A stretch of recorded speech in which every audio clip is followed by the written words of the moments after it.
The Adventures of Pinocchio by C. Collodi. Translated by Carol della Chiesa.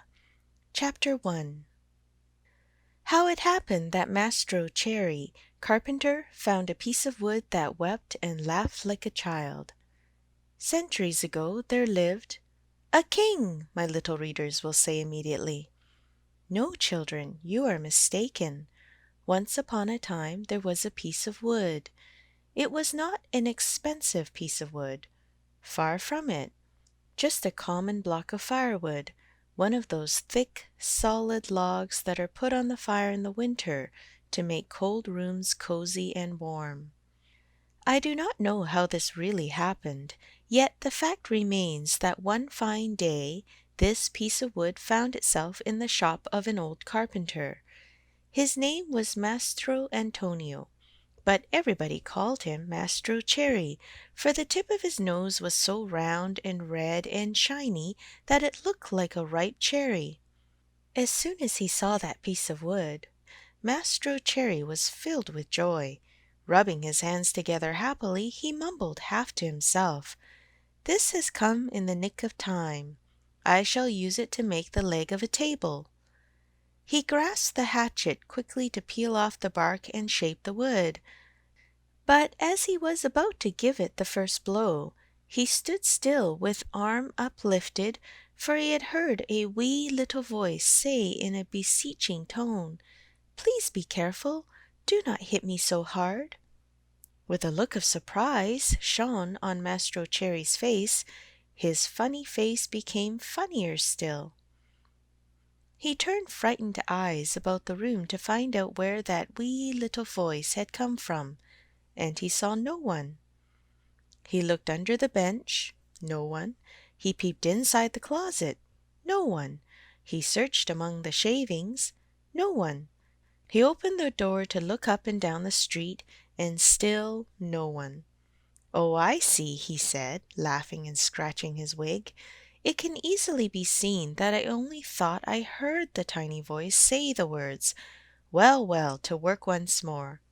He struck a most solemn blow upon the piece of wood. "Oh, oh, you hurt!" cried the same faraway little voice. Mastro Cherry grew dumb. His eyes popped out of his head, his mouth wide open, and his tongue hung down on his chin. As soon as he regained the use of his senses, he said, trembling and stuttering from fright, "Where did that voice come from, when there is no one around? Might it be that this piece of wood has learned to weep and cry like a child? I can hardly believe it. Here it is, a piece of common firewood, good only to burn in the stove, the same as any other, yet might someone be hidden in it? If so, the worse for him. I'll fix him." With these words he grabbed the log with both hands and started to knock it about unmercifully. He threw it to the floor, against the walls of the room, and even up to the ceiling. He listened for the tiny voice to moan and cry. He waited 2 minutes, nothing. 5 minutes, nothing. 10 minutes, nothing. "Oh, I see," he said, trying bravely to laugh and ruffling up his wig with his hand. "It can easily be seen I only imagined I heard the tiny voice. Well, well, to work once more." The poor fellow was scared half to death, so he tried to sing a gay song in order to gain courage. He set aside the hatchet and picked up the plane to make the wood smooth and even. But as he drew it to and fro, he heard the same tiny voice. This time it giggled as it spoke. "Ha ha! Stop it! Stop it! Ah ha ha! You tickle my stomach!" This time poor Mastro Cherry fell as if shot. When he opened his eyes, he found himself sitting on the floor. His face had changed. Fright had turned even the tip of his nose from red to deepest purple. Chapter 2. Mastro Cherry gives the piece of wood to his friend Geppetto, who takes it to make himself a marionette that will dance, fence, and turn somersaults. In that very instant a loud knock sounded on the door. "Come in," said the carpenter, not having an atom of strength left with which to stand up. At the words the door opened, and a dapper little old man came in. His name was Geppetto, but to the boys of the neighborhood he was Polendina, on account of the wig he always wore, which was just the color of yellow corn. Geppetto had a very bad temper. Woe to the one who called him Polendina. He became as wild as a beast, and no one could soothe him. "Good day, Mastro Antonio," said Geppetto. "What are you doing on the floor?" "I am teaching the ants their ABCs." "Good luck to you. What brought you here, friend Geppetto?" "My legs, and it may flatter you to know, Mastro Antonio, that I have come to beg for a favor." "Here I am at your service," answered the carpenter, raising himself onto his knees. "This morning a fine idea came to me. Let's hear it. I thought of making myself a beautiful wooden marionette. It must be wonderful, one that will be able to dance, fence, and turn somersaults. With it I intend to go around the world, to earn my crust of bread and cup of wine. What do you think of it?" "Bravo, Polendina!" cried the same tiny voice which came from no one knew where. On hearing himself called Polendina, Mastro Geppetto turned the color of a red pepper, and facing the carpenter, said to him angrily, "Why do you insult me?" "Who is insulting you? You called me Polendina." "I did not." "I suppose you think I did, yet I know it was you." "No, yes, no, yes," and growing angrier each moment, they went from words to blows, and finally began to scratch and bite and slap each other. When the fight was over, Mastro Antonio had Geppetto's yellow wig in his hands, and Geppetto found the carpenter's curly wig in his mouth. "Give me back my wig!" shouted Mastro Antonio in a surly voice. "You return mine, and we'll be friends." The two little old men, each with his own wig back on his own head, shook hands and swore to be friends for the rest of their lives. "Well, then, Mastro Geppetto," said the carpenter, to show he bore him no ill will, "what is it you want?" "I want a piece of wood to make a marionette. Will you give it to me?" Mastro Antonio, very glad indeed, went immediately to his bench to get the piece of wood which had frightened him so much. But as he was about to give it to his friend, with a violent jerk it slipped out of his hands and hit against poor Geppetto's thin legs. "Ah, is this the gentle way, Mastro Antonio, in which you make your gifts? You have made me almost lame. I swear to you I did not do it. It was I, of course. It is the fault of this piece of wood. You're right, but remember you were the one to throw it at my legs. I did not throw it. Liar! Geppetto, do not insult me, or I shall call you Polendina. Idiot! Polendina! Donkey! Polendina! Ugly monkey! Polendina!" On hearing himself called Polendina for the third time, Geppetto lost his head with rage and threw himself upon the carpenter. Then and there they gave each other a sound thrashing.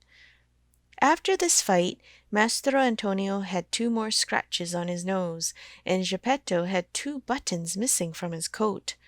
Thus, having settled their accounts, they shook hands and swore to be good friends for the rest of their lives. Then Geppetto took the fine piece of wood, thanked Mastro Antonio, and limped away towards home. Chapter 3. As soon as he gets home, Geppetto fashions the marionette and calls it Pinocchio. The first pranks of the marionette. Little as Geppetto's house was, it was neat and comfortable. It was a small room on the ground floor, with a tiny window under the stairway. The furniture could not have been much simpler. A very old chair, a rickety old bed, and a tumble-down table. A fireplace full of burning logs was painted on the wall opposite the door. Over the fire there was painted a pot full of something which kept boiling happily away and sending up clouds of what looked like real steam. As soon as he reached home, Geppetto took his tools and began to cut and shape the wood into a marionette. "What shall I call him?" he said to himself. "I think I'll call him Pinocchio. This name will make his fortune. I knew a whole family of Pinocchi once. Pinocchio the father, Pinocchia the mother, and Pinocchi the children. And they were all lucky. The richest of them begged for his living." After choosing the name for his marionette, Geppetto set seriously to work to make the hair, the forehead, the eyes. Fancy his surprise when he noticed that these eyes moved and then stared fixedly at him. Geppetto, seeing this, felt insulted and said in a grieved tone, "Ugly wooden eyes, why do you stare so?" There was no answer. After the eyes, Geppetto made the nose, which began to stretch as soon as finished. It stretched and stretched and stretched till it became so long it seemed endless. Poor Geppetto kept cutting it and cutting it, but the more he cut, the longer grew that impertinent nose. In despair, he left it alone. Next, he made the mouth. No sooner was it finished than it began to laugh and poke fun at him. "Stop laughing," said Geppetto angrily, but he might as well have spoken to the wall. "Stop laughing, I say," he roared in a voice of thunder. The mouth stopped laughing, but it stuck out a long tongue. Not wishing to start an argument, Geppetto made believe he saw nothing and went on with his work. After the mouth, he made the chin, then the neck, the shoulders, the stomach, the arms, and the hands. As he was about to put the last touches on the fingertips, Geppetto felt his wig being pulled off. He glanced up, and what did he see? His yellow wig was in the marionette's hand. "Pinocchio, give me my wig!" But instead of giving it back, Pinocchio put it on his own head, which was half swallowed up in it. At that unexpected trick, Geppetto became very sad and downcast, more so than he had ever been before. "Pinocchio, you wicked boy!" he cried out. "You are not yet finished, and you start out by being impudent to your poor old father. Very bad, my son, very bad!" And he wiped away a tear. The legs and feet still had to be made. As soon as they were done, Geppetto felt a sharp kick on the tip of his nose. "I deserve it," he said to himself. "I should have thought of this before I made him. Now it's too late." He took hold of the marionette under the arms and put him on the floor to teach him to walk. Pinocchio's legs were so stiff that he could not move them, and Geppetto held his hand and showed him how to put one foot after the other.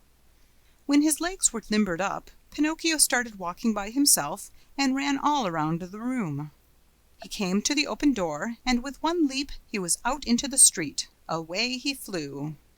Poor Geppetto ran after him, but was unable to catch him, for Pinocchio ran in leaps and bounds, his 2 wooden feet, as they beat on the stones of the street, making as much noise as 20 peasants in wooden shoes.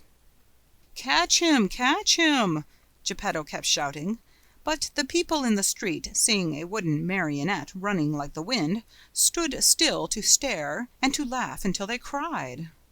At last, by sheer luck, a carabinier (a military policeman) happened along, who, hearing all that noise, thought that it might be a runaway colt, and stood bravely in the middle of the street, with legs wide apart, firmly resolved to stop it and prevent any trouble. Pinocchio saw the carabinier from afar and tried his best to escape between the legs of the big fellow, but without success.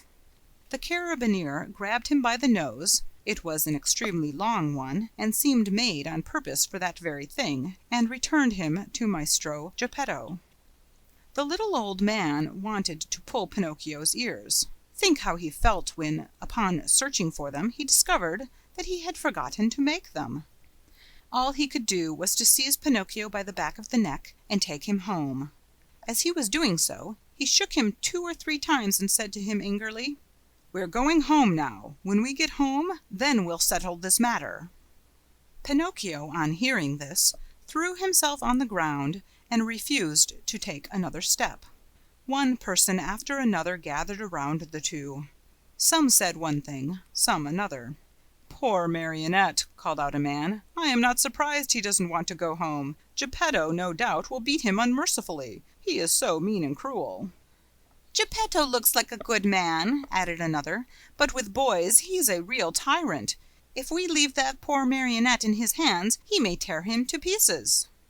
They said so much that finally the carabinier ended matters by setting Pinocchio at liberty and dragging Geppetto to prison. The poor old fellow did not know how to defend himself, but wept and wailed like a child and said between his sobs, "Ungrateful boy, to think I tried so hard to make you a well-behaved marionette. I deserve it, however. I should have given the matter more thought." What happened after this is an almost unbelievable story, but you may read it, dear children, in the chapters that follow. Chapter 4. The Story of Pinocchio and the Talking Cricket, in which one sees that bad children do not like to be corrected by those who know more than they do. Very little time did it take to get poor old Geppetto to prison. In the meantime that rascal Pinocchio, free now from the clutches of the carabinier, was running wildly across the fields and meadows, taking one short cut after another toward home. In his wild flight he leapt over brambles and bushes, and across brooks and ponds, as if he were a goat or a hare chased by hounds. On reaching home, he found the house door half open. He slipped into the room, locked the door, and threw himself on the floor, happy at his escape.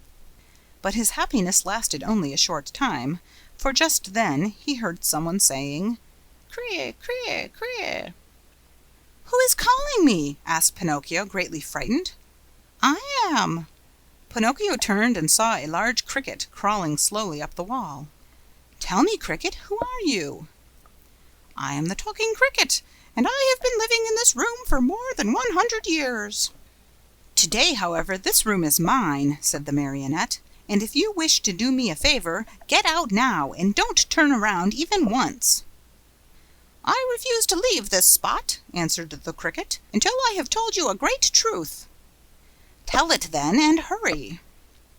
"Woe to boys who refuse to obey their parents and run away from home. They will never be happy in this world, and when they are older they will be very sorry for it." "Sing on, cricket mine, as you please. What I know is that tomorrow at dawn I leave this place forever. If I stay here, the same thing will happen to me which happens to all other boys and girls. They are sent to school, and whether they want to or not, they must study.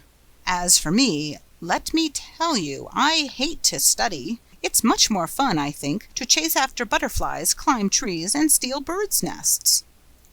"Poor little silly! Don't you know that if you go on like that, you will grow into a perfect donkey, and that you will be the laughing-stock of everyone?" "Keep still, you ugly cricket!" cried Pinocchio. But the cricket, who was a wise old philosopher, instead of being offended at Pinocchio's impudence, continued in the same tone. "If you do not like going to school, why don't you at least learn a trade, so that you can earn an honest living?" "Shall I tell you something?" asked Pinocchio, who was beginning to lose patience. "Of all the trades in the world, there is only one that really suits me." "And what can that be?" "That of eating, drinking, sleeping, playing, and wandering around from morning till night." "Let me tell you, for your own good, Pinocchio," said the Talking Cricket in his calm voice, "that those who follow that trade always end up in the hospital or in prison." "Careful, ugly cricket! If you make me angry, you will be sorry." "Poor Pinocchio, I am sorry for you." "Why?" "Because you are a marionette, and what is much worse, you have a wooden head." At these last words, Pinocchio jumped up in a fury, took a hammer from the bench, and threw it with all his strength at the Talking Cricket. Perhaps he did not think he would strike it, but, sad to relate, my dear children, he did hit the cricket straight on its head. With a last weak "Crie, crie, crie," the poor cricket fell from the wall, dead. Chapter 5 Pinocchio is hungry and looks for an egg to cook himself an omelette, but to his surprise the omelette flies out the window. If the cricket's death scared Pinocchio at all, it was only for a few moments, for, as night came on, a queer, empty feeling at the pit of his stomach reminded the marionette that he had eaten nothing as yet. A boy's appetite grows very fast, and in a few moments the queer, empty feeling had become hunger, and the hunger grew bigger and bigger, until soon he was as ravenous as a bear. Poor Pinocchio ran to the fireplace where the pot was boiling, and stretched out his hand to take the cover off, but to his amazement the pot was only painted. Think how he felt! His long nose became at least 2 inches longer. He ran about the room, dug in all the boxes and drawers, and even looked under the bed in search of a piece of bread, hard though it might be, or a cookie, or perhaps a bit of fish. A bone left by a dog would have tasted good to him, but he found nothing. And meanwhile his hunger grew and grew. The only relief poor Pinocchio had was to yawn, and he certainly did yawn, such a big yawn that his mouth stretched out to the tips of his ears. Soon he became dizzy and faint. He wept and wailed to himself. The talking cricket was right. It was wrong of me to disobey father and to run away from home. If he were here now, I wouldn't be so hungry. Oh, how horrible it is to be hungry! Suddenly he saw among the sweepings in the corner something round and white that looked very much like a hen's egg. In a jiffy he pounced upon it. It was an egg. The marionette's joy knew no bounds. It is impossible to describe it. You must picture it to yourself. Certain that he was dreaming, he turned the egg over and over in his hands, fondled it, kissed it, and talked to it. And now, how shall I cook you? Shall I make you an omelette? No, it is better to fry you in a pan. Or shall I drink you? No, the best way is to fry you in the pan. You will taste better. No sooner said than done. He placed a little pan over a foot warmer full of hot coals. In the pan, instead of oil or butter, he poured a little water. As soon as the water started to boil, tack! He broke the eggshell. But in place of the white and the yolk of the egg, a little yellow chick, fluffy and gay and smiling, escaped from it. Bowing politely to Pinocchio, he said to him, Many, many thanks indeed, Mr. Pinocchio, for having saved me the trouble of breaking my shell. Goodbye and good luck to you, and remember me to the family. With these words he spread out his wings, and, darting to the open window, he flew away into space till he was out of sight. The poor marionette stood as if turned to stone, with wide eyes, open mouth, and the empty halves of the egg-shell in his hands. When he came to himself, he began to cry and shriek at the top of his lungs, stamping his feet on the ground and wailing all the while. The talking cricket was right. If I had not run away from home and father was here now, I should not be dying of hunger. Oh, how horrible it is to be hungry! And as his stomach kept grumbling more than ever, and he had nothing to quiet it with, he thought of going out for a walk to the nearby village, in the hope of finding some charitable person who might give him a bit of bread. Chapter 6. Pinocchio falls asleep with his feet on a foot warmer and awakens the next day with his feet all burned off. Pinocchio hated the dark street, but he was so hungry that, in spite of it, he ran out of the house.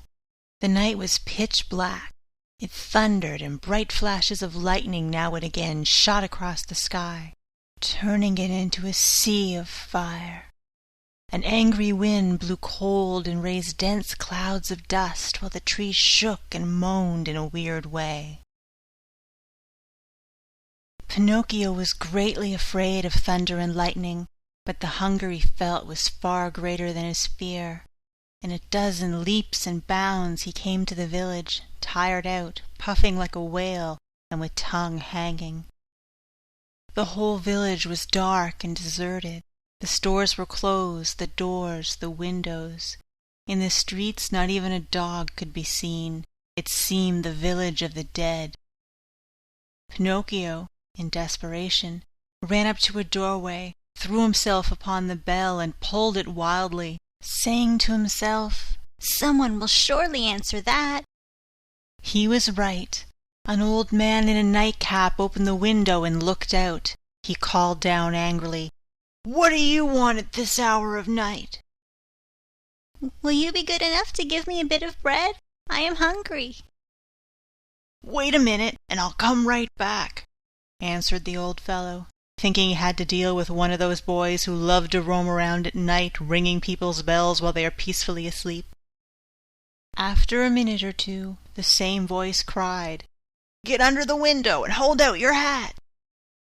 Pinocchio had no hat, but he managed to get under the window just in time to feel a shower of ice-cold water pour down on his poor wooden head, his shoulders, and over his whole body. He returned home as wet as a rag and tired out from weariness and hunger. As he no longer had any strength left with which to stand, he sat down on a little stool and put his 2 feet on the stove to dry them. There he fell asleep, and while he slept his wooden feet began to burn. Slowly, very slowly, they blackened and turned to ashes. Pinocchio snored away happily as if his feet were not his own. At dawn he opened his eyes just as a loud knocking sounded at the door. "Who is it?" he called, yawning and rubbing his eyes. "It is I," answered a voice. It was the voice of Geppetto. Chapter 7. Geppetto returns home and gives his own breakfast to the marionette. The poor marionette, who was still half asleep, had not yet found out that his 2 feet were burned and gone. As soon as he heard his father's voice, he jumped up from his seat to open the door. But, as he did so, he staggered and fell headlong to the floor. In falling, he made as much noise as a sack of wood falling from the 5th story of a house. "Open the door for me!" Geppetto shouted from the street. "Father, dear father, I can't," answered the marionette in despair, crying and rolling on the floor. "Why can't you?" "Because someone has eaten my feet." "And who is eating them?" "The cat," answered Pinocchio, seeing that little animal busily playing with some shavings in the corner of the room. "Open, I say," repeated Geppetto, "or I'll give you a sound whipping when I get in." "Father, believe me, I can't stand up. Oh dear, I shall have to walk on my knees all my life." Geppetto, thinking that all these tears and cries were only other pranks of the marionette, climbed up the side of the house and went in through the window. At first he was very angry, but on seeing Pinocchio stretched out on the floor and really without feet, he felt very sad and sorrowful. Picking him up from the floor, he fondled and caressed him, talking to him while the tears ran down his cheeks. "My little Pinocchio, my dear little Pinocchio, how did you burn your feet?" "I don't know, Father, but believe me, the night has been a terrible one, and I shall remember it as long as I live.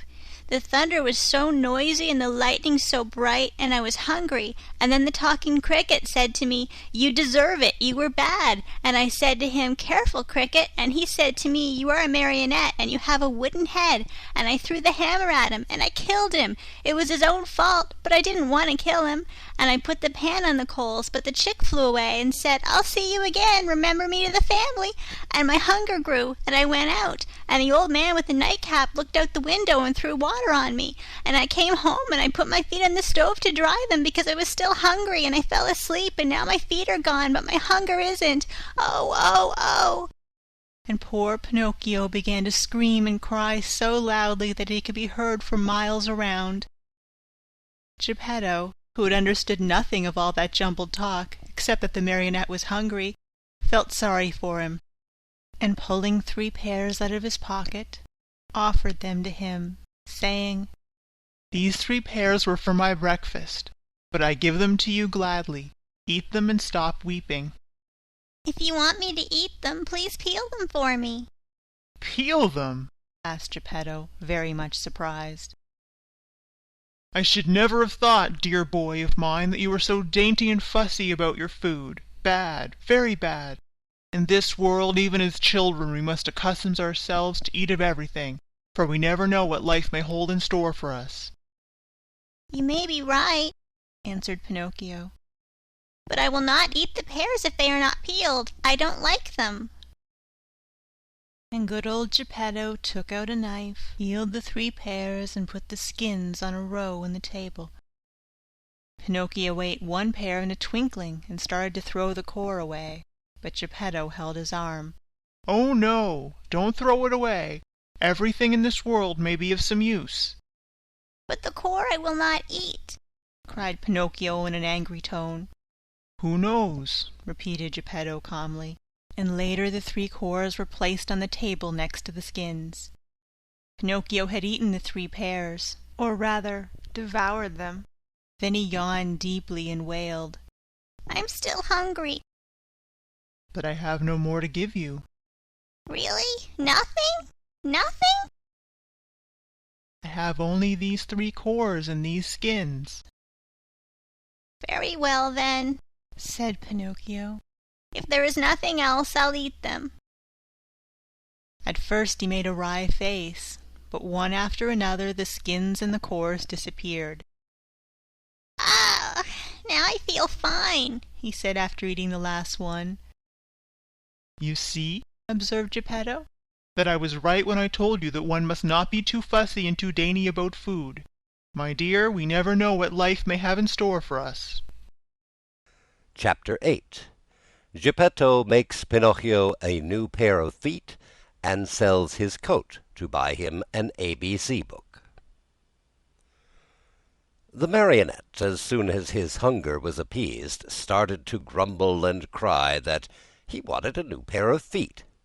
But Mastro Geppetto, in order to punish him for his mischief, let him alone the whole morning. After dinner he said to him, "Why should I make your feet over again? To see you run away from home once more?" "I promise you," answered the marionette, sobbing, "that from now on I'll be good." "Boys always promise that when they want something," said Geppetto. "I promise to go to school every day, to study and to succeed." "Boys always sing that song when they want their own will." "But I'm not like other boys. I am better than all of them, and I'll always tell the truth. I promise you, father, that I'll learn a trade, and I'll be the comfort and staff of your old age." Geppetto, though trying to look very stern, felt his eyes fill with tears and his heart soften when he saw Pinocchio so unhappy. He said no more, but taking his tools and 2 pieces of wood, he set to work diligently. In less than an hour the feet were finished, 2 slender, nimble little feet, strong and quick, modeled as if by an artist's hands. "Close your eyes and sleep," Geppetto then said to the marionette. Pinocchio closed his eyes and pretended to be asleep, while Geppetto stuck on the 2 feet with a bit of glue melted in an eggshell, doing his work so well that the joint could hardly be seen. As soon as the marionette felt his new feet, he gave 1 leap from the table and started to skip and jump around as if he had lost his head from very joy. "To show you how grateful I am to you, father, I'll go to school now. But to go to school I need a suit of clothes." Geppetto did not have a penny in his pocket, so he made his son a little suit of flowered paper, a pair of shoes from the bark of a tree, and a tiny cap from a bit of dough. Pinocchio ran to look at himself in a bowl of water, and he felt so happy that he said proudly, "Now I look like a gentleman." "Truly," answered Geppetto, "but remember that fine clothes do not make the man unless they are neat and clean." "Very true," answered Pinocchio, "but in order to go to school I still need something very important." "What is it?" "An ABC book." "To be sure. But how shall we get it?" "That's easy. We'll go to the bookstore and buy it." "And the money?" "I have none." "Neither have I," said the old man sadly. Pinocchio, though a happy boy always, became sad and downcast at these words. When poverty shows itself, even mischievous boys understand what it means. "What does it matter, after all?" cried Geppetto all at once, as he jumped up from his chair. Putting on his old coat full of darns and patches, he ran out of the house without another word. After a while he returned. In his hands he had the ABC book for his son, but the old coat was gone. The poor fellow was in his shirt sleeves, and the day was cold. "Where's your coat, father?" "I have sold it." "Why did you sell your coat?" "It was too warm." Pinocchio understood the answer in a twinkling, and, unable to restrain his tears, he jumped on his father's neck and kissed him over and over. Chapter 9. Pinocchio sells his ABC book to pay his way into the marionette theater. See Pinocchio hurrying off to school with his new ABC book under his arm. As he walked along, his brain was busy planning hundreds of wonderful things, building hundreds of castles in the air. Talking to himself, he said, "In school today I'll learn to read, tomorrow to write, the day after tomorrow I'll do arithmetic, then, clever as I am, I can earn a lot of money. With the very first pennies I make, I'll buy father a new cloth coat. Cloth, did I say? No, it shall be of gold and silver with diamond buttons. That poor man deserves it, for, after all, isn't he in his shirt sleeves because he was good enough to buy a book for me? On this cold day, too. Fathers are indeed good to their children." As he talked to himself, he thought he heard sounds of pipes and drums coming from a distance. Peep, peep, peep, peep, peep, peep, zum, zum, zum, zum. He stopped to listen. Those sounds came from a little street that led to a small village along the shore. What can that noise be? What a nuisance that I have to go to school. Otherwise... Then he stopped, very much puzzled. He felt he had to make up his mind for either one thing or another. Should he go to school, or should he follow the pipes? "Today I'll follow the pipes, and tomorrow I'll go to school. There's always plenty of time to go to school," decided the little rascal at last, shrugging his shoulders. No sooner said than done. He started down the street, going like the wind. On he ran, and louder grew the sounds of pipe and drum. Peep, peep, peep, peep, peep, peep, peep, peep, peep, zum, zum, zum, zum. Suddenly he found himself in a large square full of people standing in front of a little wooden building, painted in brilliant colors. "What is that house?" Pinocchio asked the little boy near him. "Read the sign and you'll know." "I'd like to read, but somehow I can't today." "Oh, really? Then I'll read it to you. Know then that written in letters of fire I see the words Great Marionette Theater." "When did the show start?" "It's starting now." "And how much does one pay to get in?" "4 pennies." Pinocchio, who was wild with curiosity to know what was going on inside, lost all his pride and said to the boy shamelessly, "Will you give me 4 pennies until tomorrow?" "I'd give them to you gladly," answered the other, poking fun at him, "but just now I can't give them to you. For the price of 4 pennies I'll sell you my coat. If it rains, what shall I do with a coat of flowered paper? I could not take it off again. Do you want to buy my shoes? They are only good enough to light a fire with. What about my hat? Fine bargain indeed, a cap of dough. The mice might come and eat it from my head." Pinocchio was almost in tears. He was just about to make one last offer, but he lacked the courage to do so. He hesitated. He wondered. He could not make up his mind. At last he said, "Will you give me 4 pennies for the book?" "I am a boy, and I buy nothing from boys," said the little fellow, with far more common sense than the marionette. "I'll give you 4 pennies for your ABC book," said a rag picker who stood by. Then and there the book changed hands. And to think that poor old Geppetto sat at home in his shirt sleeves, shivering with cold, having sold his coat to buy that little book for his son. Chapter 10. The marionettes recognize their brother Pinocchio and greet him with loud cheers, but the director, Fire Eater, happens along, and poor Pinocchio almost loses his life. Quick as a flash, Pinocchio disappeared into the marionette theater, and then something happened which almost caused a riot. The curtain was up, and the performance had started. Harlequin and Pulcinella were reciting on the stage, and as usual they were threatening each other with sticks and blows. The theater was full of people enjoying the spectacle, and laughing till they cried at the antics of the two marionettes. The play continued for a few minutes, and suddenly, without any warning, Harlequin stopped talking. Turning toward the audience, he pointed to the rear of the orchestra, yelling wildly at the same time, "Look! Look! Am I asleep or awake? Do I really see Pinocchio there?" "Yes, yes, it is Pinocchio!" screamed Pulcinella. "It is!" shrieked Signora Rosaura, peeking from the side of the stage. "It is Pinocchio! It is Pinocchio!" yelled all the marionettes, pouring out of the wings. "It is Pinocchio! It is our brother Pinocchio! Hurrah for Pinocchio!" "Pinocchio, come up to me!" shouted Harlequin. "Come to the arms of your wooden brothers!" At such a loving invitation, Pinocchio, with one leap from the back of the orchestra, found himself in the front rows. With another leap, he was on the orchestra leader's head. With a third, he landed on the stage.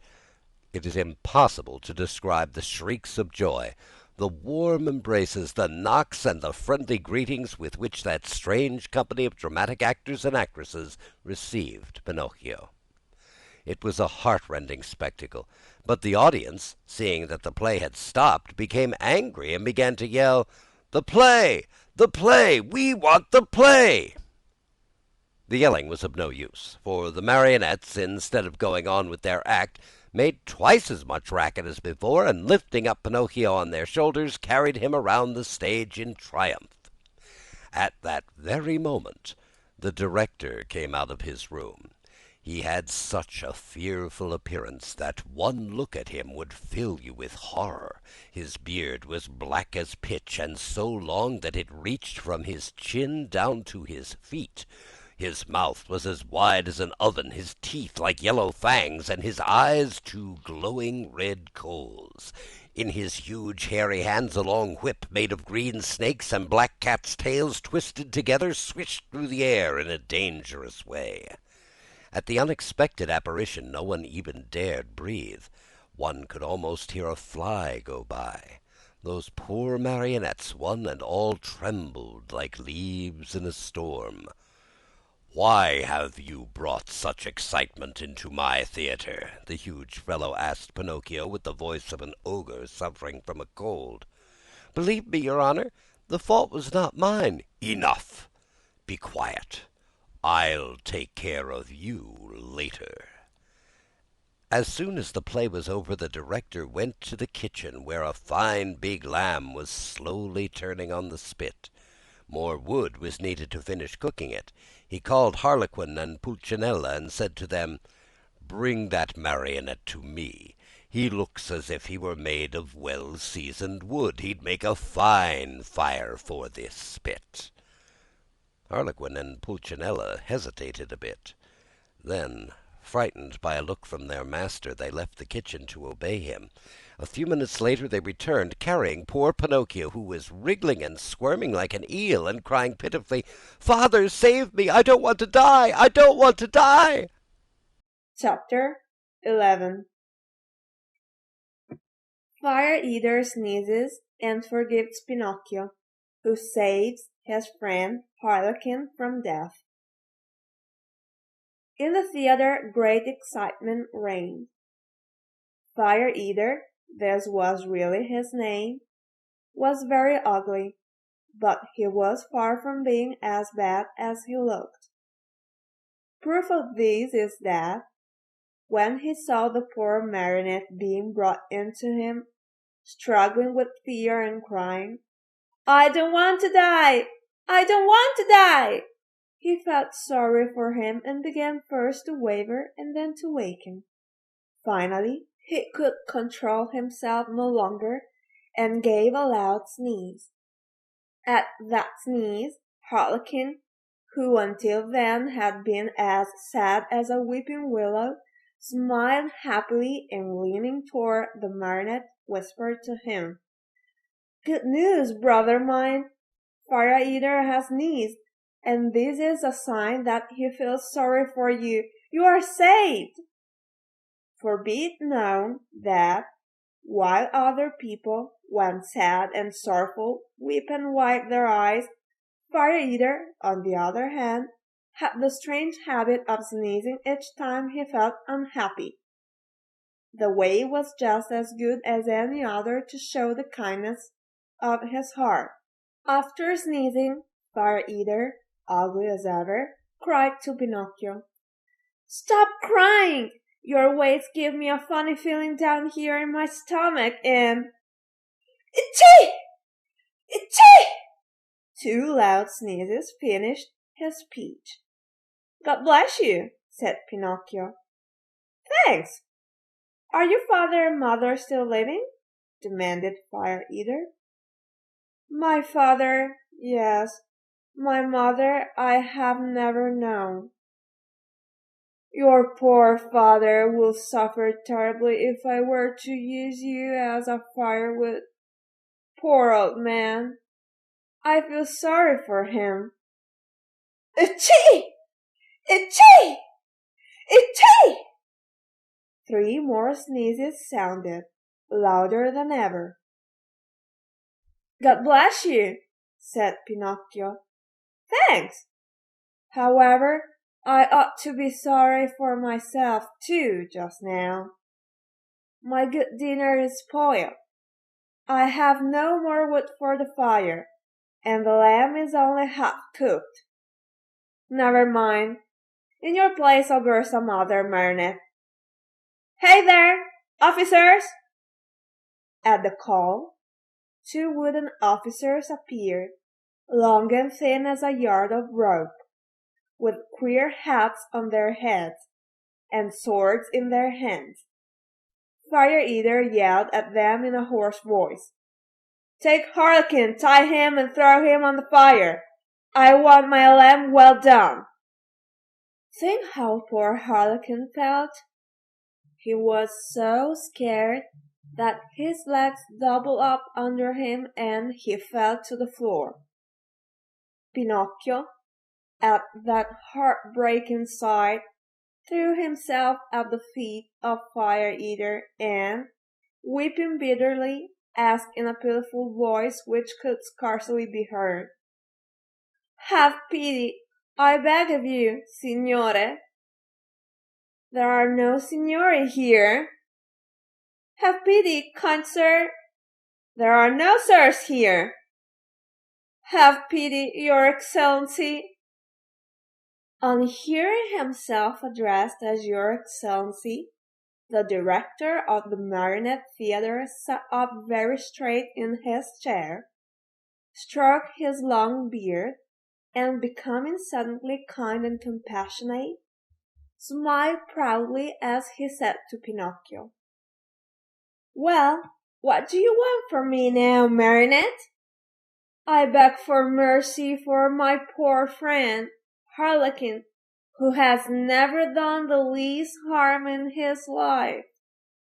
"There is no mercy here, Pinocchio. I have spared you. Harlequin must burn in your place. I am hungry, and my dinner must be cooked." "In that case," said Pinocchio proudly, as he stood up and flung away his cap of dough, "in that case my duty is clear.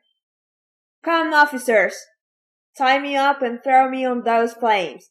No, it is no fair for poor Harlequin, the best friend that I have in the world, to die in my place."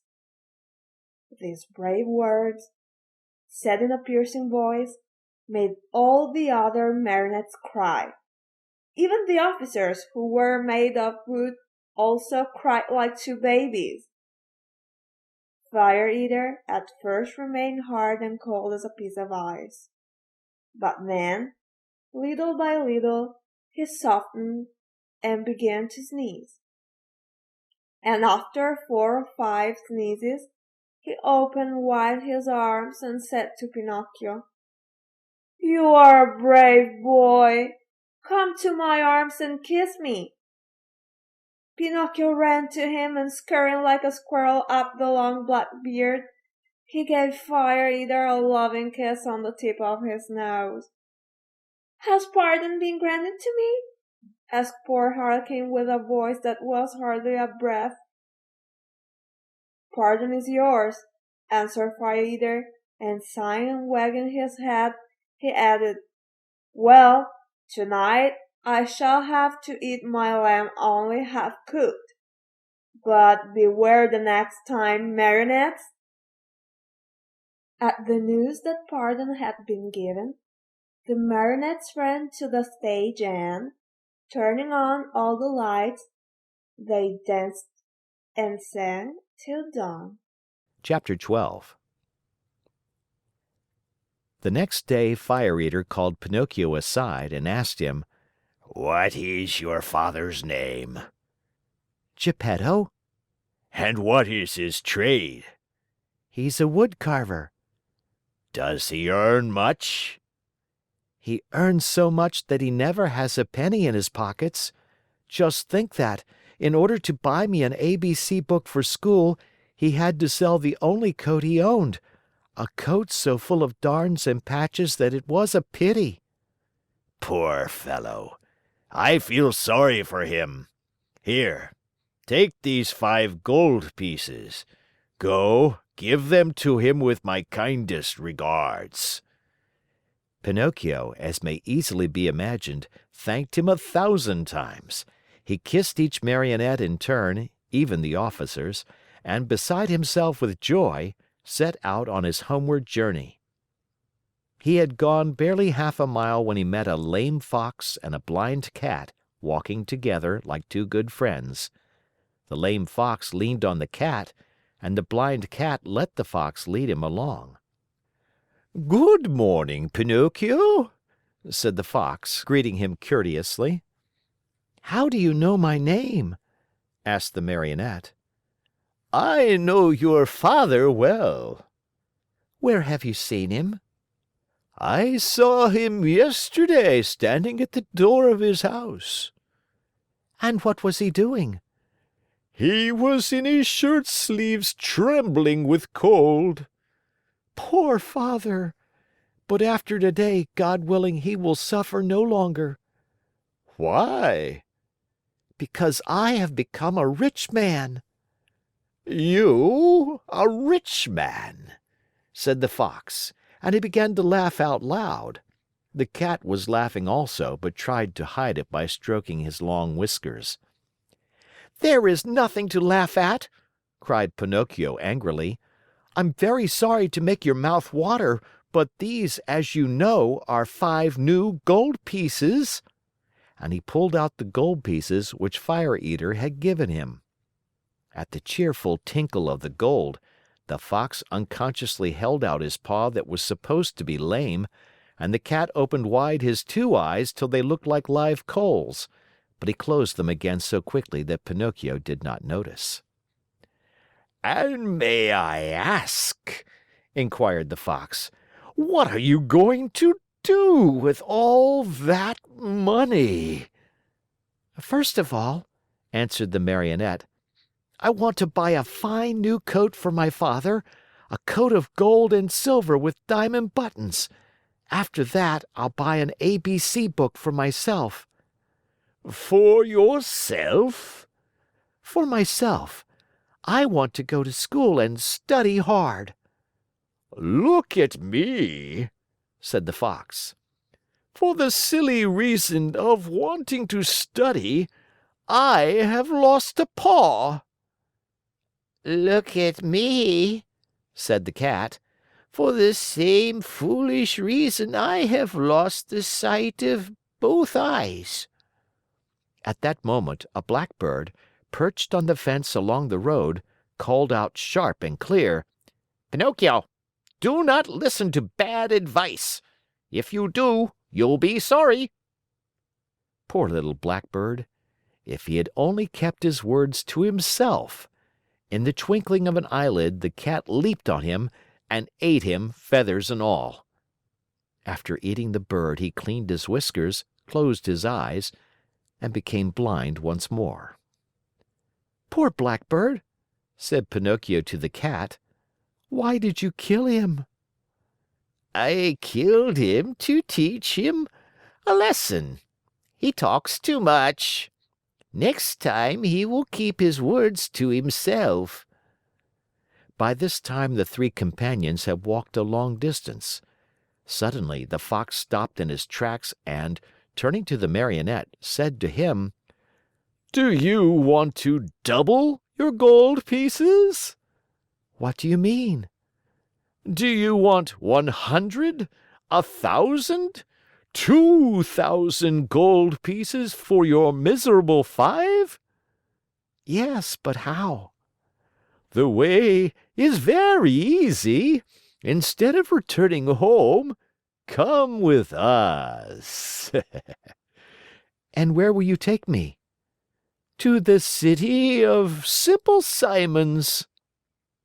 Pinocchio thought a while and then said firmly: "No, I don't want to go. Home is near, and I'm going where Father is waiting for me. How unhappy he must be that I have not yet returned. I have been a bad son, and the Talking Cricket was right when he said that a disobedient boy cannot be happy in this world. I have learned this at my own expense. Even last night in the theater, when Fire Eater, brrr, the shivers run up and down my back at the mere thought of it." "Well, then," said the Fox, "if you really want to go home, go ahead, but you'll be sorry." "You'll be sorry," repeated the cat. "Think well, Pinocchio. You are turning your back on Dame Fortune." "On Dame Fortune," repeated the cat. "Tomorrow your 5 gold pieces will be 2,000. 2,000, repeated the cat. "But how can they possibly become so many?" asked Pinocchio wonderingly. "I'll explain," said the Fox. "You must know that, just outside the city of Simple Simons, there is a blessed field called the Field of Wonders. In this field, you dig a hole, and in the hole, you bury a gold piece. After covering up the hole with earth, you water it well, sprinkle a bit of salt on it, and go to bed. During the night, the gold piece sprouts, grows, blossoms, and next morning you find a beautiful tree that is loaded with gold pieces." "So that if I were to bury my 5 gold pieces," said Pinocchio with growing wonder, "next morning I should find how many?" "It is very simple to figure out," answered the Fox.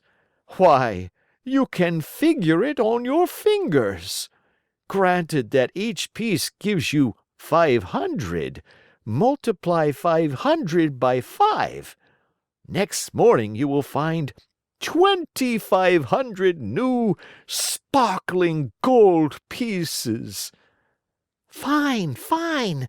cried Pinocchio, dancing about with joy. "And as soon as I have them, I shall keep 2,000 for myself, and the other 500 I'll give to you two." "A gift for us?" cried the Fox, pretending to be insulted. "Why, of course not." "Of course not," repeated the cat. "We do not work for gain," answered the Fox. "We work only to enrich others." "To enrich others," repeated the cat. "What good people," thought Pinocchio to himself, and forgetting his father, the new coat, the ABC book, and all his good resolutions, he said to the Fox and to the Cat, "Let us go. I am with you." Chapter 13. The Inn of the Red Lobster. Cat and Fox and Marionette walked and walked and walked. At last, toward evening, dead tired, they came to the Inn of the Red Lobster. "Let us stop here for a while," said the Fox, "to eat a bite and rest for a few hours. At midnight we'll start out again, for at dawn tomorrow we must be at the Field of Wonders." They went into the inn, and all three sat down at the same table. However, not one of them was very hungry. The poor Cat felt very weak, and he was able to eat only 35 mullets with tomato sauce and 4 portions of tripe with cheese. Moreover, as he was so in need of strength, he had to have 4 more helpings of butter and cheese. The Fox, after a great deal of coaxing, tried his best to eat a little. The doctor had put him on a diet, and he had to be satisfied with a small hare dressed with a dozen young and tender spring chickens. After the hare, he ordered some partridges, a few pheasants, a couple of rabbits, and a dozen frogs and lizards. That was all. He felt ill, he said, and could not eat another bite. Pinocchio ate least of all. He asked for a bite of bread and a few nuts, and then hardly touched them. The poor fellow, with his mind on the Field of Wonders, was suffering from a gold piece indigestion. Supper over, the Fox said to the innkeeper, "Give us 2 rooms, one for Mr. Pinocchio and the other for me and my friend. Before starting out, we'll take a little nap. Remember to call us at midnight sharp, for we must continue on our journey." "Yes, sir," answered the innkeeper, winking in a knowing way at the Fox and the Cat, as if to say, "I understand." As soon as Pinocchio was in bed, he fell fast asleep and began to dream. He dreamed he was in the middle of the field. The field was full of vines, heavy with grapes. The grapes were no other than gold coins, which tinkled merrily as they swayed in the wind. They seemed to say, "Let him who wants us take us." Just as Pinocchio stretched out his hand to take a handful of them, he was awakened by 3 loud knocks at the door. It was the innkeeper, who had come to tell him that midnight had struck. "Are my friends ready?" the Marionette asked him. "Indeed, yes. They went 2 hours ago." "Why in such a hurry?" "Unfortunately, the Cat received a telegram which said that his firstborn was suffering from chilblains and was on the point of death. He could not even wait to say goodbye to you." "Did they pay for the supper?" "How could they do such a thing? Being people of great refinement, they did not want to offend you so deeply as not to allow you the honor of paying the bill." "Too bad. That offense would have been more than pleasing to me," said Pinocchio, scratching his head. "Where did my good friends say they would wait for me?" he added. "At the Field of Wonders, at sunrise tomorrow morning." Pinocchio paid a gold piece for the 3 suppers and started on his way toward the field that was to make him a rich man. He walked on, not knowing where he was going, for it was dark, so dark that not a thing was visible. Round about him not a leaf stirred. A few bats skimmed his nose now and again, and scared him half to death. Once or twice he shouted, "Who goes there?" and the far-away hills echoed back to him, "Who goes there? Who goes there? Who goes?" As he walked, Pinocchio noticed a tiny insect glimmering on the trunk of a tree, a small being that glowed with a pale, soft light. "Who are you?" he asked. "I am the ghost of the talking cricket," answered the little being in a faint voice that sounded as if it came from a far-away world. "What do you want?" asked the Marionette. "I want to give you a few words of good advice. Return home and give the 4 gold pieces you have left to your poor old father, who is weeping because he has not seen you for many a day. Tomorrow my father will be a rich man, for these 4 gold pieces will become 2,000. Don't listen to those who promise you wealth overnight, my boy. As a rule, they are either fools or swindlers. Listen to me and go home." "But I want to go on." "The hour is late." "I want to go on." "The night is very dark." "I want to go on." "The road is dangerous." "I want to go on." Remember that boys who insist on having their own way sooner or later come to grief. The same nonsense. Goodbye, Cricket. Good night, Pinocchio. and may heaven preserve you from the assassins." There was silence for a minute, and the light of the talking cricket disappeared suddenly, just as if someone had snuffed it out. Once again, the road was plunged in darkness. Chapter 14.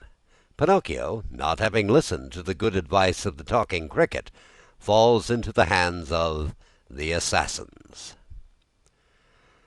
"Dear, oh dear, when I come to think of it," said the Marionette to himself as he once more set out on his journey, "we boys are really very unlucky. Everybody scolds us, everybody gives us advice, everybody warns us. If we were to allow it, everyone would try to be father and mother to us. Everyone, even the talking cricket. Take me, for example. Just because I would not listen to that bothersome cricket, who knows how many misfortunes may be awaiting me? Assassins, indeed! At least I have never believed in them, nor ever will. To talk sensibly, I think assassins have been invented by fathers and mothers to frighten children who want to run away at night. And then, even if I were to meet them on the road, what matter? I'll just run up to them and say, 'Well, signore, what do you want? Remember that you can't fool with me. Run along and mind your business.' At such a speech I can almost see those poor fellows running like the wind. But in case they don't run away, I can always run myself." Pinocchio was not given time to argue any longer, for he thought he heard a slight rustle among the leaves behind him. He turned to look, and behold, there in the blackness stood two big black shadows, wrapped from head to foot in black sacks. The two figures leaped toward him as softly as if they were ghosts. "Here they come," Pinocchio said to himself, and, not knowing where to hide the gold pieces, he stuck all four of them under his tongue.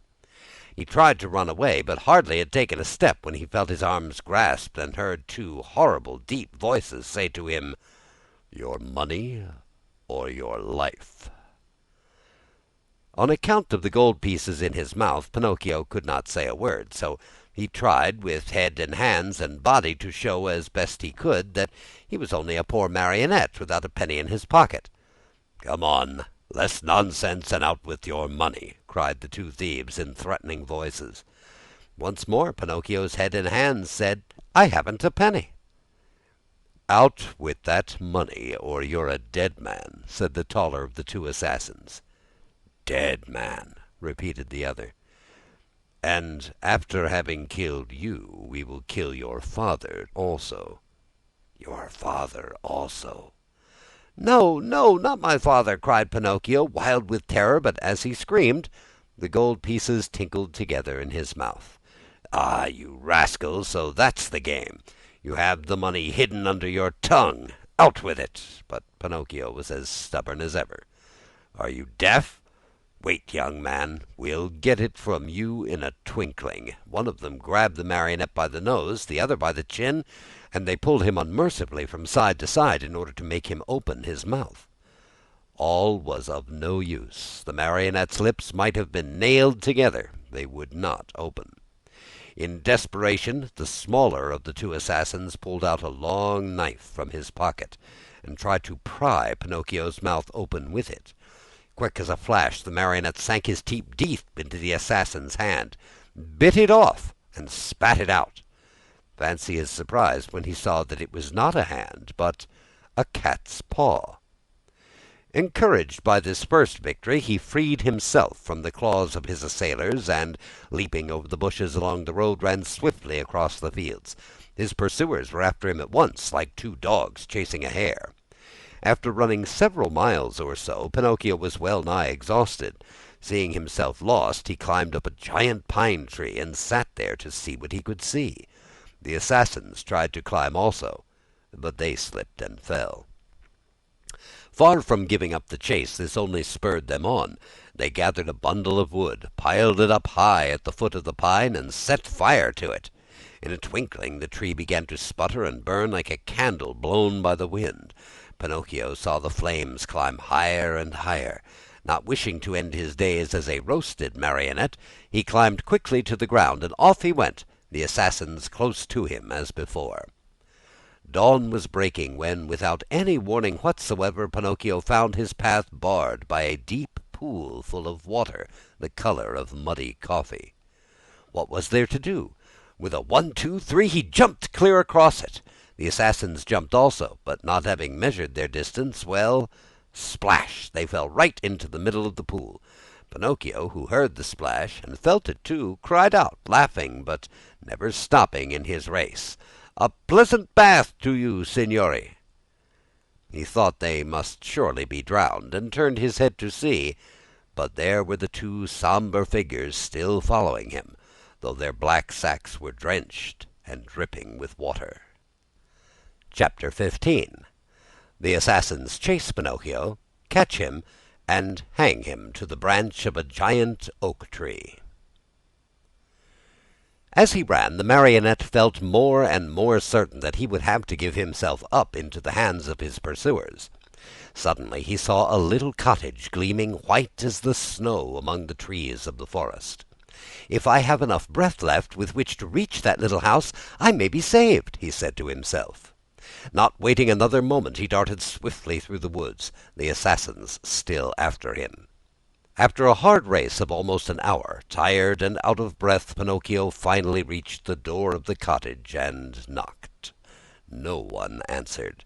He knocked again, harder than before, for behind him he heard the steps and the labored breathing of his persecutors. The same silence followed. As knocking was of no use, Pinocchio, in despair, began to kick and bang against the door as if he wanted to break it. At the noise, a window opened and a lovely maiden looked out. She had azure hair and a face white as wax.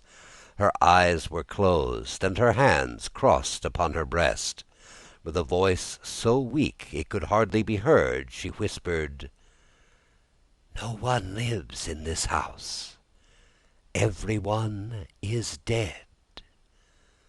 "Won't you at least open the door for me?" cried Pinocchio in a beseeching voice. "I am also dead." "Dead? What are you doing at the window, then?" "I am waiting for the coffin to take me away." After these words, the little girl disappeared, and the window closed without a sound. "Oh, lovely maiden with azure hair," cried Pinocchio, "open, I beg of you. Take pity on a poor boy who is being chased by two assassins." He did not finish, for two powerful hands gripped him by the neck, and the same two horrible voices growled threateningly, "Now we have you." The marionette, seeing death dancing before him, trembled so hard that the joints of his legs rattled and the coins tinkled under his tongue. "Well," the assassins asked, "will you open your mouth now or not?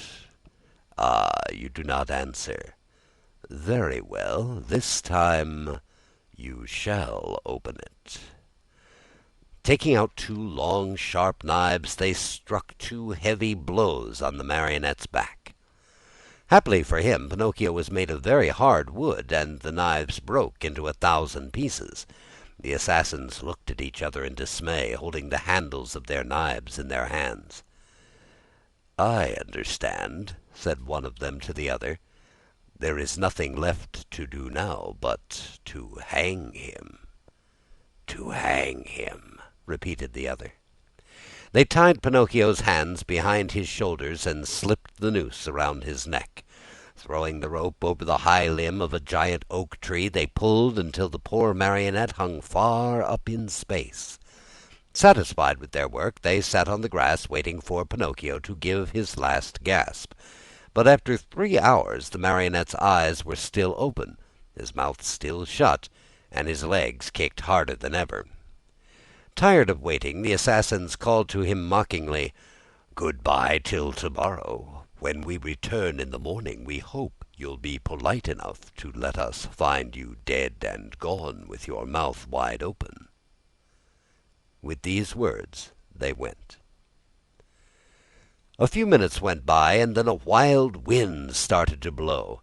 As it shrieked and moaned, the poor little sufferer was blown to and fro like the hammer of a bell. The rocking made him seasick, and the noose, becoming tighter and tighter, choked him little by little. A film covered his eyes. Death was creeping nearer and nearer, and the marionette still hoped for some good soul to come to his rescue, but no one appeared. As he was about to die, he thought of his poor old father, and, hardly conscious of what he was saying, murmured to himself, "Oh, father, dear father, if you were only here!" These were his last words. He closed his eyes, opened his mouth, stretched out his legs, and hung there as if he were dead. Chapter 16. The lovely maiden with azure hair sends for the poor marionette, puts him to bed, and calls 3 doctors to tell her if Pinocchio is dead or alive. If the poor marionette had dangled there much longer, all hope would have been lost. Luckily for him, the lovely maiden with azure hair once again looked out of her window. Filled with pity at the sight of the poor little fellow being knocked helplessly about by the wind, she clapped her hands sharply together 3 times. At the signal, a loud whir of wings in quick flight was heard, and a large falcon came and settled itself on the window ledge. "What do you command, my charming fairy?" asked the falcon, bending his beak in deep reverence, for it must be known that, after all, the lovely maiden with azure hair was none other than a very kind fairy who had lived for more than 1,000 years in the vicinity of the forest. "Do you see that marionette hanging from the limb of that giant oak tree?" "I see him." "Very well. Fly immediately to him. With your strong beak break the knot which holds him tied. Take him down and lay him softly on the grass at the foot of the oak." The falcon flew away, and after 2 minutes returned, saying, "I have done what you commanded." "How did you find him? Alive or dead?" "At first glance I thought he was dead, but I found I was wrong, for as soon as I loosened the knot around his neck, he gave a long sigh and mumbled with a faint voice, 'Now I feel better.'" The fairy clapped her hands twice. A magnificent poodle appeared, walking on his hind legs just like a man. He was dressed in court livery. A tricorn trimmed with gold lace was set at a rakish angle over a wig of white curls that dropped down to his waist. He wore a jaunty coat of chocolate-colored velvet with diamond buttons, and with 2 huge pockets, which were always filled with bones, dropped there at dinner by his loving mistress. Breeches of crimson velvet, silk stockings, and low silver-buckled slippers completed his costume. His tail was encased in a blue silk covering, which was to protect it from the rain. "Come, Medoro," said the fairy to him, "get my best coach ready, and set out toward the forest. On reaching the oak tree, you will find a poor half-dead marionette stretched out on the grass. Lift him up tenderly, place him on the silken cushions of the coach, and bring him here to me." The poodle, to show that he understood, wagged his silk-covered tail 2 or 3 times, and set off at a quick pace. In a few minutes a lovely little coach, made of glass, with lining as soft as whipped cream and chocolate pudding, and stuffed with canary feathers, pulled out of the stable. It was drawn by 100 pairs of white mice, and the poodle sat on the coachman's seat and snapped his whip gaily in the air, as if he were a real coachman in a hurry to get to his destination. In a quarter of an hour the coach was back. The fairy, who was waiting at the door of the house, lifted the poor little marionette in her arms, took him to a dainty room with mother-of-pearl walls, put him to bed, and sent immediately for the most famous doctors of the neighborhood to come to her. One after another the doctors came: a crow, an owl, and a talking cricket. "I should like to know, signori," said the fairy, turning to the 3 doctors gathered about Pinocchio's bed, I should like to know if this poor marionette is dead or alive." At this invitation the Crow stepped out and felt Pinocchio's pulse, his nose, his little toe. Then he solemnly pronounced the following words: "To my mind this marionette is dead and gone, but if by any evil chance he were not, then that would be a sure sign that he is still alive." "I am sorry," said the Owl, "to have to contradict the Crow, my famous friend and colleague. To my mind this marionette is alive, but if by any evil chance he were not, then that would be a sure sign that he is wholly dead." "And do you hold any opinion?" the Fairy asked the talking cricket. "I say that a wise doctor, when he does not know what he is talking about, should know enough to keep his mouth shut. However, that marionette is not a stranger to me. I have known him a long time." Pinocchio, who until then had been very quiet, shuddered so hard that the bed shook. "That marionette," continued the talking cricket, "is a rascal of the worst kind." Pinocchio opened his eyes and closed them again. "He is rude, lazy, a runaway." Pinocchio hid his face under the sheets. "That marionette is a disobedient son who is breaking his father's heart." Long shuddering sobs were heard, cries and deep sighs. Think how surprised everyone was when, on raising the sheets, they discovered Pinocchio half melted in tears. "When the dead weep, they are beginning to recover," said the Crow solemnly. "I am sorry to contradict my famous friend and colleague," said the Owl, "but as far as I'm concerned, I think that when the dead weep, it means they do not want to die." Chapter 17. Pinocchio eats sugar, but refuses to take medicine. When the undertakers come for him, he drinks the medicine and feels better. Afterwards he tells a lie, and in punishment his nose grows longer and longer. As soon as the three doctors had left the room, the Fairy went to Pinocchio's bed and, touching him on the forehead, noticed that he was burning with fever. She took a glass of water, put a white powder into it, and, handing it to the marionette, said lovingly to him, "Drink this, and in a few days you'll be up and well." Pinocchio looked at the glass, made a wry face, and asked in a whining voice, "Is it sweet or bitter?" "It is bitter, but it is good for you." "If it is bitter, I don't want it." "Drink it." "I don't like anything bitter." "Drink it, and I'll give you a lump of sugar to take the bitter taste from your mouth." "Where's the sugar?" "Here it is," said the Fairy, taking a lump from a golden sugar bowl. "I want the sugar first, then I'll drink the bitter water." "Do you promise?" "Yes."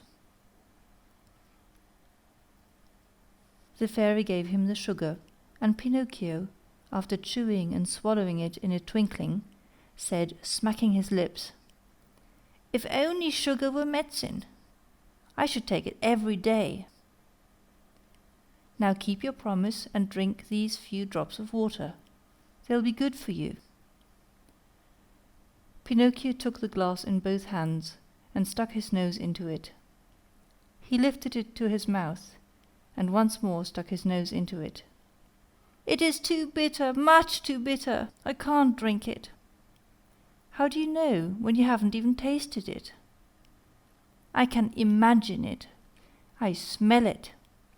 I want another lump of sugar, then I'll drink it." The Fairy, with all the patience of a good mother, gave him more sugar, and again handed him the glass. "I can't drink it like that," the marionette said. making more wry faces. Why? Because that feather pillow on my feet bothers me. The fairy took away the pillow. It's no use. I can't drink it even now. What's the matter now? I don't like the way that door looks. It's half open. The fairy closed the door. I won't drink it, cried Pinocchio, bursting out crying. I won't drink this awful water. I won't. No, no, no, no. My boy, you'll be sorry. I don't care. You are very sick. I don't care. In a few hours the fever will take you far away to another world. I don't care. Aren't you afraid of death? Not a bit.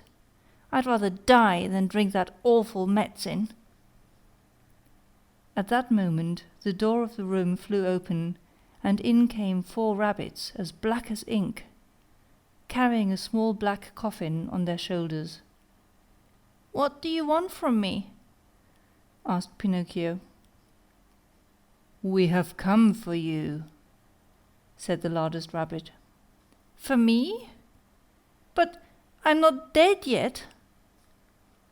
No, not dead yet, but you will be in a few moments, since you have refused to take the medicine which would have made you well. Oh, fairy, my fairy, the marionette cried out. Give me that glass, quick, please. I don't want to die. No, no, not yet, not yet. And holding the glass with his 2 hands, he swallowed the medicine at one gulp. Well, said the 4 rabbits, this time we have made the trip for nothing. And turning on their heels, they marched solemnly out of the room, carrying their little black coffin and muttering and grumbling between their teeth.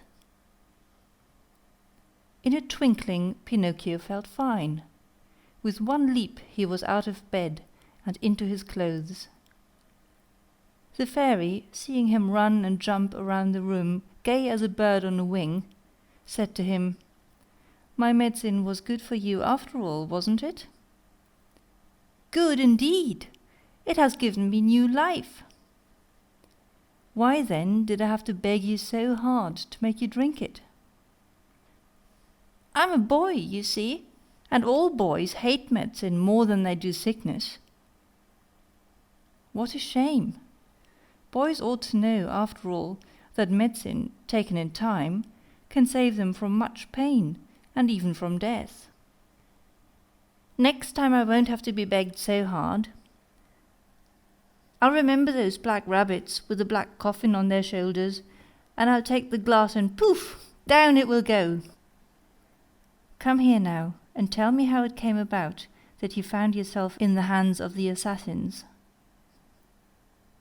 It happened that Fire Eater gave me 5 gold pieces to give to my father, but on the way I met a fox and a cat, who asked me, Do you want the 5 pieces to become 2,000? And I said, Yes. And they said, Come with us to the Field of Wonders. And I said, Let's go. Then they said, Let us stop at the Inn of the Red Lobster for dinner, and after midnight we'll set out again. We ate and went to sleep. When I awoke, they were gone, and I started out in the darkness all alone. On the road I met 2 assassins, dressed in black coal sacks, who said to me, Your money or your life. And I said, I haven't any money, for, you see, I had put my money under my tongue. One of them tried to put his hand in my mouth, and I bit it off and spat it out. But it wasn't a hand, it was a cat's paw. And they ran after me, and I ran and ran, till at last they caught me, and tied my neck with a rope, and hanged me to a tree, saying, Tomorrow we'll come back for you, and you'll be dead, and your mouth will be open, and then we'll take the gold pieces that you have hidden under your tongue. Where are the gold pieces now? The fairy asked. "I lost them," answered Pinocchio, but he told a lie, for he had them in his pocket. As he spoke, his nose, long though it was, became at least 2 inches longer. "And where did you lose them?" "In the wood near by." At this second lie, his nose grew a few more inches. "If you lost them in the nearby wood," said the fairy, "we'll look for them and find them, for everything that is lost there is always found." "Ah, now I remember," replied the marionette, becoming more and more confused. "I did not lose the gold pieces, but I swallowed them when I drank the medicine." At this third lie, his nose became longer than ever, so long that he could not even turn around. If he turned to the right, he knocked it against the bed or into the window panes. If he turned to the left, he struck the walls or the door. If he raised it a bit, he almost put the fairy's eyes out. The fairy sat looking at him and laughing. "Why do you laugh?" the marionette asked her, worried now at the sight of his growing nose. "I am laughing at your lies." "How do you know I'm lying?" "Lies, my boy, are known in a moment. There are 2 kinds of lies, lies with short legs and lies with long noses. Yours, just now, happen to have long noses." Pinocchio, not knowing where to hide his shame, tried to escape from the room, but his nose had become so long that he could not get it out of the door. Chapter 18. Pinocchio finds the fox and the cat again, and goes with them to sow the gold pieces in the field of wonders. Crying as if his heart would break, the marionette mourned for hours over the length of his nose. No matter how he tried, it would not go through the door. The fairy showed no pity toward him, as she was trying to teach him a good lesson, so that he would stop telling lies, the worst habit any boy may acquire. But when she saw him, pale with fright and with his eyes half out of his head from terror, she began to feel sorry for him, and clapped her hands together. 1,000 woodpeckers flew in through the window and settled themselves on Pinocchio's nose. They pecked and pecked so hard at that enormous nose that in a few moments it was the same size as before. "How good you are, my fairy," said Pinocchio, drying his eyes, "and how much I love you." "I love you too," answered the fairy, "and if you wish to stay with me, you may be my little brother, and I'll be your good little sister." "I should like to stay, but what about my poor father?" "I have thought of everything. Your father has been sent for, and before night he will be here." "Really?" cried Pinocchio joyfully. "Then, my good fairy, if you are willing, I should like to go to meet him. I cannot wait to kiss that dear old man, who has suffered so much for my sake." "Surely. Go ahead, but be careful not to lose your way. Take the wood path, and you'll surely meet him." Pinocchio set out, and as soon as he found himself in the wood, he ran like a hare. When he reached the giant oak tree, he stopped, for he thought he heard a rustle in the brush. He was right. There stood the fox and the cat, the 2 traveling companions with whom he had eaten at the Inn of the Red Lobster. "Here comes our dear Pinocchio," cried the fox, hugging and kissing him. "How did you happen here?" "How did you happen here?" repeated the cat. "It is a long story," said the marionette. "Let me tell it to you. The other night, when you left me alone at the inn, I met the assassins on the road." "The assassins? Oh, my poor friend! And what did they want?" "They wanted my gold pieces." "Rascals!" said the fox. "The worst sort of rascals," added the cat. "But I began to run," continued the marionette, "and they after me, until they overtook me and hanged me to the limb of that oak." Pinocchio pointed to the giant oak near by. "Could anything be worse?" said the Fox. "What an awful world to live in! Where shall we find a safe place for gentlemen like ourselves?" As the Fox talked thus, Pinocchio noticed that the cat carried his right paw in a sling. "What happened to your paw?" he asked. The cat tried to answer, but he became so terribly twisted in his speech that the Fox had to help him out. "My friend is too modest to answer. I'll answer for him. About an hour ago we met an old wolf on the road. He was half starved, and begged for help. Having nothing to give him, what do you think my friend did out of the kindness of his heart? With his teeth he bit off the paw of his front foot, and threw it at that poor beast, so that he might have something to eat." As he spoke, the Fox wiped off a tear. Pinocchio, almost in tears himself, whispered in the cat's ear, "If all the cats were like you, how lucky the mice would be!" "And what are you doing here?" the Fox asked the Marionette. "I am waiting for my father, who will be here at any moment now." "And your gold pieces?" "I still have them in my pocket, except one which I spent at the Inn of the Red Lobster." "To think that those 4 gold pieces might become 2,000 tomorrow! Why don't you listen to me? Why don't you sow them in the field of wonders? Today it is impossible. I'll go with you some other time." "Another day will be too late," said the Fox. "Why?" "Because that field has been bought by a very rich man, and today is the last day that it will be open to the public."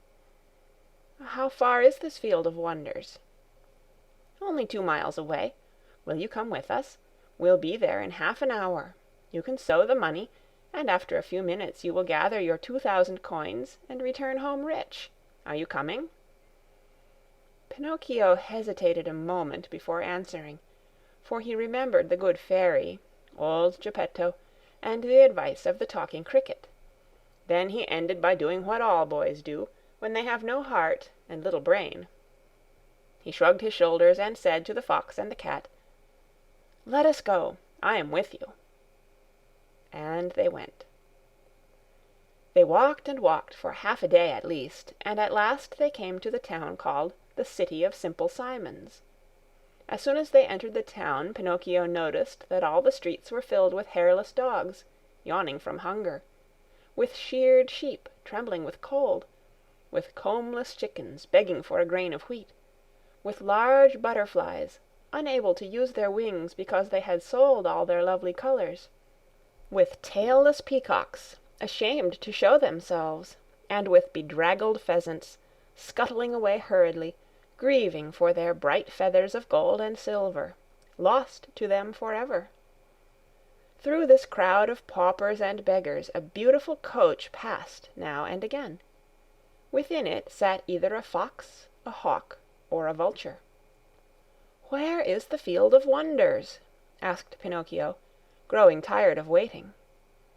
"Be patient. It is only a few more steps away." They passed through the city, and, just outside the walls, they stepped into a lonely field, which looked more or less like any other field. "Here we are," said the Fox to the Marionette. "Dig a hole here, and put the gold pieces into it." The Marionette obeyed. He dug the hole, put the 4 gold pieces into it, and covered them up very carefully. "Now," said the Fox, "go to that nearby brook, bring back a pail full of water, and sprinkle it over the spot." Pinocchio followed the directions closely, but as he had no pail, he pulled off his shoe, filled it with water, and sprinkled the earth which covered the gold. Then he asked, "Anything else?" "Nothing else," answered the Fox. "Now we can go. Return here within 20 minutes, and you will find the vine grown and the branches filled with gold pieces." Pinocchio, beside himself with joy, thanked the Fox and the Cat many times, and promised them each a beautiful gift. "We don't want any of your gifts," answered the 2 rogues. "It is enough for us that we have helped you to become rich with little or no trouble. For this we are as happy as kings." They said good-bye to Pinocchio, and, wishing him good luck, went on their way. Chapter 19. Pinocchio is robbed of his gold pieces, and in punishment is sentenced to 4 months in prison. If the marionette had been told to wait a day instead of 20 minutes, the time could not have seemed longer to him. He walked impatiently to and fro, and finally turned his nose toward the field of wonders. As he walked with hurried steps, his heart beat with an excited tick-tack, tick-tack, just as if it were a wall clock, and his busy brain kept thinking, "What if, instead of 1,000, I should find 2,000? Or instead of 2,000, I should find 5,000 or 100,000? I'll build myself a beautiful palace with 1,000 stables filled with 1,000 wooden horses to play with, a cellar overflowing with lemonade and ice cream soda, and a library of candies and fruits and cakes and cookies." Thus amusing himself with fancies, he came to the field. There he stopped to see if, by chance, a vine filled with gold coins was in sight, but he saw nothing.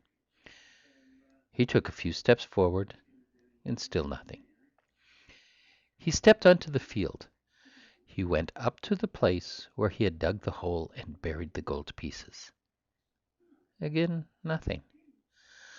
Pinocchio became very thoughtful, and, forgetting his good manners altogether, he pulled a hand out of his pocket and gave his head a thorough scratching. As he did so, he heard a hearty burst of laughter close to his head.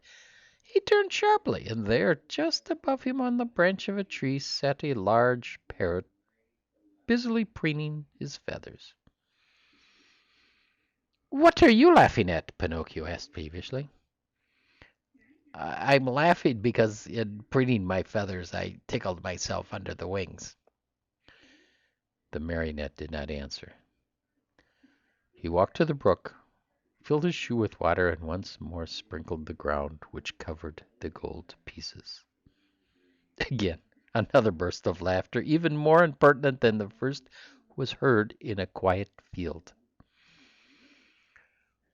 "Well," cried the marionette angrily this time, "may I know, Mr. Parrot, what amuses you so?"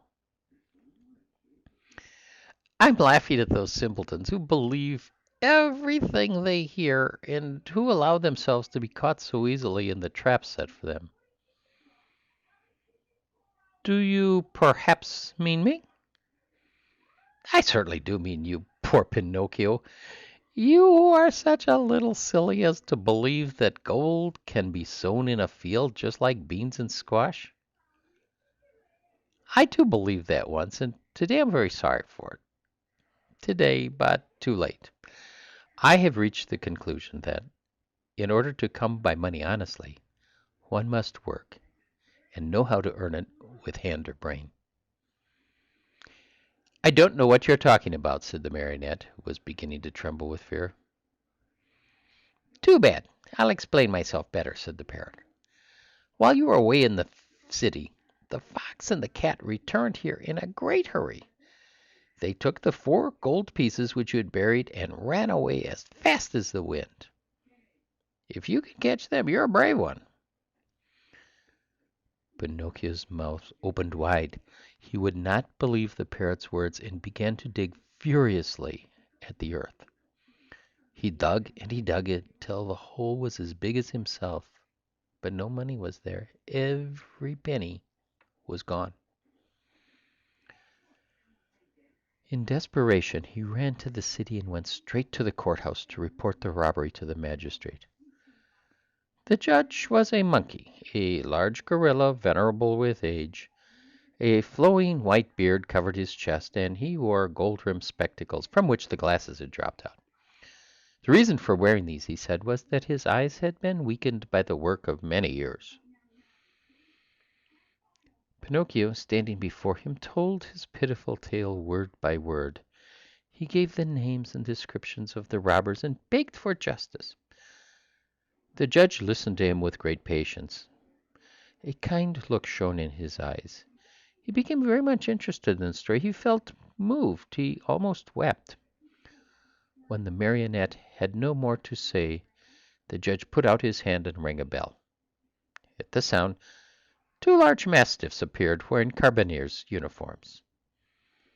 Then the magistrate, pointing to Pinocchio, said in a solemn voice, "This poor simpleton has been robbed of 4 gold pieces. Take him, therefore, and throw him in prison." The marionette, on hearing this sentence passed on him, was thoroughly stunned. He tried to protest, but the 2 officers clapped their paws on his mouth and hustled him away to jail. There he had to remain for 4 long, weary months. And if it had not been for a very lucky chance, he probably would have to stay there longer.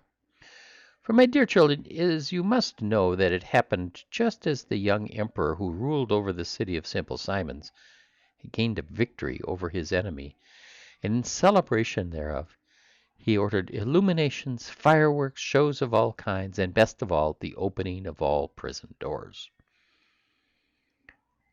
"If the others go, I go too," said Pinocchio to the jailer.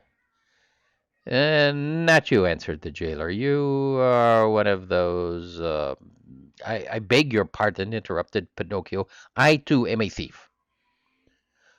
"In that case you're free to go," said the jailer. Taking off his cap, he bowed low, he opened the door of the prison, and Pinocchio ran out and away, with never a look backward. Chapter 20.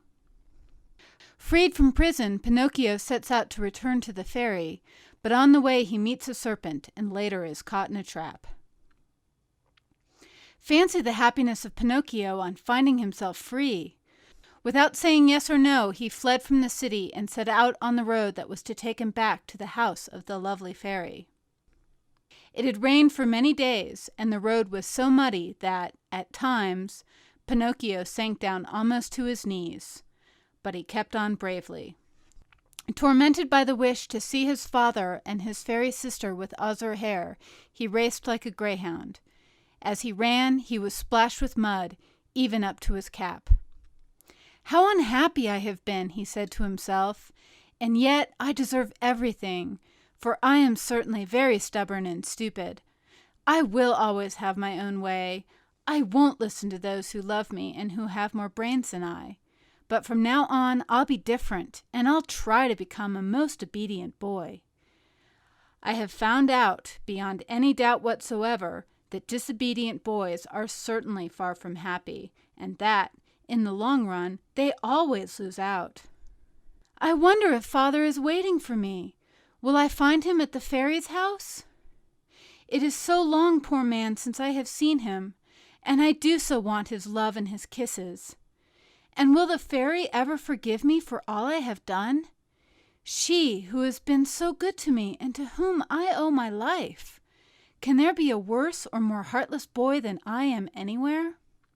As he spoke, he stopped suddenly, frozen with terror. What was the matter? An immense serpent lay stretched across the road, a serpent with bright green skin, fiery eyes which glowed and burned, and a pointed tail that smoked like a chimney. How frightened was poor Pinocchio! He ran back wildly for 1/2 mile, and at last settled himself atop a heap of stones to wait for the serpent to go on his way and leave the road clear for him. He waited an hour, 2 hours, 3 hours, but the serpent was always there, and even from afar one could see the flash of his red eyes and the column of smoke which rose from his long pointed tail. Pinocchio, trying to feel very brave, walked straight up to him and said in a sweet, soothing voice, "I beg your pardon, Mr. Serpent. Would you be so kind as to step aside to let me pass?" He might as well have talked to a wall. The serpent never moved. Once more, in the same sweet voice, he spoke, "You must know, Mr. Serpent, that I am going home where my father is waiting for me. It is so long since I have seen him. Would you mind very much if I passed?" He waited for some sign of an answer to his questions, but the answer did not come. On the contrary, the green serpent, who had seemed, until then, wide awake and full of life, became suddenly very quiet and still. His eyes closed and his tail stopped smoking. "Is he dead, I wonder?" said Pinocchio, rubbing his hands together happily. Without a moment's hesitation he started to step over him, but he had just raised one leg when the serpent shot up like a spring and the marionette fell head over heels backward. He fell so awkwardly that his head stuck in the mud, and there he stood with his legs straight up in the air. At the sight of the marionette kicking and squirming like a young whirlwind, the serpent laughed so heartily and so long that at last he burst an artery and died on the spot. Pinocchio freed himself from his awkward position and once more began to run in order to reach the fairy's house before dark. As he went, the pangs of hunger grew so strong that, unable to withstand them, he jumped into a field to pick a few grapes that tempted him. Woe to him! No sooner had he reached the grapevine than crack went his legs. The poor marionette was caught in a trap, set there by a farmer for some weasels which came every night to steal his chickens. Chapter 21. Pinocchio is caught by a farmer who uses him as a watchdog for his chicken coop. Pinocchio, as you may well imagine, began to scream and weep and beg. But all was of no use, for no houses were to be seen and not a soul passed by on the road. Night came on, a little because of the sharp pain in his legs, a little because of fright at finding himself alone in the darkness of the field. The marionette was about to faint, when he saw a tiny glowworm flickering by. He called to her and said, "Dear little glowworm, will you set me free?" "Poor little fellow," replied the glowworm, stopping to look at him with pity. "How came you to be caught in this trap?" "I stepped into this lonely field to take a few grapes and—" "Are the grapes yours?" "No." "Who has taught you to take things that do not belong to you?" "I was hungry." "Hunger, my boy, is no reason for taking something which belongs to another." It's true, cried Pinocchio in tears. "I won't do it again." Just then the conversation was interrupted by approaching footsteps. It was the owner of the field who was coming on tiptoes to see if by chance he had caught the weasels which had been eating his chickens. Great was his surprise when, holding up his lantern, he saw that, instead of a weasel, he had caught a boy. "Ah, you little thief," said the farmer in an angry voice, "so you are the one who steals my chickens." "Not I, no, no," cried Pinocchio, sobbing bitterly. "I came here only to take a very few grapes." "He who steals grapes may very easily steal chickens also. Take my word for it, I'll give you a lesson that you'll remember for a long while." He opened the trap, grabbed the marionette by the collar, and carried him to the house as if he were a puppy. When he reached the yard in front of the house, he flung him to the ground, put a foot on his neck, and said to him roughly, "It is late now, and it's time for bed. Tomorrow will settle matters. In the meantime, since my watchdog died today, you may take his place and guard my hen house." No sooner said than done. He slipped the dog collar around Pinocchio's neck and tightened it, so that it would not come off. A long iron chain was tied to the collar. The other end of the chain was nailed to the wall. "If tonight it should happen to rain," said the farmer, "you can sleep in that little doghouse near by, where you will find plenty of straw for a soft bed. It has been Melampo's bed for 3 years, and it will be good enough for you. And if, by any chance, any thieves should come, be sure to bark." After this last warning, the farmer went into the house and closed the door and barred it. Poor Pinocchio huddled close to the doghouse, more dead than alive, from cold, hunger, and fright. Now and again he pulled and tugged at the collar, which nearly choked him, and cried out in a weak voice, "I deserve it. Yes, I deserve it. I have been nothing but a truant and a vagabond. I have never obeyed anyone, and I have always done as I pleased. If I were only like so many others, and had studied and worked and stayed with my poor old father, I should not find myself here now, in this field and in the darkness, taking the place of a farmer's watchdog. Oh, if I could start all over again! But what is done can't be undone, and I must be patient." After this little sermon to himself, which came from the very depths of his heart, Pinocchio went into the doghouse and fell asleep. Chapter 22. Pinocchio discovers the thieves, and as a reward for faithfulness he regains his liberty. Even though a boy may be very unhappy, he very seldom loses sleep over his worries. The marionette, being no exception to this rule, slept on peacefully for a few hours, till well along toward midnight, when he was awakened by strange whisperings and stealthy sounds coming from the yard. He stuck his nose out of the doghouse and saw 4 slender, hairy animals. They were weasels, small animals very fond of both eggs and chickens. One of them left her companions and, going to the door of the doghouse, said in a sweet voice, "Good evening, Melampo." "My name is not Melampo," answered Pinocchio. "Who are you, then?"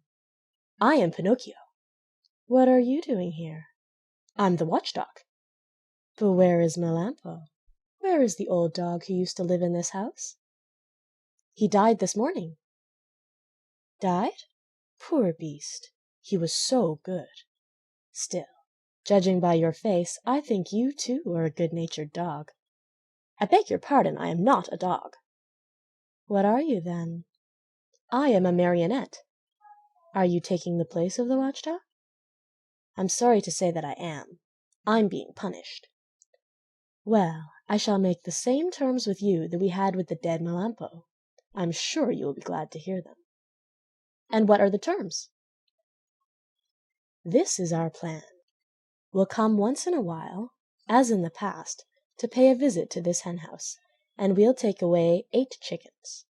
Of these, 7 are for us, and 1 for you, provided, of course, that you will make believe you are sleeping and will not bark for the farmer." "Did Melampo really do that?" asked Pinocchio. "Indeed he did, and because of that we were the best of friends. Sleep away peacefully, and remember that before we go we shall leave you a nice fat chicken all ready for your breakfast in the morning. Is that understood?" "Even too well," answered Pinocchio, and shaking his head in a threatening manner he seemed to say, "We'll talk this over in a few minutes, my friends." As soon as the 4 weasels had talked things over, they went straight to the chicken coop which stood close to the doghouse. Digging busily with teeth and claws, they opened the little door and slipped in. But they were no sooner in than they heard the door close with a sharp bang. The one who had done the trick was Pinocchio, who, not satisfied with that, dragged a heavy stone in front of it. That done, he started to bark, and he barked as if he were a real watchdog. "Bow, wow, wow! Bow, wow!" The farmer heard the loud barks and jumped out of bed. Taking his gun, he leaped to the window and shouted, "What's the matter?" "The thieves are here," answered Pinocchio. "Where are they?" "In the chicken coop. I'll come down in a second." And in fact he was down in the yard in a twinkling, and running toward the chicken coop. He opened the door, pulled out the weasels one by one, and after tying them in a bag, said to them in a happy voice, "You're in my hands at last. I could punish you now, but I'll wait. In the morning you may come with me to the inn, and there you'll make a fine dinner for some hungry mortal. It is really too great an honor for you, one you do not deserve. But, as you see, I am really a very kind and generous man, and I am going to do this for you." Then he went up to Pinocchio and began to pet and caress him. "How did you ever find them out so quickly? And to think that Melampo, my faithful Melampo, never saw them in all these years."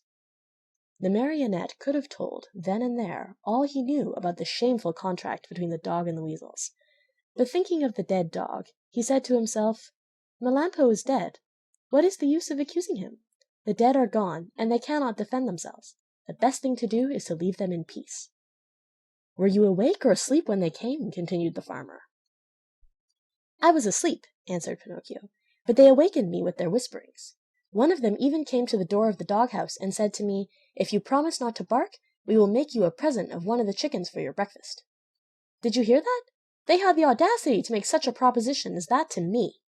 For you must know that though I am a very wicked marionette, full of faults, still I never have been, nor ever shall be, bribed." "Fine boy!" cried the farmer, slapping him on the shoulder in a friendly way. "You ought to be proud of yourself. And to show you what I think of you, you are free from this instant." And he slipped the dog collar from his neck.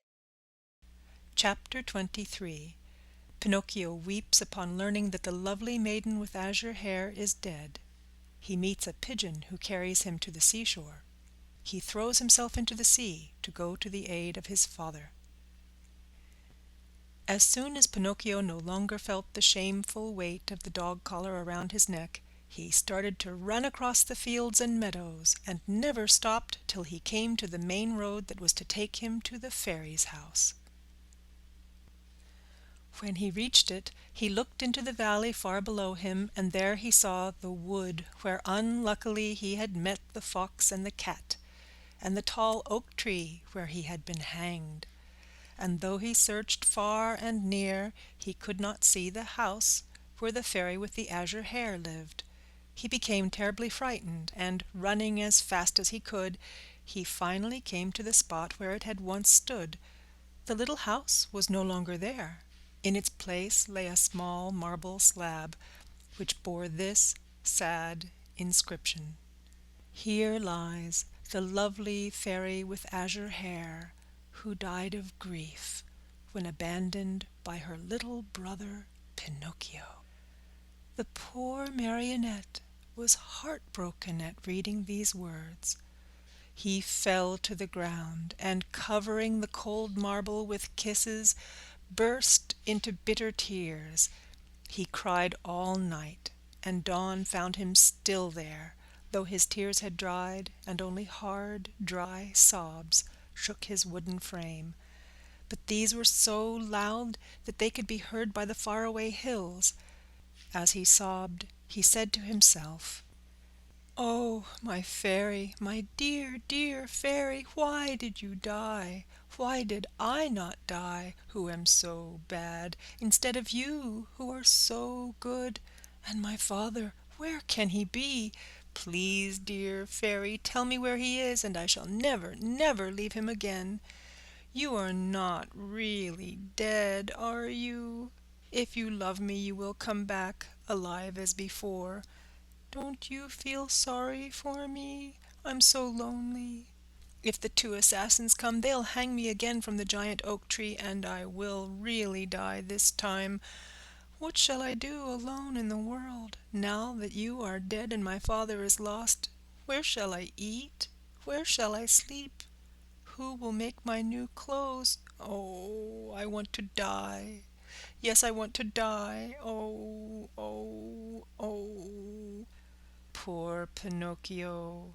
He even tried to tear his hair, but as it was only painted on his wooden head, he could not even pull it. Just then a large pigeon flew far above him. Seeing the marionette, he cried to him, "Tell me, little boy, what are you doing down there?" "Can't you see? I'm crying," cried Pinocchio, lifting his head toward the voice and rubbing his eyes with his sleeve. "Tell me," asked the pigeon, "do you by chance know of a marionette, Pinocchio by name?" "Pinocchio? Did you say Pinocchio?" replied the marionette, jumping to his feet. "Why, I am Pinocchio." At this answer the pigeon flew swiftly down to the earth. He was much larger than a turkey. "Then you know Geppetto also." "Do I know him? He's my father, my poor dear father. Has he perhaps spoken to you of me? Will you take me to him? Is he still alive? Answer me, please. Is he still alive?" "I left him 3 days ago on the shore of a large sea." "What was he doing?" "He was building a little boat with which to cross the ocean. For the last 4 months that poor man has been wandering around Europe looking for you. Not having found you yet, He has made up his mind to look for you in the New World, far across the ocean." "How far is it from here to the shore?" asked Pinocchio anxiously. "More than 50 miles." 50 miles! Oh, dear pigeon, how I wish I had your wings. If you want to come, I'll take you with me." "How?" "Astride my back. Are you very heavy?" "Heavy? Not at all. I'm only a feather." "Very well." Saying nothing more, Pinocchio jumped on the pigeon's back, and, as he settled himself, he cried out gaily, gallop on, my pretty steed. I'm in a great hurry." The pigeon flew away, and in a few minutes he had reached the clouds. The marionette looked to see what was below him. His head swam, and he was so frightened that he clutched wildly at the pigeon's neck to keep himself from falling. They flew all day. Toward evening the pigeon said, "I'm very thirsty." "And I'm very hungry," said Pinocchio. "Let us stop a few minutes at that pigeon coop down there. Then we can go on and be at the seashore in the morning." They went into the empty coop, and there they found nothing but a bowl of water and a small basket filled with chickpeas. The marionette had always hated chickpeas. According to him, they had always made him sick. But that night he ate them with a relish. As he finished them, he turned to the pigeon and said, "I never should have thought that chickpeas could be so good." "You must remember, my boy," answered the pigeon, "that hunger is the best sauce." After resting a few minutes longer, they set out again. The next morning they were at the seashore. Pinocchio jumped off the pigeon's back, and the pigeon, not wanting any thanks for a kind deed, flew away swiftly and disappeared. The shore was full of people, shrieking and tearing their hair as they looked toward the sea. "What has happened?" asked Pinocchio of a little old woman. "A poor old father lost his only son some time ago, and today he built a tiny boat for himself in order to go in search of him across the ocean. The water is very rough, and we're afraid he will be drowned." "Where is the little boat?" "There, straight down there," answered the little old woman, pointing to a tiny shadow no bigger than a nutshell floating on the sea. Pinocchio looked closely for a few minutes and then gave a sharp cry, "It's my father! It's my father!" Meanwhile the little boat, tossed about by the hungry waters, appeared and disappeared in the waves. And Pinocchio, standing on a high rock, tired out with searching, waved to him with hand and cap and even with his nose. It looked as if Geppetto, though far away from the shore, recognized his son, for he took off his cap and waved also. He seemed to be trying to make everyone understand that he would come back if he were able, but the sea was so heavy that he could do nothing with his oars. Suddenly a huge wave came, and the boat disappeared. They waited and waited for it, but it was gone. "Poor man," said the fisher folk on the shore, whispering a prayer as they turned to go home. Just then a desperate cry was heard. Turning around, the fisher folk saw Pinocchio dive into the sea, and heard him cry out, "I'll save him! I'll save my father!" The marionette, being made of wood, floated easily along and swam like a fish in the rough water. Now and again he disappeared, only to reappear once more. In a twinkling he was far away from land. At last he was completely lost to view. "Poor boy!" cried the fisher folk on the shore, and again they mumbled a few prayers as they returned home. Chapter 24. Pinocchio reaches the island of the busy bees and finds the fairy once more. Pinocchio, spurred on by the hope of finding his father and of being in time to save him, swam all night long. And what a horrible night it was! It poured rain, it hailed, it thundered, and the lightning was so bright that it turned the night into day. At dawn he saw, not far away from him, a long stretch of sand. It was an island in the middle of the sea. Pinocchio tried his best to get there, but he couldn't. The waves played with him and tossed him about as if he were a twig or a bit of straw. At last, and luckily for him, a tremendous wave tossed him to the very spot where he wanted to be.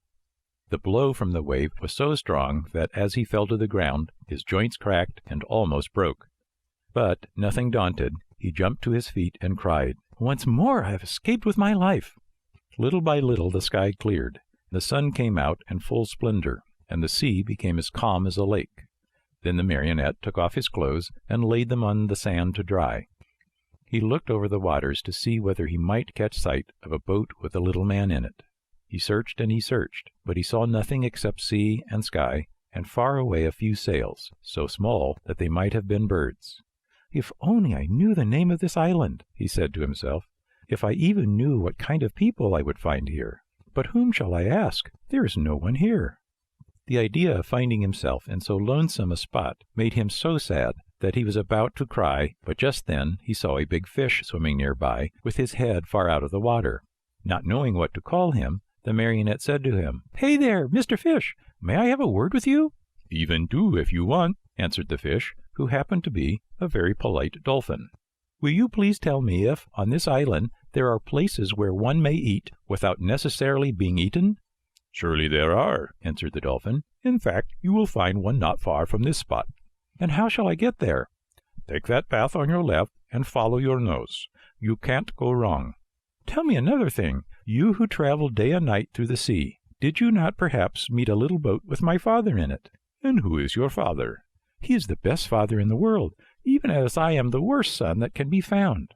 "In the storm of last night," answered the dolphin, "the little boat must have been swamped." "And my father?" "By this time he must have been swallowed by the terrible shark, which for the last few days has been bringing terror to these waters." "Is this shark very big?" asked Pinocchio, who was beginning to tremble with fright. "Is he big?" replied the dolphin. "Just to give you an idea of his size, let me tell you that he is larger than a 5-story building, and that he has a mouth so big, so deep, that a whole train and engine could easily get into it." "Mother mine!" cried the marionette, scared to death, and dressed himself as fast as he could. He turned to the dolphin and said, "Farewell, Mr. Fish. Pardon the bother, and many thanks for your kindnesses." This said, he took the path at so swift a gait that he seemed to fly, and at every small sound he heard, he turned in fear to see whether the terrible shark, 5 stories high and with a train in his mouth, was following him. After walking a half-hour, he came to a small country called the Land of the Busy Bees. The streets were filled with people running to and fro about their tasks. Everyone worked. Everyone had something to do. Even if one were to search with a lantern, not one idle man or one tramp could have been found. "I understand," said Pinocchio at once wearily. "This is no place for me. I was not born for work." But in the meantime he began to feel hungry, for it was 24 hours since he had eaten. What was to be done? There were only 2 means left to him in order to get a bite to eat. He had either to work or to beg. He was ashamed to beg, because his father had always preached to him that begging should be done only by the sick or the old. He had said that the real poor in this world, deserving of our pity and help, were only those who, either through age or sickness, had lost the means of earning their bread with their own hands. All others should work, and if they didn't, and went hungry, so much the worse for them. Just then a man passed by, worn out and wet with perspiration, pulling with difficulty 2 heavy carts filled with coal. Pinocchio looked at him, and judging him by his looks to be a kind man, said to him, with eyes downcast in shame, "Will you be so good as to give me a penny, for I am faint with hunger?" "Not only 1 penny," answered the coal man. "I'll give you 4 if you will help me pull these 2 wagons." "I am surprised," answered the marionette, very much offended. "I wish you to know that I have never been a donkey, nor have I ever pulled a wagon." "So much the better for you," answered the coal man. "Then, my boy, if you are really faint with hunger, eat 2 slices of your pride, and I hope they don't give you indigestion." A few minutes after, a bricklayer passed by, carrying a pail full of plaster on his shoulder. "Good man, will you be kind enough to give a penny to a poor boy who is yawning from hunger?" "Gladly," answered the bricklayer. "Come with me and carry some plaster, and instead of 1 penny, I'll give you 5. "But the plaster is heavy," answered Pinocchio, and the work is too hard for me." "Well, if the work is too hard for you, my boy, enjoy your yawns, and may they bring you luck." In less than half an hour, at least 20 people passed by, and Pinocchio begged of each one. But they all answered, "Aren't you ashamed? Instead of being a beggar in the streets, why don't you look for work and earn your own bread?" Finally, a little woman went by carrying 2 jugs of water. "Good woman, will you allow me to have a drink from one of your jugs?" asked Pinocchio, who was burning up with thirst. "With pleasure, my boy," she answered, setting the 2 jugs on the ground before him. When Pinocchio had had his fill, he grumbled as he wiped his mouth, "My thirst is gone. If I could only as easily get rid of my hunger." On hearing these words, the good little woman immediately said, "If you will help me carry these jugs home, I'll give you a slice of bread." Pinocchio looked at the jug and said neither yes nor no. "And with the bread, I'll give you a nice dish of cauliflower with white sauce on it." Pinocchio gave the jug another look and said neither yes nor no. "And after the cauliflower, some cake and jam." At this last bribery, Pinocchio could no longer resist and said firmly, "Very well, I will take the jug home for you." The jug was very heavy, and the marionette, not being strong enough to carry it with his hands, had to put it on his head. When they arrived home, the little woman made Pinocchio sit down at a small table and placed before him the bread, the cauliflower, and the cake. Pinocchio did not eat. He devoured. His stomach seemed a bottomless pit. His hunger finally appeased, he raised his head to thank his kind benefactress. But he had not looked at her long when he gave a cry of surprise and sat there with his eyes wide open, his fork in the air, and his mouth filled with bread and cauliflower. "Why all this surprise?" asked the good woman, laughing. "Because," answered Pinocchio, stammering and stuttering, "because you look like you remind me of, yes, the same voice, the same eyes, the same hair, yes, you have also the same azure hair she had. Oh, my little fairy, tell me that it is you. Don't make me cry any longer. If you only knew, I have cried so much, I have suffered so." And Pinocchio threw himself on the floor and clasped the knees of the mysterious little woman. Chapter 25. Pinocchio promises the fairy to be good and to study, as he is growing tired of being a marionette, and wishes to become a real boy. If Pinocchio cried much longer, the little woman thought he would melt away, so she finally admitted that she was the little fairy with azure hair. "You are a rascal of a marionette. How did you know it was I?" she asked, laughing. "My love for you told me who you were. Do you remember? You left me when I was a little girl, and now you find me a grown woman. I am so old I could almost be your mother. I am very glad of that, for then I can call you mother instead of sister. For a long time I have wanted a mother, just like other boys. But how did you grow so quickly?" "That is a secret." "Tell it to me. I want to grow a little. Look at me. I have never grown higher than a penny's worth of cheese." "But you cannot grow," answered the fairy. "Why not?" "Because marionettes never grow. They are born marionettes, they live marionettes, and they die marionettes." "Oh, I am tired of always being a marionette," cried Pinocchio disgustedly. "It's about time for me to grow into a man as everyone else does." "And you will, if you deserve it." "Really? What can I do to deserve it?" "It's a very simple matter. Try to act like a well-behaved child." "Don't you think I do?" "Far from it. Good boys are obedient, and you, on the contrary, and I never obey. Good boys love study and work, but you, I, on the contrary, am a lazy fellow and tramp all year round. Good boys always tell the truth, and I always tell lies. Good boys go gladly to school, and I get sick if I go to school. From now on, I will be different." "Do you promise?" "I promise. I want to become a good boy and be a comfort to my father. Where is my poor father now?" "I do not know." "Will I ever be lucky enough to find him and embrace him once more?" "I think so. Indeed, I am sure of it." At this answer, Pinocchio's happiness was very great. He grasped the fairy's hands and kissed them so hard that it looked as if he had lost his head. Then, lifting his face, he looked at her lovingly and asked, "Tell me, little mother, it isn't true that you are dead, is it?" "It doesn't seem so," answered the fairy, smiling. "If you only knew how I suffered and how I wept when I read, 'Here lies—'" "I know, and for that I have forgiven you. The depth of your sorrow made me see that you have a kind heart. There is always hope for boys with hearts such as yours, though they may often be very mischievous. This is the reason why I have come so far to look for you. From now on, I'll be your own little mother." "Oh, how lovely!" cried Pinocchio, jumping with joy. "You will obey me always, and do as I wish?" "Gladly, very gladly, more than gladly." "Beginning tomorrow," said the fairy, "you'll go to school every day." Pinocchio's face fell a little. "Then you will choose the trade you like best." Pinocchio became more serious. "What are you mumbling to yourself?" asked the fairy. "I was just saying," whined the marionette in a whisper, "that it seems too late for me to go to school now." "No, indeed. Remember, it is never too late to learn." "But I don't want either trade or profession." "Why?" "Because work wearies me." "My dear boy," said the fairy, "people who speak as you do usually end their days either in a prison or in a hospital. A man, remember, whether rich or poor, should do something in this world. No one can find happiness without work. Woe betide the lazy fellow. Laziness is a serious illness, and one must cure it immediately. Yes, even from early childhood. If not, it will kill you in the end." These words touched Pinocchio's heart.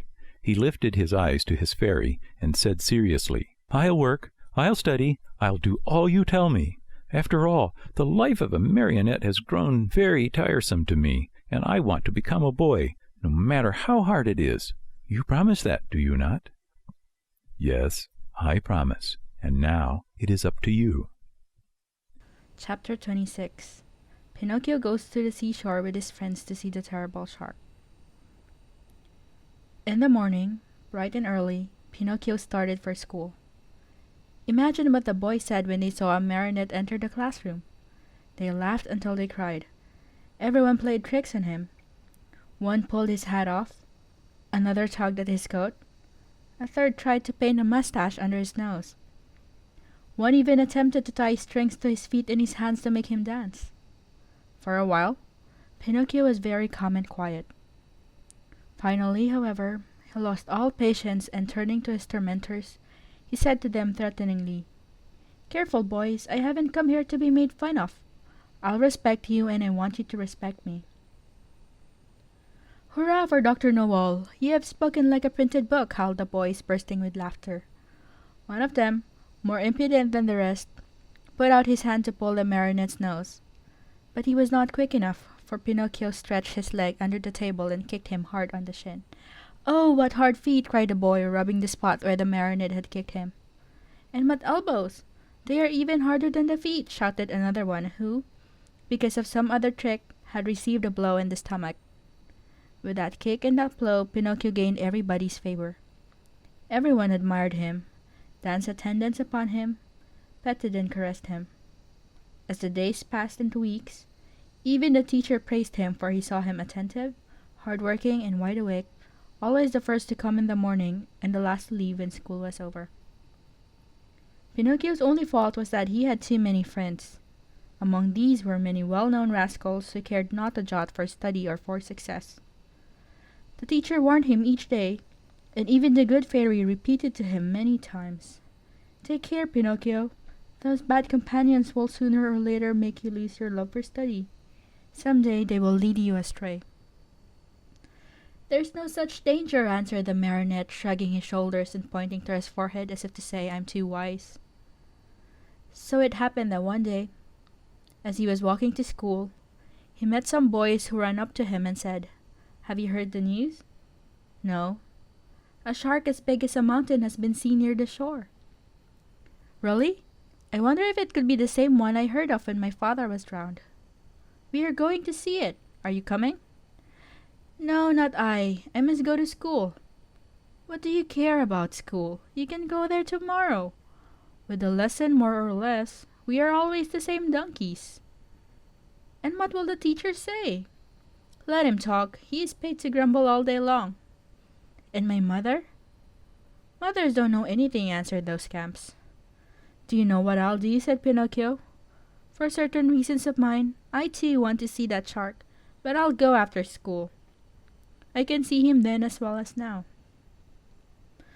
Poor simpleton, cried one of the boys. Do you think that a fish of that size will stand there waiting for you?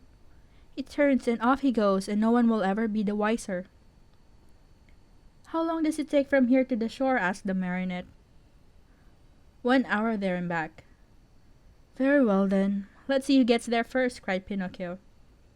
At the signal, the little troop with books under their arms dashed across the fields. Pinocchio led the way, running as if on wings, the others following as fast as they could. Now and again he looked back, and, seeing his followers hot and tired, and with tongues hanging out, he laughed out heartily. Unhappy boy! If he had only known then the dreadful things that were to happen to him on account of his disobedience. Chapter 27. The Great Battle Between Pinocchio and His Playmates. One is wounded. Pinocchio is arrested. Going like the wind, Pinocchio took but a very short time to reach the shore. He glanced all about him, but there was no sign of a shark. The sea was as smooth as glass. "Hey there, boys, where's that shark?" he asked, turning to his playmates. "He may have gone for his breakfast," said one of them, laughing. "Or perhaps he went to bed for a little nap," said another, laughing also. From the answers and the laughter which followed them, Pinocchio understood that the boys had played a trick on him. "What now?" he said angrily to them. "What's the joke?" "Oh, the joke's on you," cried his tormentors, laughing more heartily than ever and dancing gaily around the marionette. "And that is, that we have made you stay out of school to come with us. Aren't you ashamed of being such a goody-goody and of studying so hard? You never have a bit of enjoyment. And what is it to you if I do study? What does the teacher think of us, you mean? Why, don't you see, if you study and we don't, we pay for it. After all, it's only fair to look out for ourselves. What do you want me to do? Hate school and books and teachers, as we all do. They are your worst enemies, you know, and they like to make you as unhappy as they can. And if I go on studying, what will you do to me? You'll pay for it." "Really, you amuse me," answered the marionette, nodding his head. "Hey, Pinocchio," cried the tallest of them all, "that will do. We are tired of hearing you bragging about yourself, you little turkey cock. You may not be afraid of us, but remember, we are not afraid of you either. You are alone, you know, and we are 7. "Like 7 sins," said Pinocchio, still laughing. "Did you hear that? He has insulted us all. He called us sins. Pinocchio, apologize for that, or look out." "Cuckoo," said the marionette, mocking them with his thumb to his nose. "You'll be sorry. Cuckoo. We'll whip you soundly. Cuckoo. You'll go home with a broken nose. Cuckoo. Very well then, take that, and keep it for your supper," called out the boldest of his tormentors. And with the words, he gave Pinocchio a terrible blow on the head. Pinocchio answered with another blow, and that was the signal for the beginning of the fray. In a few moments, the fight raged hot and heavy on both sides.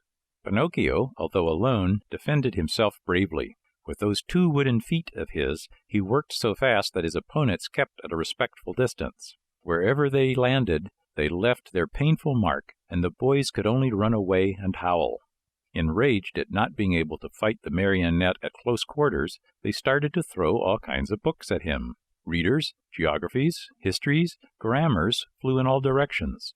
But Pinocchio was keen of eye and swift of movement, and the books only passed over his head, landed in the sea, and disappeared. The fish, thinking they might be good to eat, came to the top of the water in great numbers. Some took a nibble, some took a bite, but no sooner had they tasted a page or two than they spat them out with a wry face, as if to say, "What a horrible taste! Our own food is so much better." Meanwhile the battle waxed more and more furiously. At the noise, a large crab crawled slowly out of the water, and, with a voice that sounded like a trombone suffering from a cold, he cried out, "Stop fighting, you rascals! These battles between you boys rarely end well. Trouble is sure to come to you." Poor crab! He might as well have spoken to the wind. Instead of listening to his good advice, Pinocchio turned to him and said as roughly as he knew how, "Keep quiet, ugly crab. It would be better for you to chew a few cough drops to get rid of that cold you have. Go to bed and sleep. You will feel better in the morning." In the meantime, the boys, having used all their books, looked around for new ammunition. Seeing Pinocchio's bundle lying idly nearby, They somehow managed to get hold of it. One of the books was a very large volume, an arithmetic text, heavily bound in leather. It was Pinocchio's pride. Among all his books, he liked that one the best. Thinking it would make a fine missile, one of the boys took hold of it and threw it with all his strength at Pinocchio's head.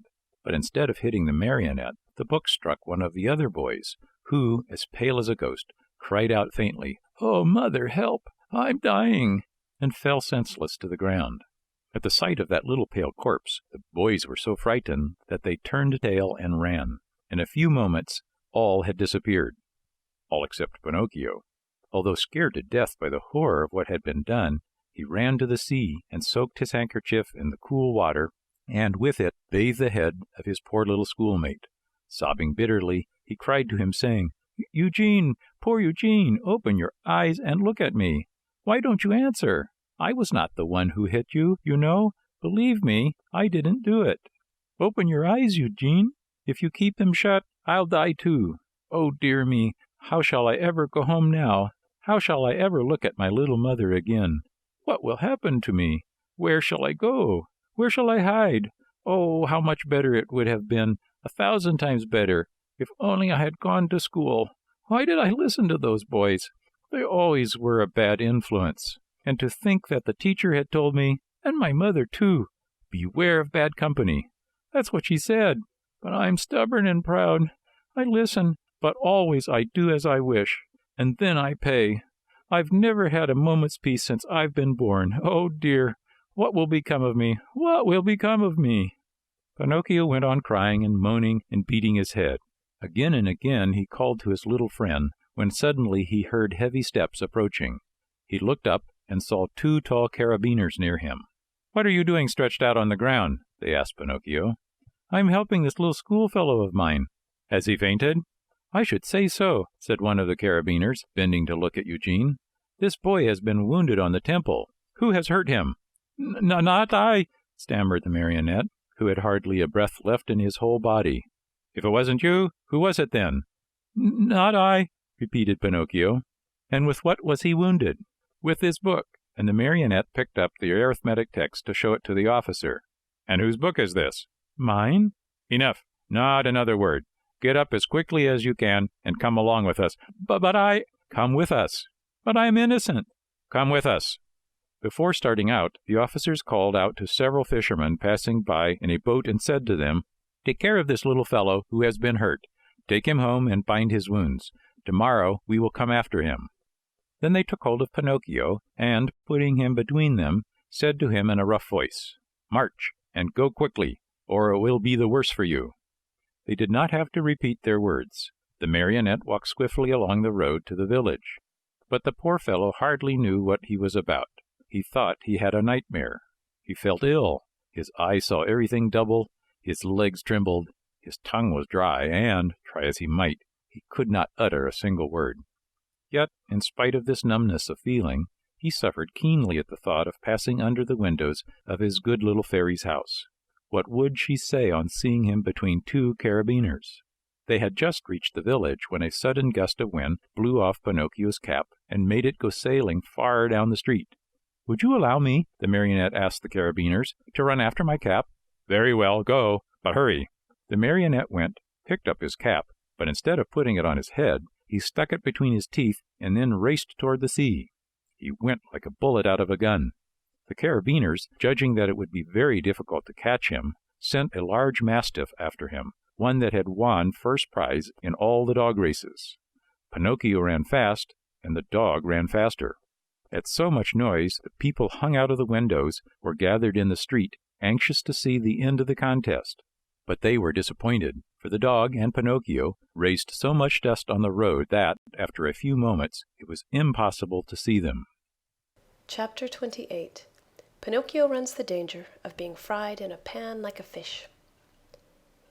During that wild chase, Pinocchio lived through a terrible moment when he almost gave himself up as lost.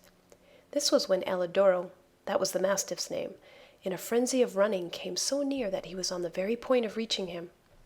The marionette heard, close behind him, the labored breathing of the beast who was fast on his trail, and now and again even felt his hot breath blow over him.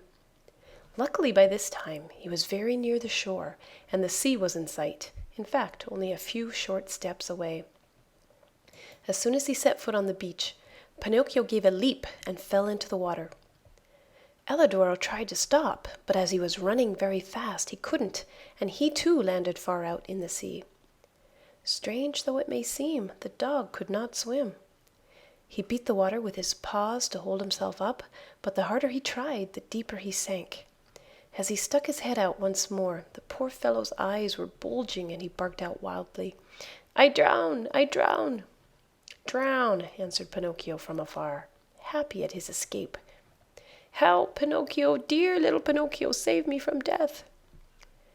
At those cries of suffering, the marionette, who, after all, had a very kind heart, was moved to compassion. He turned toward the poor animal and said to him, "But if I help you, will you promise not to bother me again by running after me?" "I promise, I promise. Only hurry, for if you wait another second, I'll be dead and gone." Pinocchio hesitated still another minute.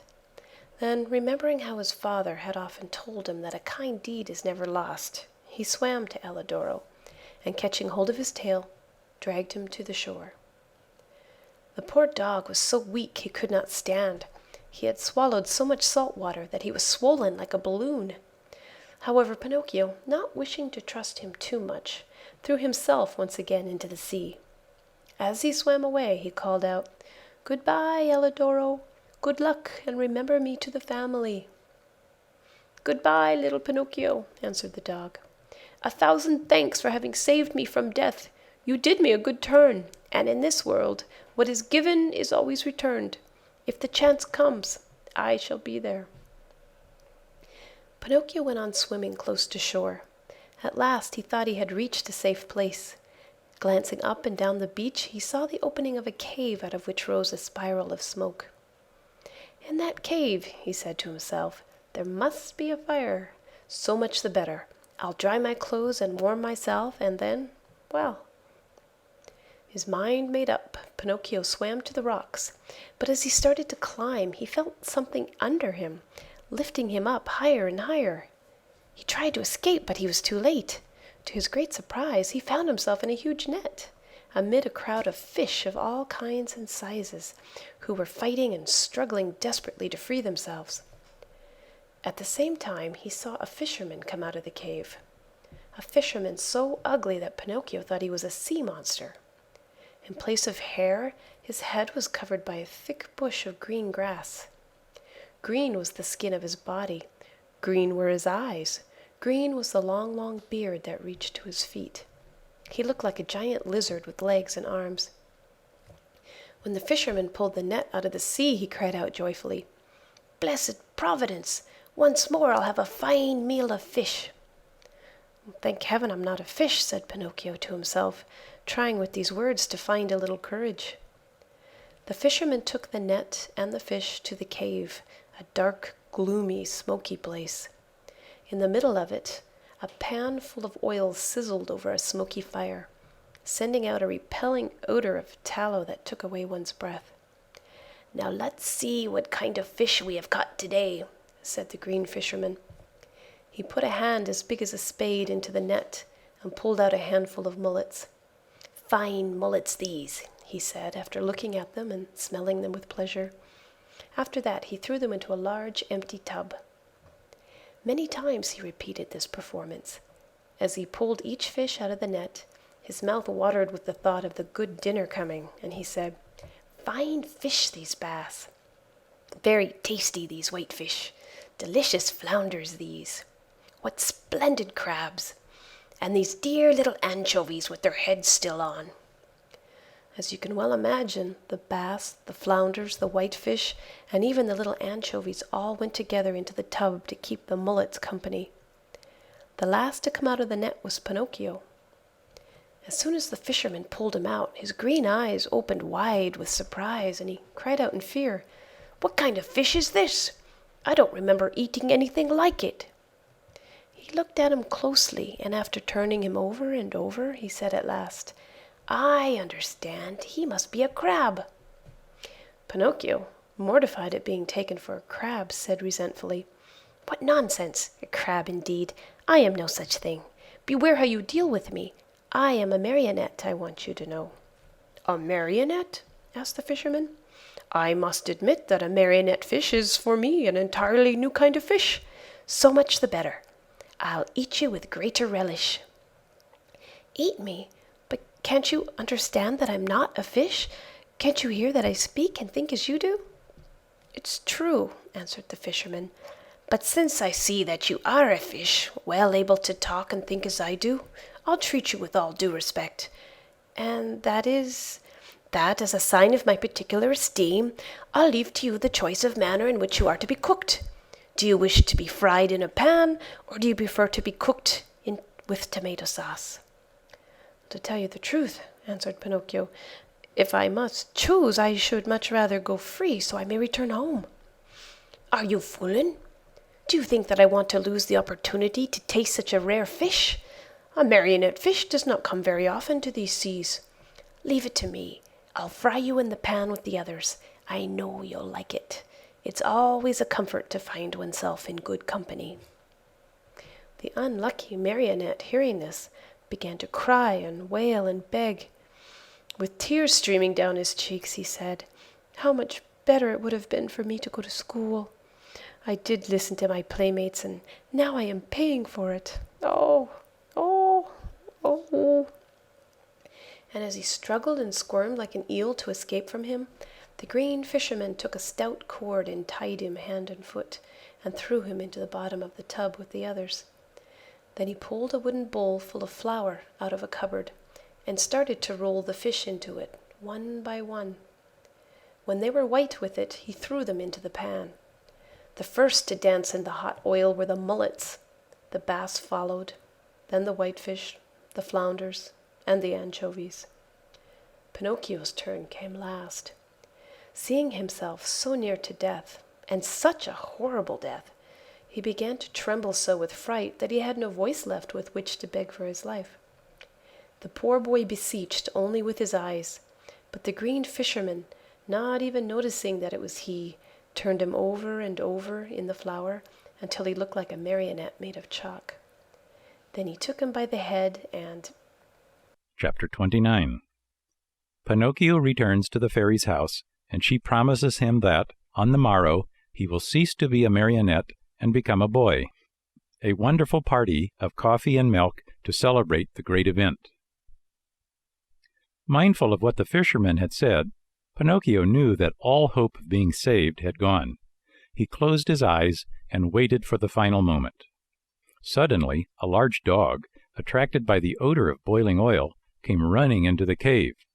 "Get out!" cried the fisherman threateningly, and still holding on to the marionette, who was all covered with flour.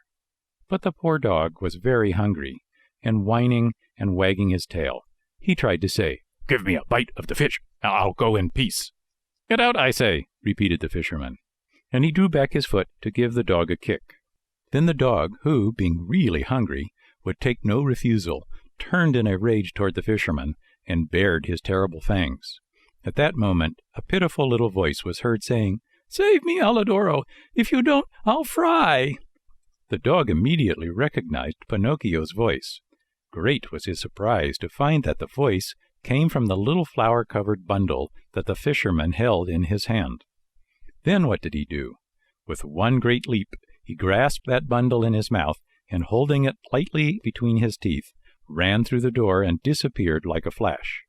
The fisherman, angry at seeing his meal snatched from under his nose, ran after the dog, but a bad fit of coughing made him stop and turn back. Meanwhile, Alidoro, as soon as he had found the road which led to the village, stopped and dropped Pinocchio softly to the ground. "How much I do thank you," said the marionette. "It's not necessary," answered the dog. "You saved me once, and what is given is always returned. We are in this world to help one another." "But how did you get in that cave?" "I was lying here on the sand, more dead than alive, when an appetizing odor of fried fish came to me. That odor tickled my hunger, and I followed it. Oh, if I had come a moment later!" "Don't speak about it," wailed Pinocchio, still trembling with fright. "Don't say a word. If you had come a moment later, I would be fried, eaten, and digested by this time. Brrr! I shiver at the mere thought of it." Alidoro laughingly held out his paw to the marionette, who shook it heartily, feeling that now he and the dog were good friends. Then they bid each other good-bye, and the dog went home. Pinocchio, left alone, walked toward a little hut near-by, where an old man sat at the door sunning himself, and asked, "Tell me, good man, have you heard anything of a poor boy with a wounded head, whose name was Eugene?" "The boy was brought to this hut, and now—" "Now he's dead?" Pinocchio interrupted sorrowfully. "No, he is now alive, and he has already returned home." "Really? Really?" cried the marionette, jumping around with joy. "Then the wound was not serious?" "But it might have been, even mortal," answered the old man, "for a heavy book was thrown at his head." "And who threw it?" "A schoolmate of his, a certain Pinocchio." "And who is this Pinocchio?" asked the marionette, feigning ignorance. "They say he is a mischief-maker, a tramp, a street urchin. Calumnies, all calumnies." "Do you know this Pinocchio?" "By sight," answered the marionette. "And what do you think of him?" answered the old man. "I think he is a very good boy, fond of study, obedient, kind to his father, and to his whole family." As he was telling all these enormous lies about himself, Pinocchio touched his nose and found it twice as long as it should be. Scared out of his wits, he cried out, "Don't listen to me, good man. All the wonderful things I have said are not true at all. I know Pinocchio well, and he is indeed a very wicked fellow, lazy and disobedient, who, instead of going to school, runs away with his playmates to have a good time." At this speech, his nose returned to its natural size. "Why are you so pale?" asked the old man suddenly. "Let me tell you. Without knowing it, I rubbed myself against a newly painted wall." He lied, ashamed to say that he had been made ready for the frying pan. "What have you done with your coat and your hat and your breeches?" "I met thieves, and they robbed me. Tell me, my good man, have you not, perhaps, a little suit to give me, so that I may go home?" "My boy, as for clothes, I have only a bag in which I keep hops. If you want it, take it. There it is." Pinocchio did not wait for him to repeat his words. He took the bag, which happened to be empty, and after cutting a big hole at the top and two at the sides, he slipped into it as if it were a shirt. Lightly clad as he was, he started out toward the village. Along the way he felt very uneasy. In fact, he was so unhappy that he went along, taking 2 steps forward and 1 back. And as he went, he said to himself, "How shall I ever face my good little fairy? What will she say when she sees me? Will she forgive this last trick of mine? I am sure she won't. Oh, no, she won't, and I deserve it as usual, for I am a rascal, fine on promises which I never keep." He came to the village late at night. It was so dark he could see nothing, and it was raining pitchforks. Pinocchio went straight to the fairy's house, firmly resolved to knock at the door. When he found himself there, he lost courage and ran back a few steps. A second time he came to the door, and again he ran back. The third time he repeated his performance. The fourth time, before he had time to lose his courage, he grasped the knocker and made a faint sound with it. He waited, and waited, and waited. Finally, after a full half-hour, a top-floor window, the house had 4 stories, opened, and Pinocchio saw a large snail look out. A tiny light glowed on top of her head. "Who knocks at this late hour?" she called. "Is the fairy home?" asked the marionette. "The fairy is asleep and does not wish to be disturbed. Who are you?" "It is I." "Who's I?" "Pinocchio." "Who is Pinocchio?" "The marionette, the one who lives in the fairy's house." "Oh, I understand," said the snail. "Wait for me there. I will come down to open the door for you." "Hurry, I beg of you, for I am dying of cold." "My boy, I am a snail, and snails are never in a hurry." An hour passed. 2 hours. The door was still closed. Pinocchio, who was trembling with fear and shivering from the cold rain on his back, knocked a second time, this time louder than before. At that second knock, a window on the 3rd floor opened, and the same snail looked out. "Dear little snail," cried Pinocchio from the street, "I have been waiting 2 hours for you, and 2 hours on a dreadful night like this are as long as 2 years. Hurry, please." "My boy, answered the snail in a calm, peaceful voice. "My dear boy, I am a snail, and snails are never in a hurry."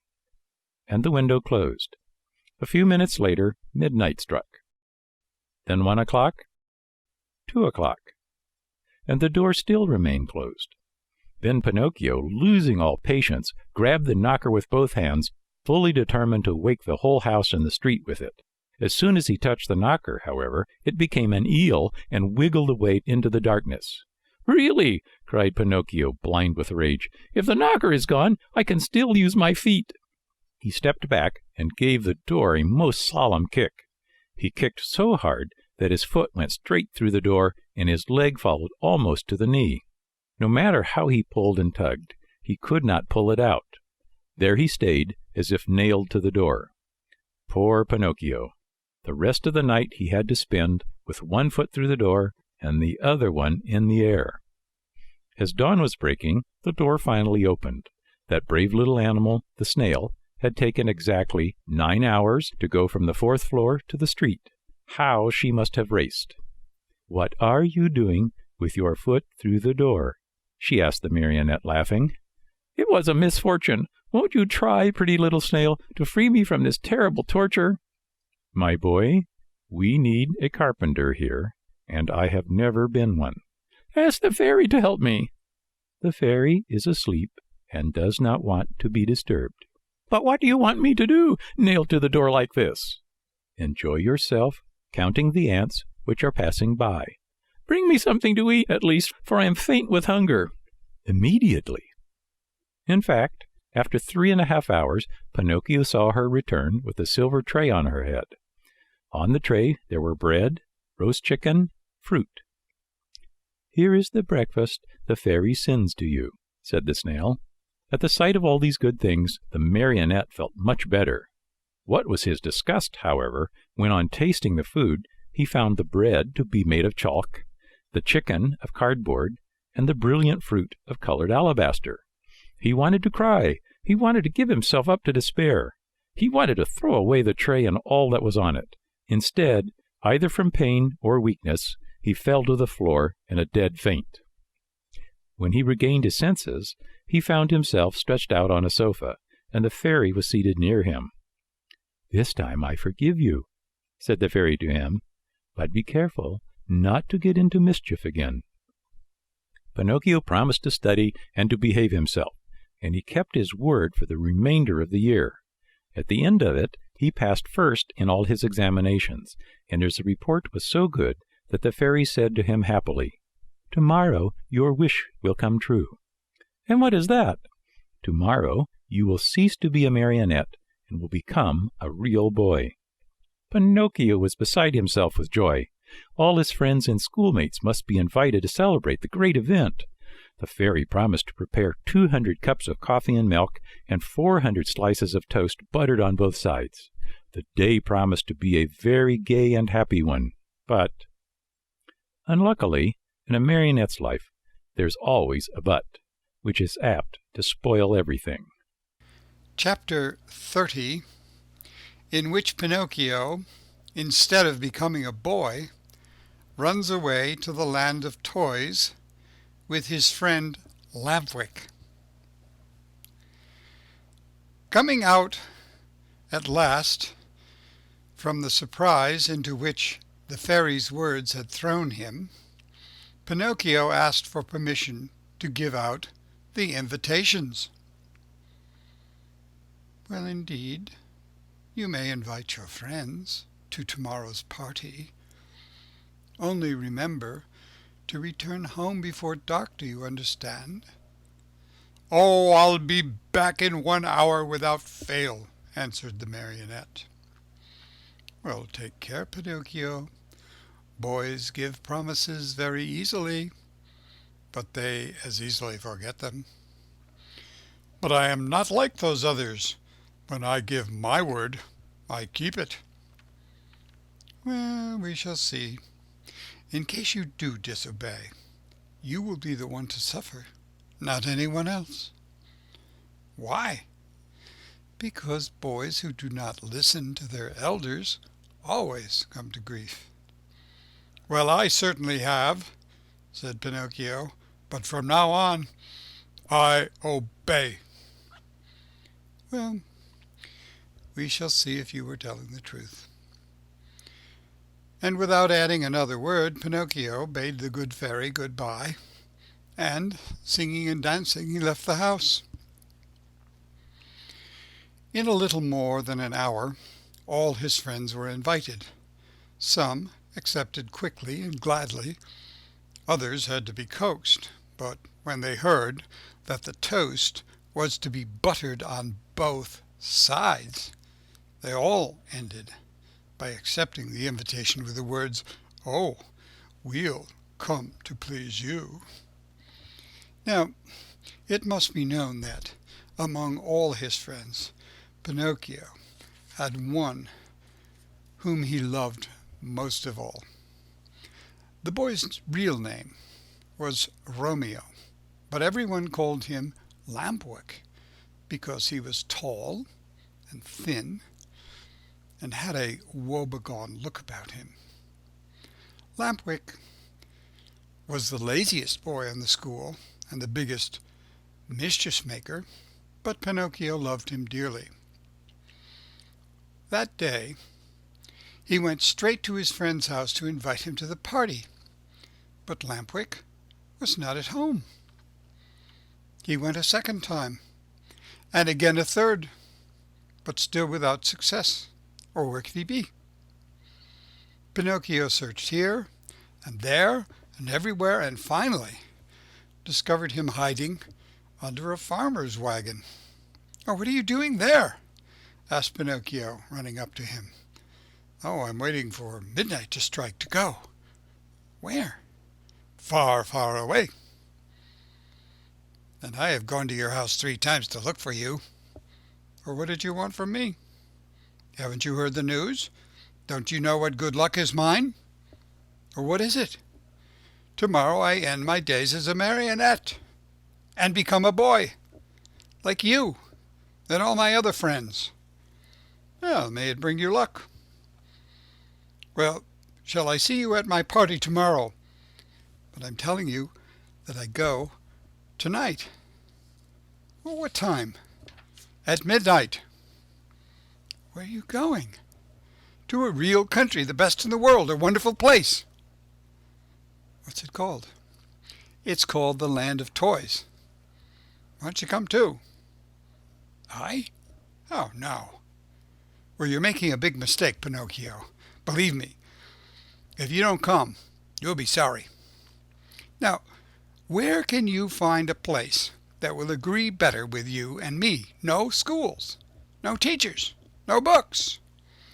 In that blessed place there is no such thing as study. Here it is only on Saturdays that we have no school. In the Land of Toys, every day, except Sunday, is a Saturday.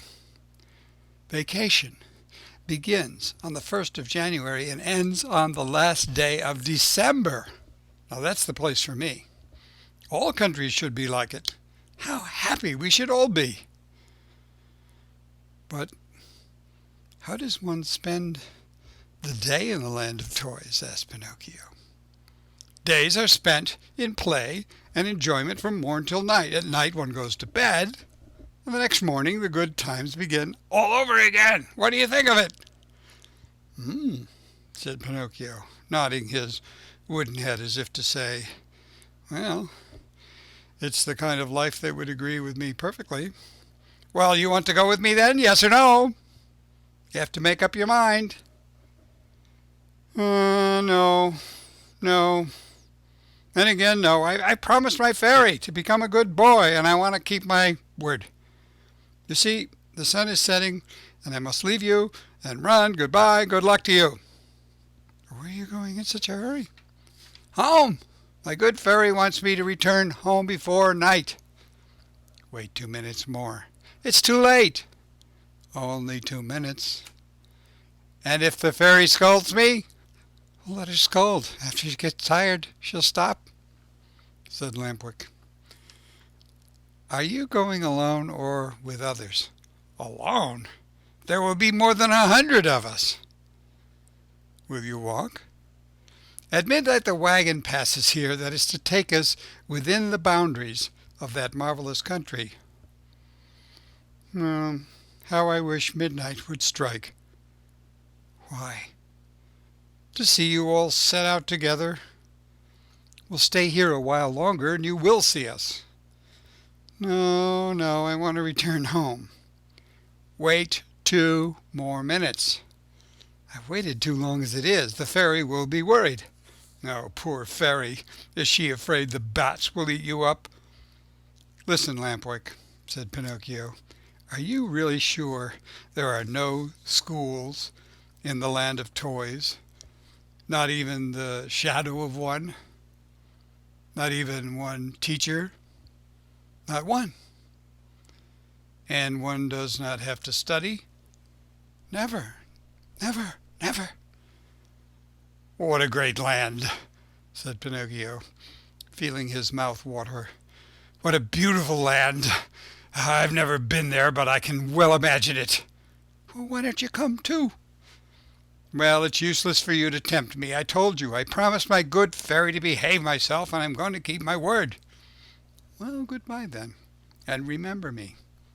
To the grammar schools, to the high schools, and even to the colleges if you meet them on the way. Well, goodbye, Lampwick, and have a pleasant trip, and enjoy yourself, and remember your friends once in a while. And with these words, Pinocchio started on his way home, turning once more to his friend, and asked him, Are you sure that in that country each week is composed of 6 Saturdays and 1 Sunday? Very sure. And that vacation begins on the 1st of January and ends on the 31st of December? Very, very sure. What a great country! Repeated Pinocchio, puzzled as what to do. And then, in sudden determination, he said hurriedly, Goodbye for the last time and good luck. Goodbye. How soon will you go? Within 2 hours. What a pity. If it were only 1 hour, I might wait for you. And the fairy? Oh, by this time, well, in 1 hour or more or less makes very little difference. I'm late, you know. Oh, poor Pinocchio. If the fairy scolds you. No, let her scold. After she gets tired, she'll stop. In the meantime, the night became darker and darker, and all at once, in the distance, a small light flickered. A queer sound could be heard, soft as a little bell, and faint and muffled, like the buzz of a faraway mosquito. There it is, cried Lampwick, jumping to his feet. What? Whispered Pinocchio. The wagon, which is coming to get me. For the last time, are you coming or not? But is it really true that in that country boys never have to study? Never, never, never. Oh, what a wonderful, beautiful, marvelous country. Oh! Chapter 31, in which, after 5 months of play, Pinocchio wakes up one fine morning and finds a great surprise awaiting him. Finally, the wagon arrived. It made no noise, for its wheels were bound with straw and rags. It was drawn by 12 pair of donkeys, all of the same size, but all of different color. Some were gray, others white, and still others a mixture of brown and black. Here and there were a few with large yellow and blue stripes. The strangest thing of all was that those 24 donkeys, instead of being iron-shod like any other beast of burden, had on their feet laced shoes made of leather, just like the ones boys wear. And the driver of the wagon? Imagine to yourselves a little fat man, much wider than he was tall, round and shiny as a ball of butter, with a face beaming like an apple, a little mouth that always smiled, and a voice small and wheedling like that of a cat begging for food. No sooner did a boy see him than that boy fell in love with him, and nothing satisfied this boy but to be allowed to ride in the man's wagon to that lovely place called the Land of Toys. In fact, the wagon was so closely packed with boys of all ages that it looked like a box of sardines. They were uncomfortable. They were piled one on top of the other. They could hardly breathe, yet not one word of complaint was heard. The thought that in a few hours they would reach a country where there were no schools, no books, no teachers, made these boys so happy that they felt neither hunger, nor thirst, nor sleep, nor discomfort. No sooner had the wagon stopped than the little fat man turned to Lampwick. With bows and smiles, he asked in a wheedling tone, "Tell me, my fine boy, do you also want to come to my wonderful country?" "Well, indeed I do." "But I warn you, my little dear, there's no more room in the wagon. It's full." "Never mind," answered Lampwick. "If there's no room inside, I can sit on top of the coach." And with one leap he perched himself there. "What about you, my love?" asked the little man, turning politely to Pinocchio. "What are you going to do? Will you come with us, or will you stay here?" "Oh, I stay here," answered Pinocchio. "I want to return home, but I prefer to study and to succeed in life." "May that bring you luck." "Pinocchio," Lampwick called out, "listen to me. Come with us. We'll always be happy." "Oh, no, no, no. Come with us and we'll always be happy," cried 4 other voices from the wagon. "Come with us and we'll always be happy," shouted the 100 and more boys in the wagon all together. "And if I go with you, what will my good fairy say?" asked Pinocchio, who was beginning to waver and weaken in his good resolutions. "Oh, don't worry so much. Only think that we are going to a land where we shall be allowed to make all the racket we like from morning till night." Pinocchio did not answer, but sighed deeply once, twice, a third time. Finally he said, "Make room for me. I want to go too." "The seats are all filled," answered the little man. "But to show you how much I think of you, take my place as coachman." "Well, and you?" "I'll walk." "Well, no, indeed, I could not permit such a thing. I much prefer riding one of these donkeys," cried Pinocchio. And no sooner said than done.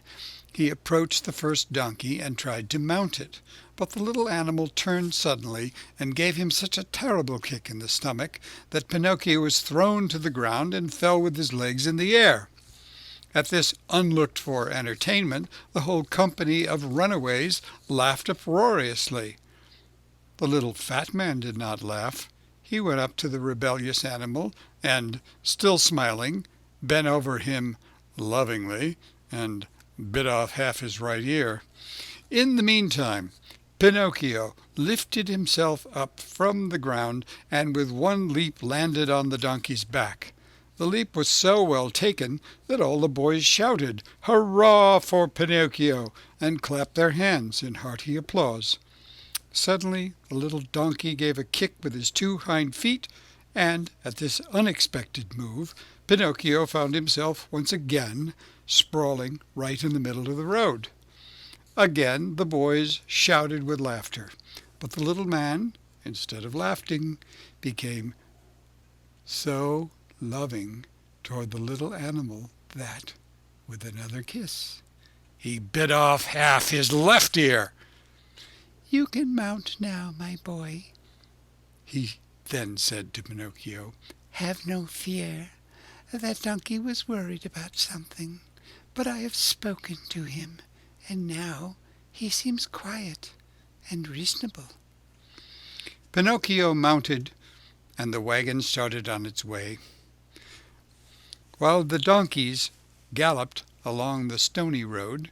Pinocchio fancied he heard a very quiet voice whispering to him. "Poor silly, you have done as you wished, but you are going to be a sorry boy before long." Pinocchio, greatly frightened, looked about him to see whence the words had come, but he saw no one. The donkeys galloped, the wagon rolled along smoothly, the boys slept, Lampwick snored like a dormouse, and the little fat man sang sleepily between his teeth. After a mile or so, Pinocchio again heard the same faint voice whispering, "Remember, little simpleton, boys who stop studying and turn their backs upon books and schools and teachers in order to give all their time to nonsense and pleasure, sooner or later come to grief. Oh, how well I know this, how well I can prove it to you. A day will come when you will weep bitterly, even as I am weeping now. But it will be too late."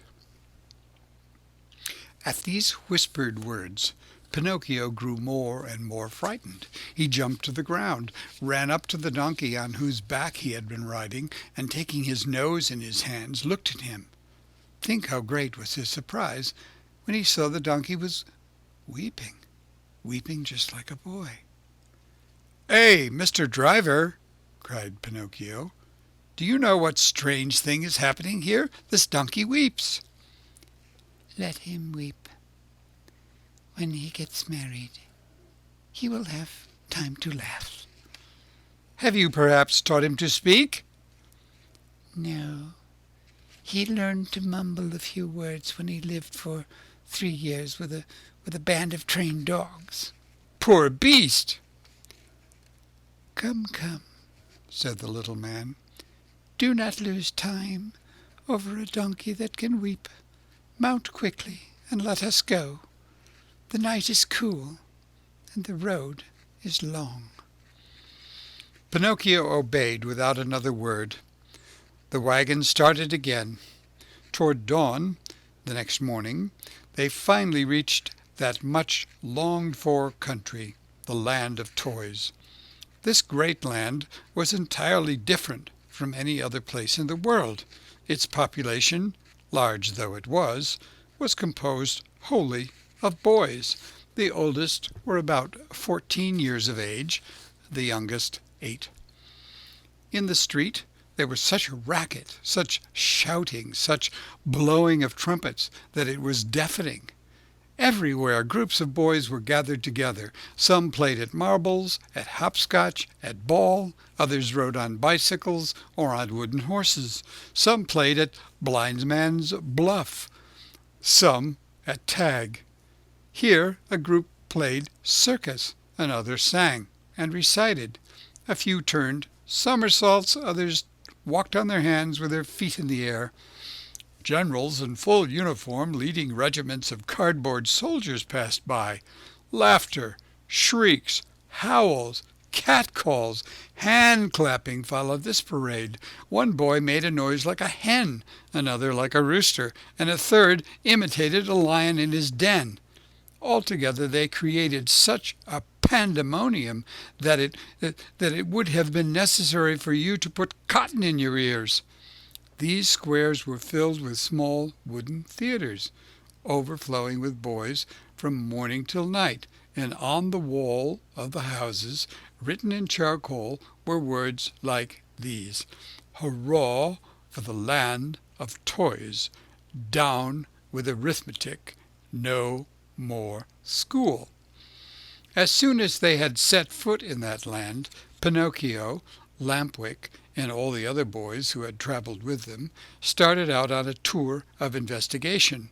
They wandered everywhere. They looked into every nook and corner, house and theater. They became everybody's friend. Who could be happier than they? What with entertainments and parties, the hours, the days, the weeks passed like lightning. "Oh, what a beautiful place this is," said Pinocchio each time that, by chance, he met his friend Lampwick. "Was I right or wrong?" answered Lampwick. "And to think that you did not want to come. To think that even yesterday that idea came into your head to return home to see your fairy and to let her start you studying again. If today you are free from pencils and books and schools, you owe it to me, to my advice, to my care. Do you admit it? Only true friends count, after all."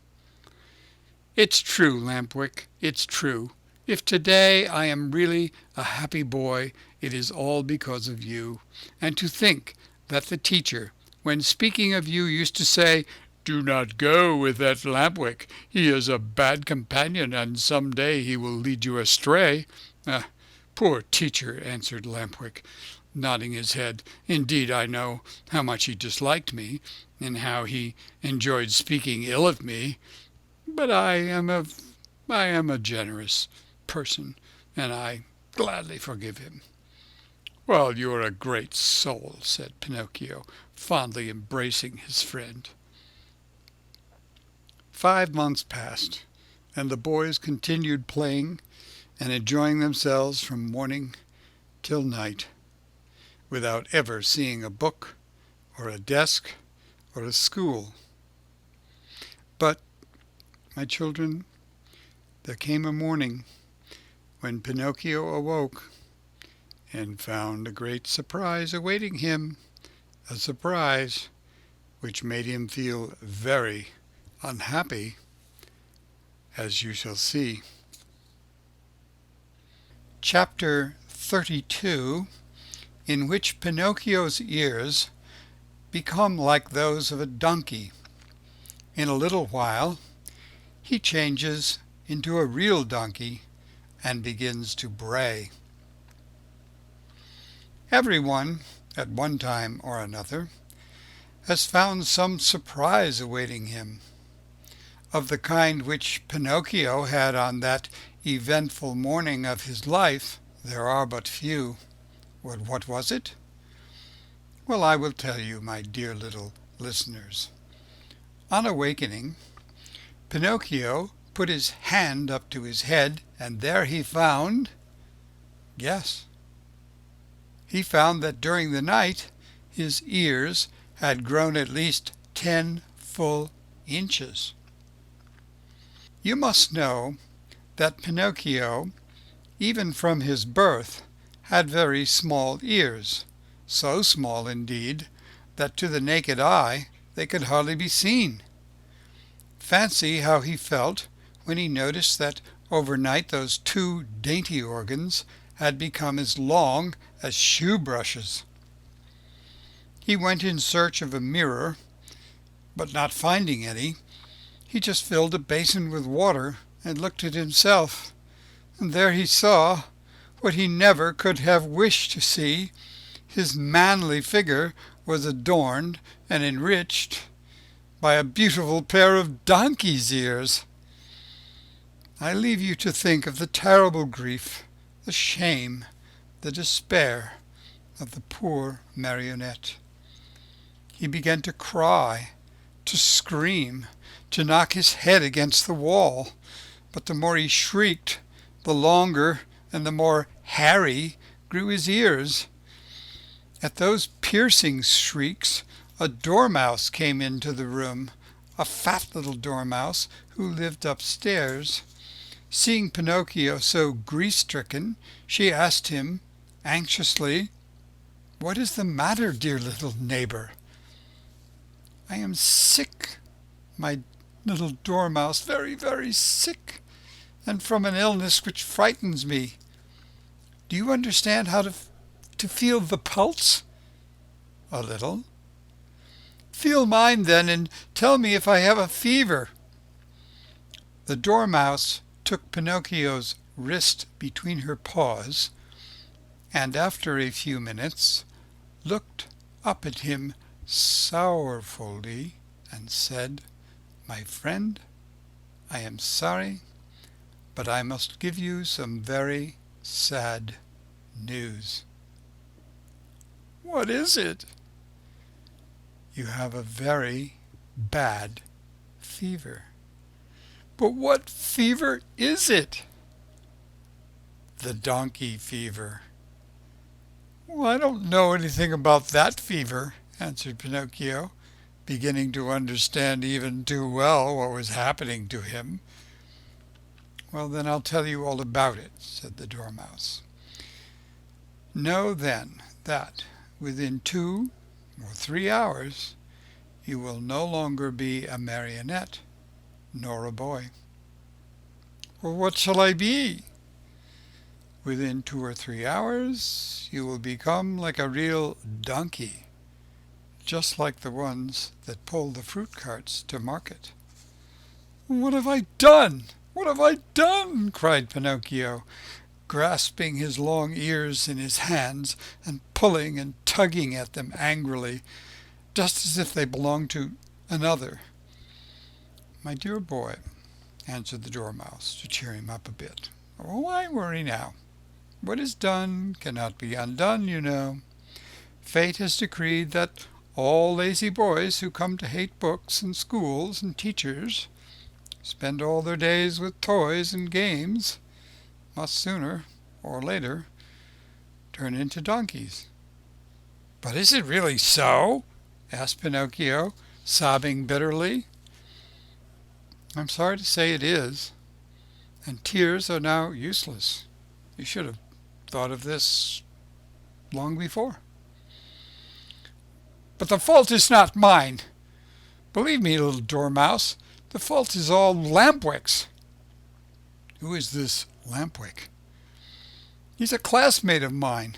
I wanted to return home. I wanted to be obedient. I wanted to study and to succeed in school. But Lampwick said to me, 'Why do you waste your time studying? Why do you want to go to school? Come with me to the land of toys. There we'll never study again. There we can enjoy ourselves and be happy from morn till night.'"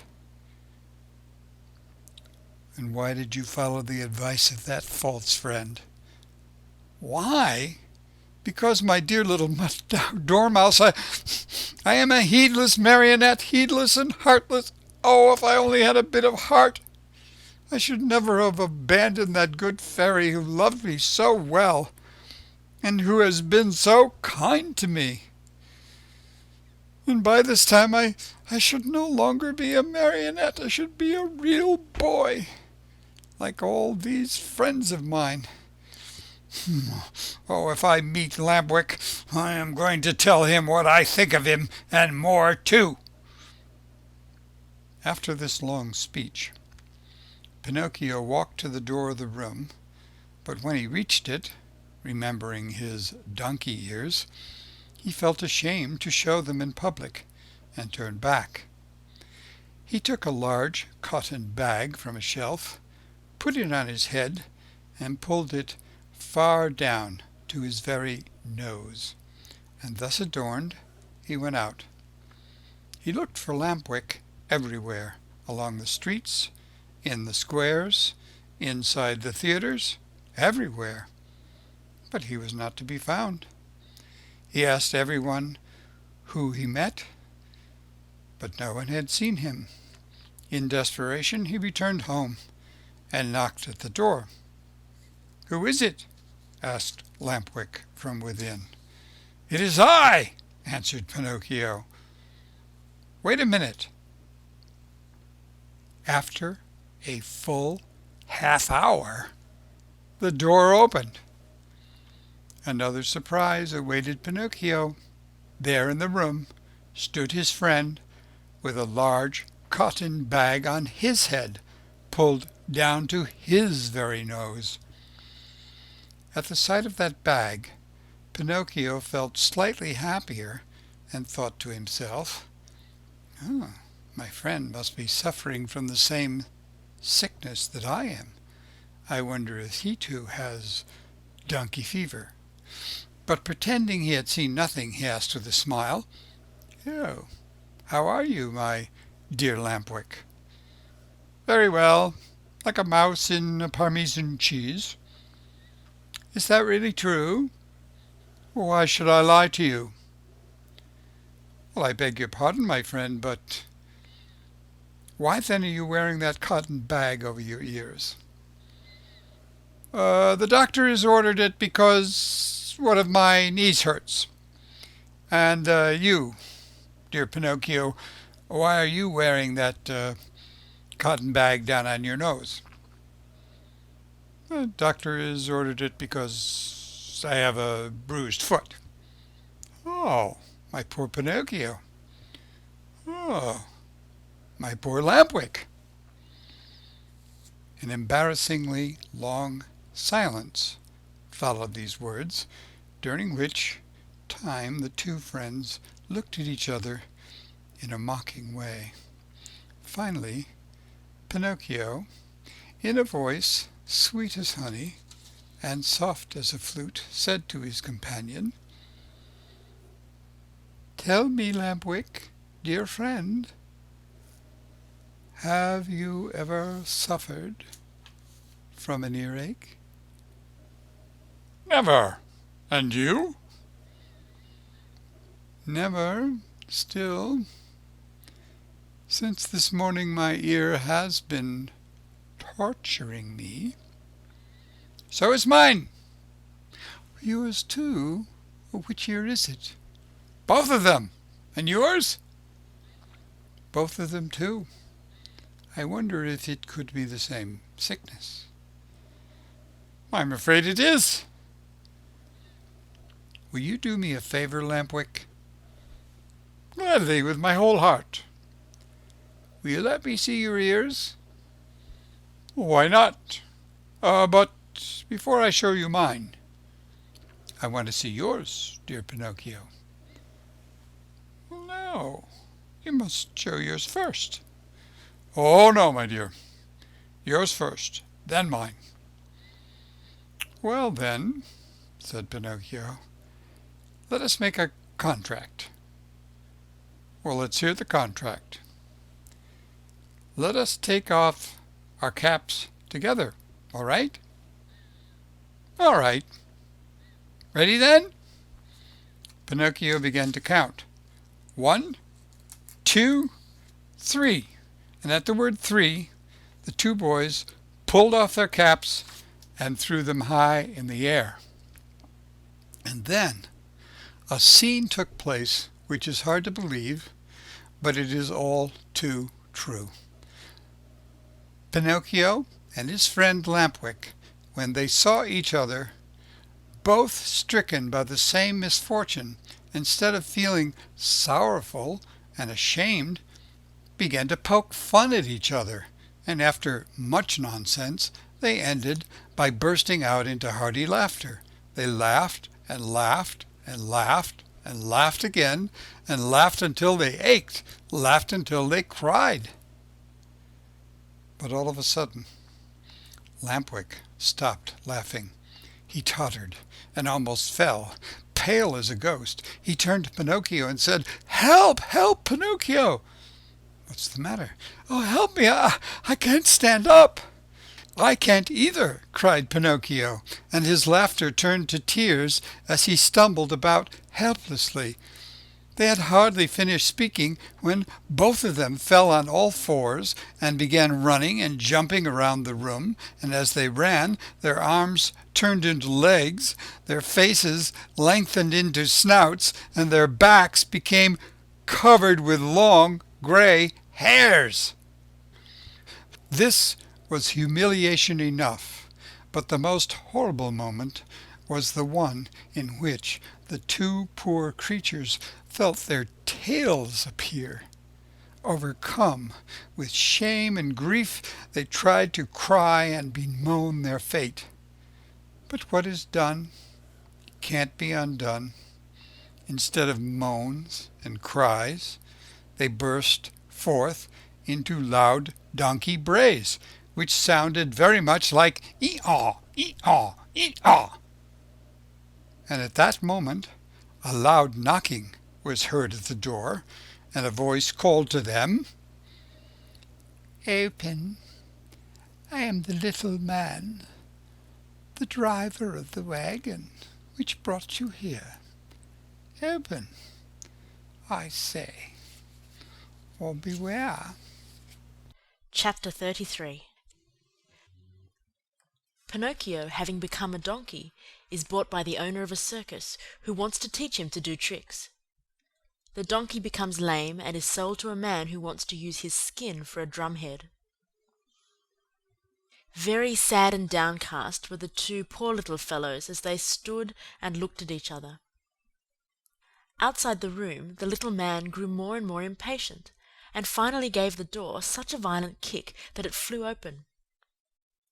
With his usual sweet smile on his lips, he looked at Pinocchio and Lampwick, and said to them, "Fine work, boys! You have brayed well, so well that I recognized your voices immediately, and here I am."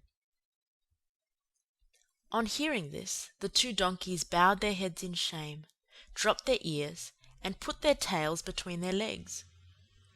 At first the little man petted and caressed them, and smoothed down their hairy coats. Then he took out a currycomb and worked over them till they shone like glass.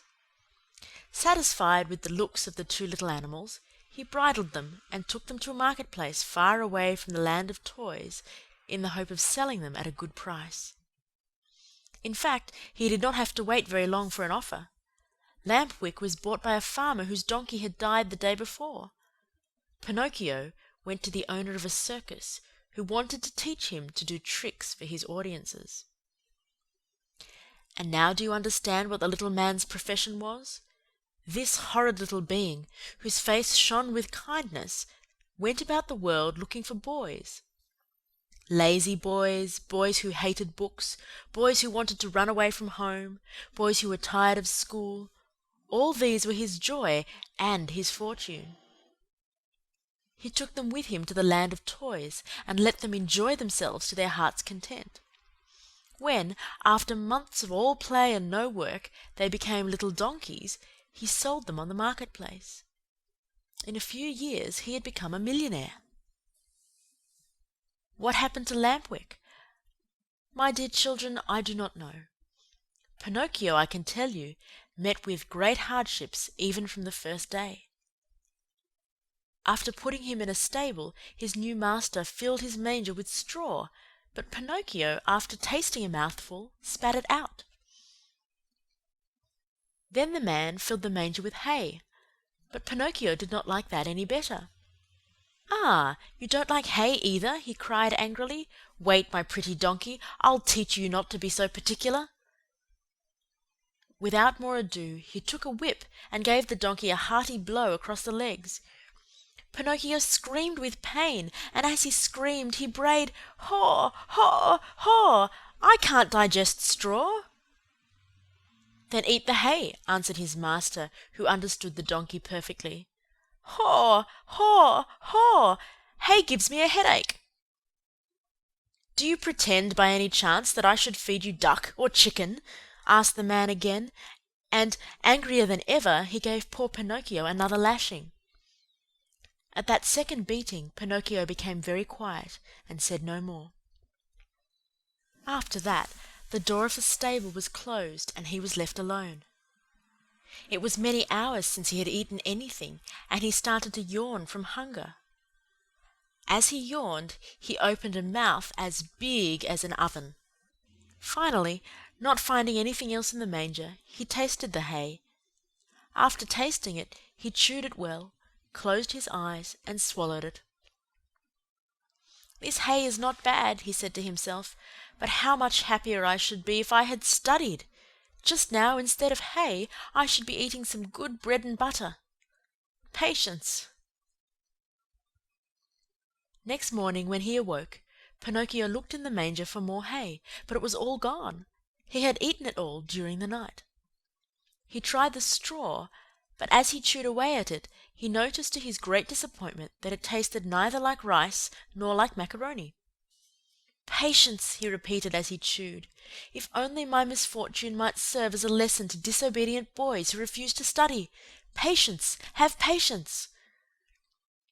"Patience indeed!" shouted his master just then as he came into the stable. "Do you think, perhaps, my little donkey, that I have brought you here only to give you food and drink? Oh, no! You are to help me earn some fine gold pieces, do you hear? Come along now. I am going to teach you to jump and bow, to dance a waltz and a polka, and even to stand on your head."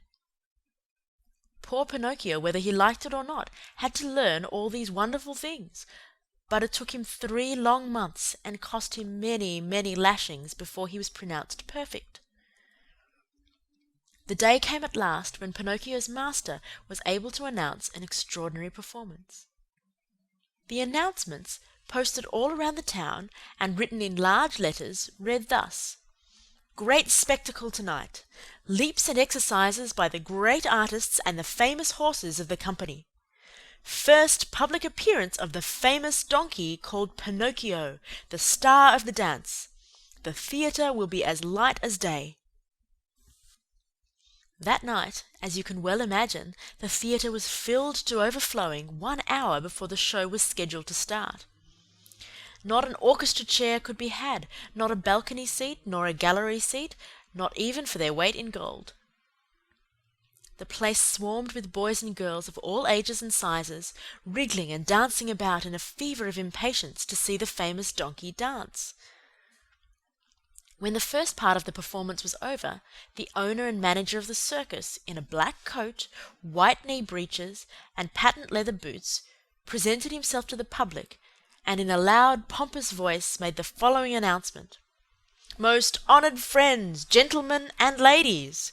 Your humble servant, the manager of this theatre, presents himself before you tonight in order to introduce to you the greatest, the most famous donkey in the world, a donkey that has had the great honour in his short life of performing before the kings and queens and emperors of all the great courts of Europe. We thank you for your attention." This speech was greeted by much laughter and applause, and the applause grew to a roar when Pinocchio, the famous donkey, appeared in the circus ring. He was handsomely arrayed. A new bridle of shining leather, with buckles of polished brass, was on his back. 2 white camellias were tied to his ears. Ribbons and tassels of red silk adorned his mane, which was divided into many curls. A great sash of gold and silver was fastened around his waist, and his tail was decorated with ribbons of many brilliant colours. He was a handsome donkey indeed. The manager, when introducing him to the public, added these words: "Most honoured audience, I shall not take your time tonight to tell you of the great difficulties which I have encountered while trying to tame this animal, since I found him in the wilds of Africa. Observe, I beg of you, the savage look of his eye. All the means used by centuries of civilization in subduing wild beasts failed in this case. I had finally to resort to the gentle language of the whip in order to bring him to my will. With all my kindness, however, I never succeeded in gaining my donkey's love. He is still today as savage as the day I found him. He still fears and hates me. but I have found in him one great redeeming feature. Do you see this little bump on his forehead?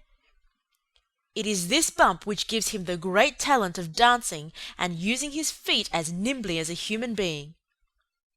Admire him, O signori, and enjoy yourselves. I let you now be the judges of my success as a teacher of animals. Before I leave you, I wish to state that there will be another performance tomorrow night. If the weather threatens rain, the great spectacle will take place at 11 o'clock in the morning." The manager bowed and then turned to Pinocchio and said, "Ready, Pinocchio? Before starting your performance, salute your audience." Pinocchio obediently bent his 2 knees to the ground and remained kneeling until the manager, with the crack of the whip, cried sharply, "Walk!"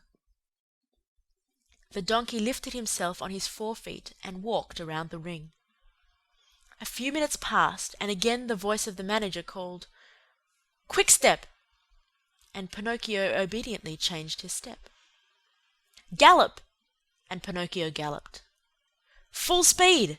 and Pinocchio ran as fast as he could. As he ran, the master raised his arm, and a pistol shot rang in the air. At the shot, the little donkey fell to the ground as if he were really dead. A shower of applause greeted the donkey as he arose to his feet. Cries and shouts and hand-clappings were heard on all sides. At all that noise, Pinocchio lifted his head and raised his eyes. There, in front of him, in a box, sat a beautiful woman. Around her neck she wore a long gold chain, from which hung a large medallion. On the medallion was painted the picture of a marionette. "That picture is of me! That beautiful lady is my fairy," said Pinocchio to himself, recognizing her. He felt so happy that he tried his best to cry out, "Oh, my fairy! My own fairy!" But instead of words, a loud braying was heard in the theatre. So loud and so long that all the spectators, men, women, and children, but especially the children, burst out laughing. Then, in order to teach the donkey that it was not good manners to bray before the public, the manager hit him on the nose with the handle of the whip. The poor little donkey stuck out a long tongue and licked his nose for a long time in an effort to take away the pain. And what was his grief when, on looking up toward the boxes, he saw that the fairy had disappeared. He felt himself fainting, his eyes filled with tears, and he wept bitterly. No one knew it, however, least of all the manager, who, cracking his whip, cried out, "Bravo, Pinocchio! Now show us how gracefully you can jump through the rings." Pinocchio tried 2 or 3 times, but each time he came near the ring, he found it more to his taste to go under it. The 4th time, at a look from his master, he leaped through it, but as he did so, his hind legs caught in the ring, and he fell to the floor in a heap. When he got up, he was lame and could hardly limp as far as the stable. "Pinocchio! We want Pinocchio! We want the little donkey!" cried the boys from the orchestra, saddened by the accident. No one saw Pinocchio again that evening. The next morning, the veterinary, that is, the animal doctor, declared that he would be lame for the rest of his life. "What do I want with a lame donkey?" said the manager to the stable boy. "Take him to the market and sell him." When they reached the square, a buyer was soon found. "How much do you ask for that little lame donkey?" he asked. $4. "I'll give you 4 cents. Don't think I'm buying him for work. I want only his skin. It looks very tough, and I can use it to make myself a drumhead. I belong to a musical band in my village, and I need a drum. I leave it to you, my dear children, to picture to yourself the great pleasure with which Pinocchio heard he was to become a drumhead." As soon as the buyer had paid the 4 cents, the donkey changed hands. His new owner took him to a high cliff overlooking the sea, put a stone around his neck, tied a rope to one of his hind feet, gave him a push, and threw him into the water. Pinocchio sank immediately, and his new master sat on the cliff, waiting for him to drown, so as to skin him and make himself a drumhead. Chapter 34. Pinocchio is thrown into the sea, eaten by fishes, and becomes a marionette once more. As he swims to land, he is swallowed by the terrible shark. Down into the sea, deeper and deeper sank Pinocchio, and finally, after 50 minutes of waiting, the man on the cliff said to himself, "By this time my poor little lame donkey must be drowned. Up with him, and then I can get to work on my beautiful drum." He pulled the rope which he had tied to Pinocchio's leg, pulled and pulled and pulled, and at last he saw appear on the surface of the water, can you guess what? Instead of a dead donkey, he saw a very much alive marionette, wriggling and squirming like an eel. Seeing that wooden marionette, the poor man thought he was dreaming, and sat there with his mouth wide open and his eyes popping out of his head.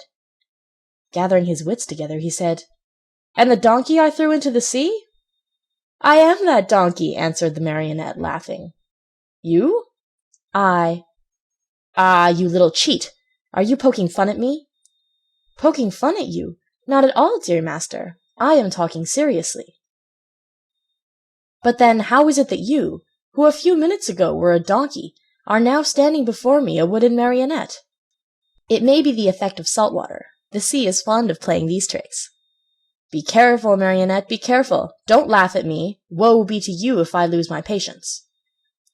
"Well then, my master, do you want to know my whole story? Untie my leg and I can tell it to you better." The old fellow, curious to know the true story of the marionette's life, immediately untied the rope which held his foot. Pinocchio, feeling free as a bird of the air, began his tale. "Know, then, that once upon a time I was a wooden marionette, just as I am today. One day I was about to become a boy, a real boy, but on account of my laziness and my hatred of books, and because I listened to bad companions, I ran away from home. One beautiful morning I awoke to find myself changed into a donkey. Long ears, gray coat, even a tail. What a shameful day for me! I hope you will never experience one like it, dear master. I was taken to the fair and sold to a circus owner, who tried to make me dance and jump through the rings. One night, during a performance, I had a bad fall and became lame. Not knowing what to do with a lame donkey, the circus owner sent me to the marketplace, and you bought me." "Indeed I did, and I paid 4 cents for you. Now who will return my money to me?" "But why did you buy me? You bought me to do me harm, to kill me, to make a drumhead out of me." "Indeed I did, and now where shall I find another skin?" "Never mind, dear master. There are so many donkeys in this world." "Tell me, impudent little rogue, does your story end here?" "One more word," answered the marionette, "and I am through. After buying me, you brought me here to kill me, but feeling sorry for me, you tied a stone to my neck and threw me to the bottom of the sea. That was very good and kind of you to want me to suffer as little as possible, and I shall remember you always. And now my fairy will take care of me, even if you— "Your fairy? Who's she?" "She is my mother, and, like all mothers who love their children, she never loses sight of me, even though I do not deserve it. And today this good fairy of mine, as soon as she saw me in danger of drowning, sent 1,000 fishes to the spot where I lay. They thought I was really a dead donkey and began to eat me. What great bites they took! One ate my ears, another my nose, a third my neck and my mane. Some went at my legs, and some at my back. And among the others there was one tiny fish, so gentle and polite that he did me the great favor of eating even my tail." "From now on," said the man, horrified, "I swear I shall never again taste fish. How I should enjoy opening a mullet or a white fish just to find there the tail of a dead donkey."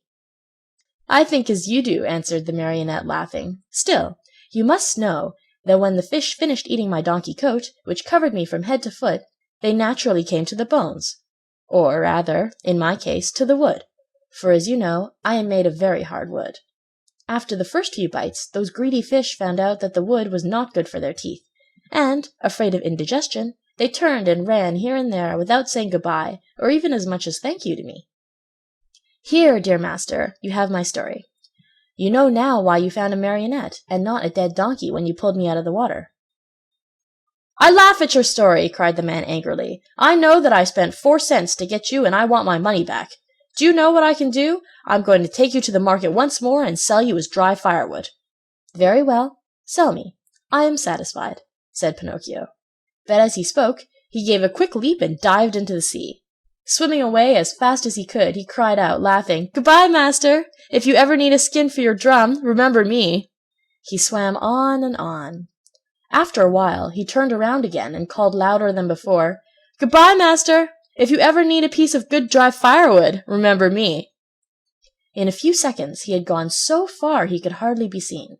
All that could be seen of him was a very small black dot moving swiftly on the blue surface of the water, a little black dot which now and then lifted a leg or an arm in the air. One would have thought that Pinocchio had turned into a porpoise, playing in the sun. After swimming for a long time, Pinocchio saw a large rock in the middle of the sea, a rock as white as marble. High on the rock stood a little goat, bleating and calling and beckoning to the marionette to come to her. There was something very strange about that little goat. Her coat was not white, or black, or brown, as that of any other goat, but azure, a deep, brilliant color that reminded one of the hair of the lovely maiden. Pinocchio's heart beat fast, and then faster and faster. He redoubled his efforts and swam as hard as he could toward the white rock. He was almost halfway over, when suddenly a horrible sea monster stuck its head out of the water, an enormous head with a huge mouth wide open, showing 3 rows of gleaming teeth, the mere sight of which would have filled you with fear. Do you know what it was? That sea monster was no other than the enormous shark, which has often been mentioned in this story, and which, on account of its cruelty, has been nicknamed the Attila of the Sea by both fish and fishermen. Poor Pinocchio! The sight of that monster frightened him almost to death. He tried to swim away from him, to change his path, to escape, but that immense mouth kept coming nearer and nearer. "Hasten, Pinocchio, I beg you!" bleated the little goat on the high rock, and Pinocchio swam desperately with his arms, his body, his legs, his feet. "Quick, Pinocchio, the monster is coming nearer!" Pinocchio swam faster and faster and harder and harder. "Faster, Pinocchio, the monster will get you! There he is! There he is! Quick, quick, or you are lost!" Pinocchio went through the water like a shot, swifter and swifter. He came close to the rock. The goat leaned over and gave him one of her hoofs to help him out of the water. Alas, it was too late. The monster overtook him, and the marionette found himself in between the rows of gleaming white teeth. Only for a moment, however, for the shark took a deep breath, and as he breathed he drank in the marionette as easily as he would have sucked an egg. Then he swallowed him so fast that Pinocchio, falling down into the body of the fish, lay stunned for half an hour. When he recovered his senses, the marionette could not remember where he was. Around him all was darkness, a darkness so deep and so black that for a moment he thought he had put his head into an inkwell. He listened for a few moments and heard nothing. Once in a while a cold wind blew on his face. At first he could not understand where that wind was coming from, but after a while he understood that it came from the lungs of the monster. I forgot to tell you that the shark was suffering from asthma, so that whenever he breathed a storm seemed to blow. Pinocchio at first tried to be brave, but as soon as he became convinced that he was really and truly in the shark's stomach, he burst into sobs and tears. "Help! Help!" he cried. "Oh, poor me! Won't someone come to save me?"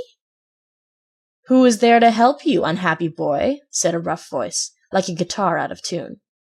"Who is talking?" said Pinocchio, frozen with terror. "It is I, a poor tunny, swallowed by the shark at the same time as you. And what kind of a fish are you?" "I have nothing to do with fishes. I am a marionette." "If you are not a fish, why did you let this monster swallow you?" "I didn't let him. He chased me and swallowed me without even a 'by your leave.' And now what are we to do here in the dark?" "Wait until the shark has digested us both, I suppose." "But I don't want to be digested!" shouted Pinocchio, starting to sob. "Neither do I," said the tunny. "But I am wise enough to think that if one is born a fish, it is more dignified to die under the water than in the frying pan." "What nonsense!" cried Pinocchio. "Mine is an opinion," replied the tunny, "and opinions should be respected." "But I want to get out of this place. I want to escape." "Go if you can." "Is this shark that has swallowed us very long?" asked the marionette. "His body, not counting the tail, is almost a mile long." While talking in the darkness, Pinocchio thought he saw a faint light in the distance. "What can that be?" he said to the tunny. "Some other fish, waiting as patiently as we to be digested by the shark." "I want to see him. He may be an old fish, and may know some way of escape." "I wish you all good luck, dear Marionette." "Goodbye, tunny." "Goodbye, Marionette, and good luck." "When shall I see you again?" "Who knows? It is better not to think about it." Chapter 35. In the shark's body, Pinocchio finds whom? Read this chapter, my children, and you will know. Pinocchio, as soon as he had said goodbye to his friend, the tunny, tottered away in the darkness and began to walk, as well as he could, toward the faint light which glowed in the distance. As he walked, his feet splashed in a pool of greasy and slippery water, which had such a heavy smell of fish fried in oil that Pinocchio thought it was Lent. The farther on he went, the brighter and clearer grew the tiny light. On and on he walked until finally he found, I give you 1,000 guesses, my dear children, he found a little table set for dinner and lighted by a candle stuck in a glass bottle. And near the table sat a little old man, white as snow, eating live fish. They wriggled so that, now and again, one of them slipped out of the old man's mouth and escaped into the darkness under the table. At this sight, the poor Marionette was filled with such great and sudden happiness that he almost dropped in a faint. He wanted to laugh, he wanted to cry, he wanted to say 1,001 things, but all he could do was to stand still, stuttering and stammering brokenly. At last, with a great effort, he was able to let out a scream of joy, and opening his arms, he threw them around the old man's neck. "Oh, father, dear father, I have found you at last. Now I shall never, never leave you again." "Are my eyes telling me the truth?" answered the old man, rubbing his eyes. "Are you really my own dear Pinocchio?" "Yes, yes, yes, it is I. Look at me. And you have forgotten me, haven't you? Oh, my dear father, how good you are. And to think that but if you only knew how many misfortunes have fallen on my head, and how many troubles I have had. Just think that on the day you sold your old coat to buy me my ABC book so that I could go to school, I ran away to the Marionette Theater and the proprietor caught me and wanted to burn me to cook his roast lamb. He was the one who gave me the 5 gold pieces for you, but I met the fox and the cat, who took me to the Inn of the Red Lobster. There they ate like wolves, and I left the inn alone, and I met the assassins in the wood.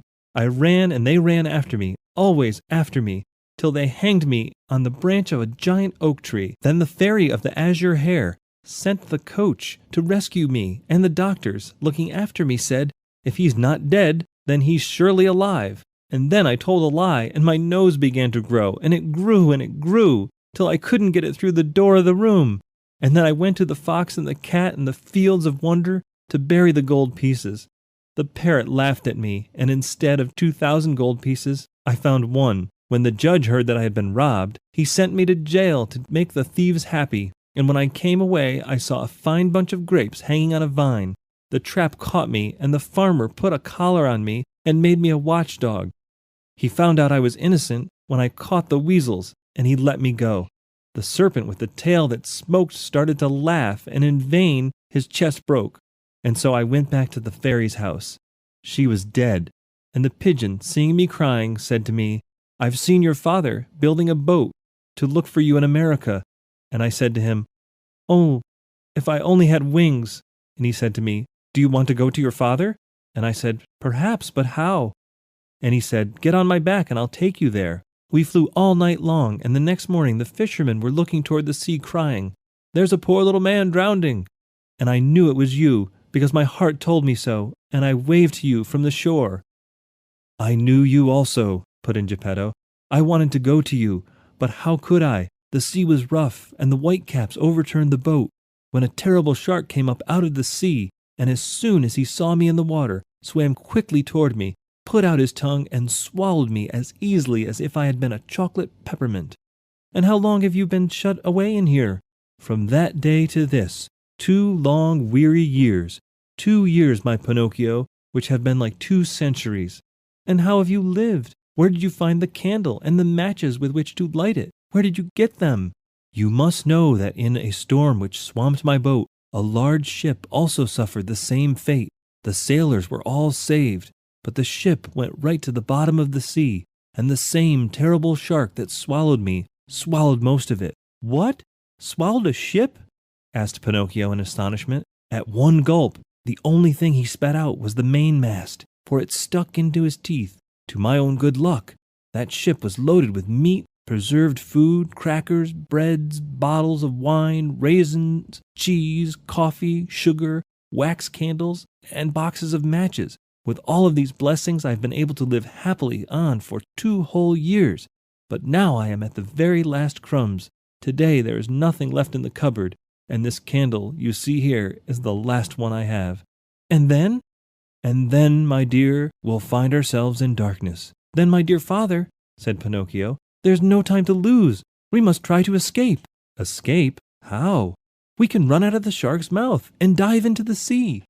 "You speak well, but I cannot swim, my dear Pinocchio." "Why should that matter? You can climb on my shoulders, and I, who am a fine swimmer, will carry you safely to the shore." "Dreams, my boy," answered Geppetto, shaking his head and smiling sadly. "Do you think it is possible for a marionette a yard high to have the strength to carry me on his shoulders and swim? Try it and see. And in any case, if it is written that we must die, we shall at least die together." Not adding another word, Pinocchio took the candle in his hand, and going ahead to light the way, he said to his father, "Follow me and have no fear." They walked a long distance through the stomach and the whole body of the shark. When they reached the throat of the monster, they stopped for a while to wait for the right moment in which to make their escape. I want you to know that the shark, being very old and suffering from asthma and heart trouble, was obliged to sleep with his mouth open. Because of this, Pinocchio was able to catch a glimpse of the sky filled with stars as he looked up through the open jaws of his new home. "The time has come for us to escape," he whispered, turning to his father. "The shark is fast asleep, the sea is calm, and the night is as bright as day. Follow me closely, dear father, and we shall soon be saved." No sooner than done, they climbed up the throat of the monster till they came to that immense open mouth. There they had to walk on tiptoes, for if they tickled the shark's long tongue, he might awaken, and where would they be then? The tongue was so wide and so long that it looked like a country road. The 2 fugitives were just about to dive into the sea when the shark sneezed, and very suddenly, as he sneezed, he gave Pinocchio and Geppetto such a jolt that they found themselves thrown on their backs and dashed once more, very unceremoniously, into the stomach of the monster. To make matters worse, the candle went out, and father and son were left in the dark. "And now?" asked Pinocchio with a serious face. "Now we are lost." "Why lost? Give me your hand, dear father, and be careful not to slip." "Where will you take me?" "We must try again. Come with me, and don't be afraid." With these words, Pinocchio took his father by the hand, and, always walking on tiptoes, they climbed up the monster's throat for a second time, and then they crossed the whole tongue and jumped over 3 rows of teeth. But before they took the last great leap, the marionette said to his father, "Climb on my back and hold on tight to my neck. I'll take care of everything else." As soon as Geppetto was comfortably seated on his shoulders, Pinocchio, very sure of what he was doing, dived into the water and started to swim. The sea was like oil, the moon shone in all splendor, and the shark continued to sleep so soundly that not even a cannon shot would have awakened him. Chapter 36. Pinocchio finally ceases to be a marionette and becomes a boy. "My dear father, we are saved!" cried the marionette. "All we have to do now is to get to shore, and that is easy." Without another word, he swam swiftly away in an effort to reach land as soon as possible. All at once he noticed that Geppetto was shivering and shaking as if with a high fever. Was he shivering from fear or from cold? Who knows? Perhaps a little of both. But Pinocchio, thinking his father was frightened, tried to comfort him by saying, "Courage, father! In a few moments we shall be safe on land." "But where is that blessed shore?" asked the little old man, more and more worried as he tried to pierce the far-away shadows. "Here I am searching on all sides, and I see nothing but sea and sky." "I see the shore," the marionette said. "Remember, father, that I am like a cat. I see better at night than by day." Poor Pinocchio pretended to be peaceful and contented, but he was far from that.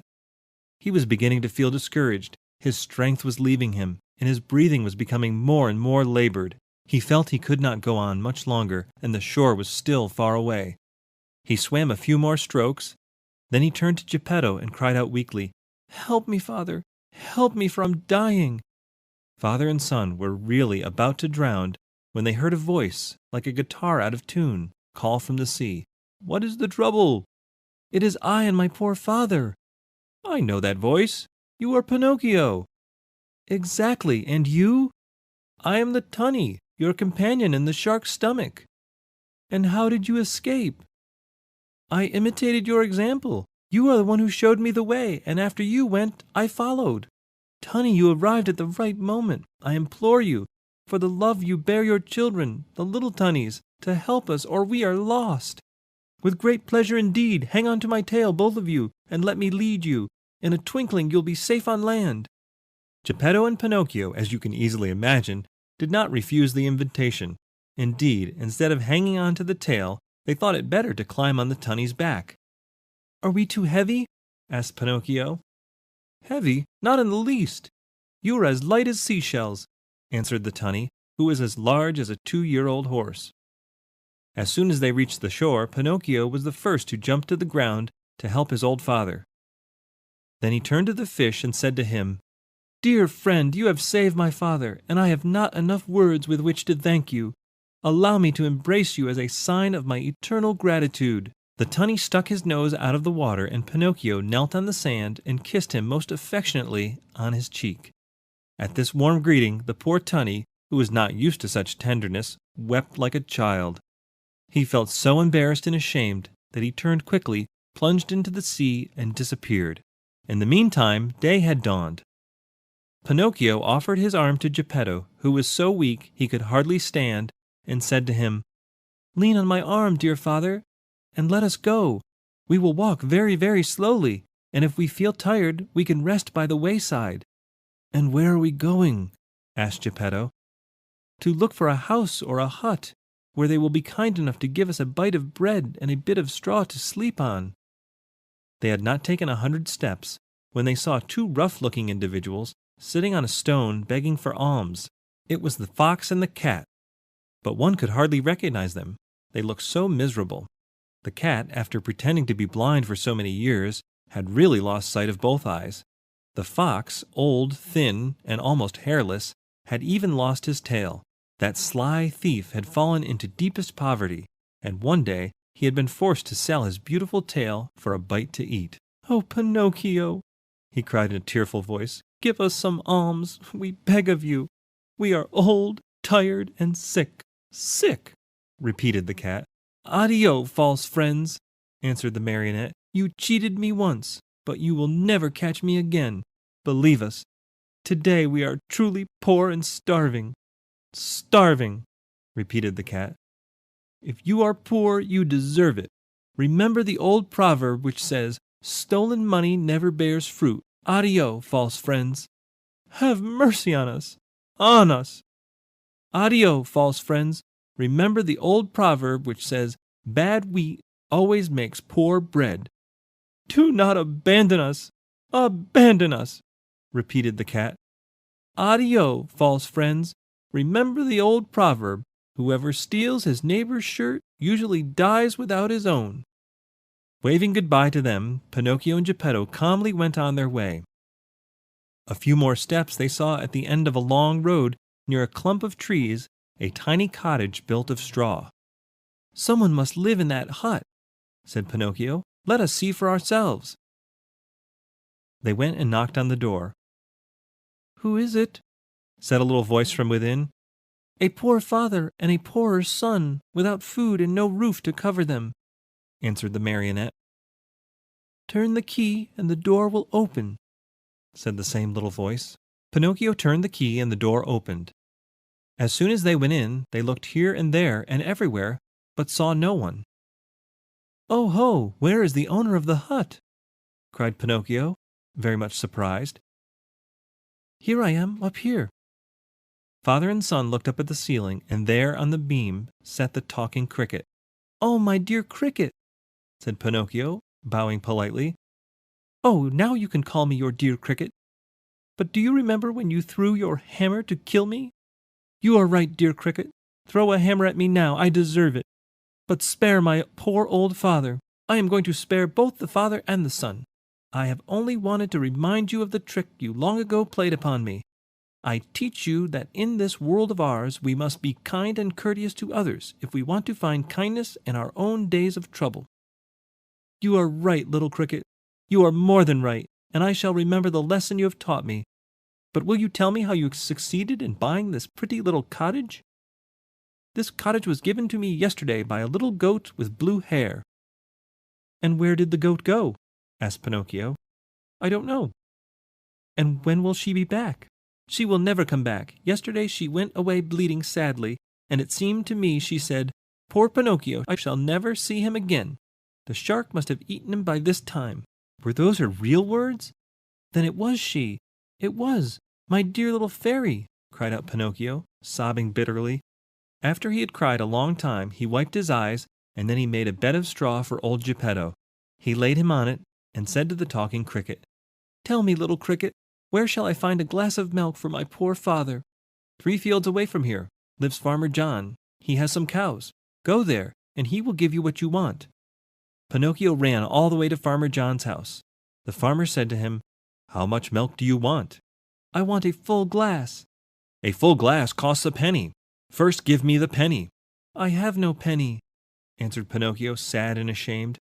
Very bad, my marionette, answered the farmer. Very bad. If you have no penny, I have no milk. Too bad, said Pinocchio, and started to go. Wait a moment, said Farmer John. Perhaps we can come to terms. Do you know how to draw water from a well? I can try. Then go to that well you see yonder and draw 100 bucketfuls of water. Very well. After you have finished, I shall give you a glass of warm, sweet milk. I am satisfied. Farmer John took the marionette to the well and showed him how to draw the water. Pinocchio set to work as well as he knew how, but long before he had pulled up the 100 buckets, he was tired out and dripping with perspiration. He had never worked so hard in his life. Until today, the farmer said, my donkey has drawn the water for me. But now that poor animal is dying. Will you take me to see him? Said Pinocchio. Gladly. As soon as Pinocchio went into the stable, he spied a little donkey lying on a bed of straw in the corner of the stable. He was worn out from hunger and too much work. After looking at him a long time, he said to himself, I know that donkey. I've seen him before. And bending low over him, he asked, Who are you? At this question, the donkey opened weary, dying eyes and answered in the same tongue, I am Lampwick. Then he closed his eyes and died. Oh, my poor Lampwick, said Pinocchio in a faint voice, as he wiped his eyes with some straw he had picked up from the ground. Do you feel sorry for a little donkey that has cost you nothing? Said the farmer. What should I do? I, who have paid my good money for him. But you see, he was my friend. Your friend? A classmate of mine. What? Shouted Farmer John, bursting out laughing. What? You had donkeys in your school? How you must have studied!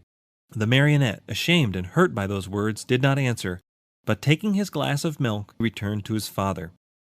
From that day on, for more than 5 months, Pinocchio got up every morning, just as dawn was breaking, and went to the farm to draw water. And every day he was given a glass of warm milk for his poor old father, who grew stronger and better day by day. But he was not satisfied with this. He learned to make baskets of reeds and sold them. With the money he received, he and his father were able to keep from starving. Among other things, he built a rolling chair, strong and comfortable, to take his old father out for an airing on bright sunny days. In the evening, the marionette studied by lamplight. With some of the money he had earned, he bought himself a second-hand volume that had a few pages missing, and with that he learned to read in a very short time. As far as writing was concerned, he used a long stick, at one end of which he had whittled a long, fine point. Ink he had none, so he used the juice of blackberries or cherries. Little by little his diligence was rewarded. He succeeded, not only in his studies, but also in his work. And a day came when he put enough money together to keep his old father comfortable and happy. Besides this, he was able to save the great amount of 50 pennies. With it he wanted to buy himself a new suit. One day he said to his father, I am going to the marketplace to buy myself a coat, a cap, and a pair of shoes. When I come back, I'll be so dressed up, you will think I am a rich man. He ran out of the house and up the road to the village, laughing and singing. Suddenly, he heard his name called, and looking around to see whence the voice came from, he noticed a large snail crawling out of some bushes. "Don't you recognize me?" said the snail. "Yes and no. Do you remember the snail that lived with the fairy with azure hair? Do you not remember how she opened the door for you one night and gave you something to eat?" "I remember everything," cried Pinocchio. "Answer me quickly, pretty snail. Where have you left my fairy? What is she doing? Has she forgiven me?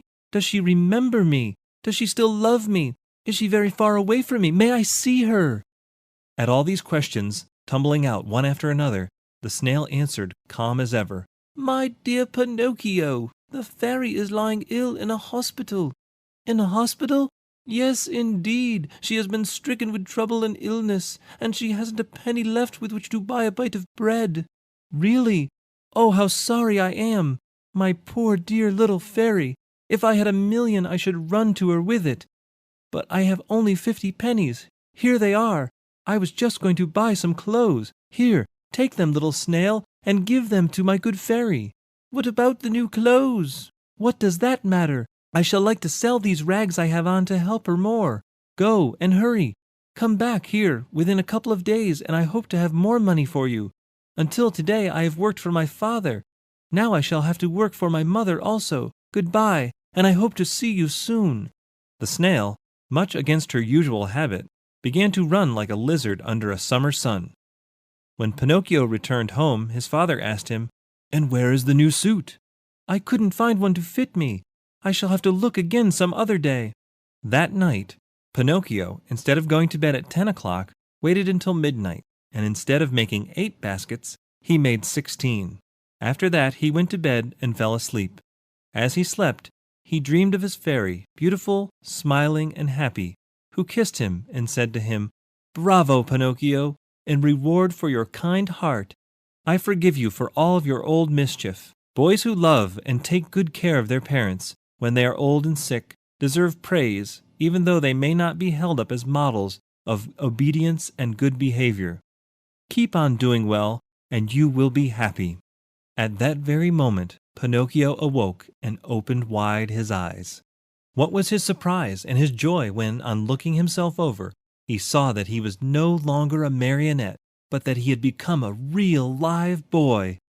He looked all about him, and instead of the usual walls of straw, he found himself in a beautifully furnished little room, the prettiest he had ever seen. In a twinkling, he jumped down from his bed to look at the chair standing near. There he found a new suit, a new hat, and a pair of shoes. As soon as he was dressed, he put his hands in his pockets and pulled out a little leather purse on which were written the following words: "The fairy with azure hair returns 50 pennies for her dear Pinocchio, with many thanks for his kind heart." The marionette opened the purse to find the money, and behold, there were 50 gold coins. Pinocchio ran to the mirror. He hardly recognized himself. The bright face of a tall boy looked at him with wide-awake blue eyes, dark brown hair, and happy, smiling lips. Surrounded by so much splendor, the marionette hardly knew what he was doing. He rubbed his eyes 2 or 3 times, wondering if he were still asleep or awake, and decided he must be awake. "And where is father?" he cried suddenly. He ran into the next room, and there stood Geppetto, grown years younger overnight, spick and span in his new clothes and gay as a lark in the morning. He was once more Mastro Geppetto, the woodcarver, hard at work on a lovely picture frame, decorating it with flowers and leaves and heads of animals. "Father, father, what has happened? Tell me if you can," cried Pinocchio as he ran and jumped on his father's neck.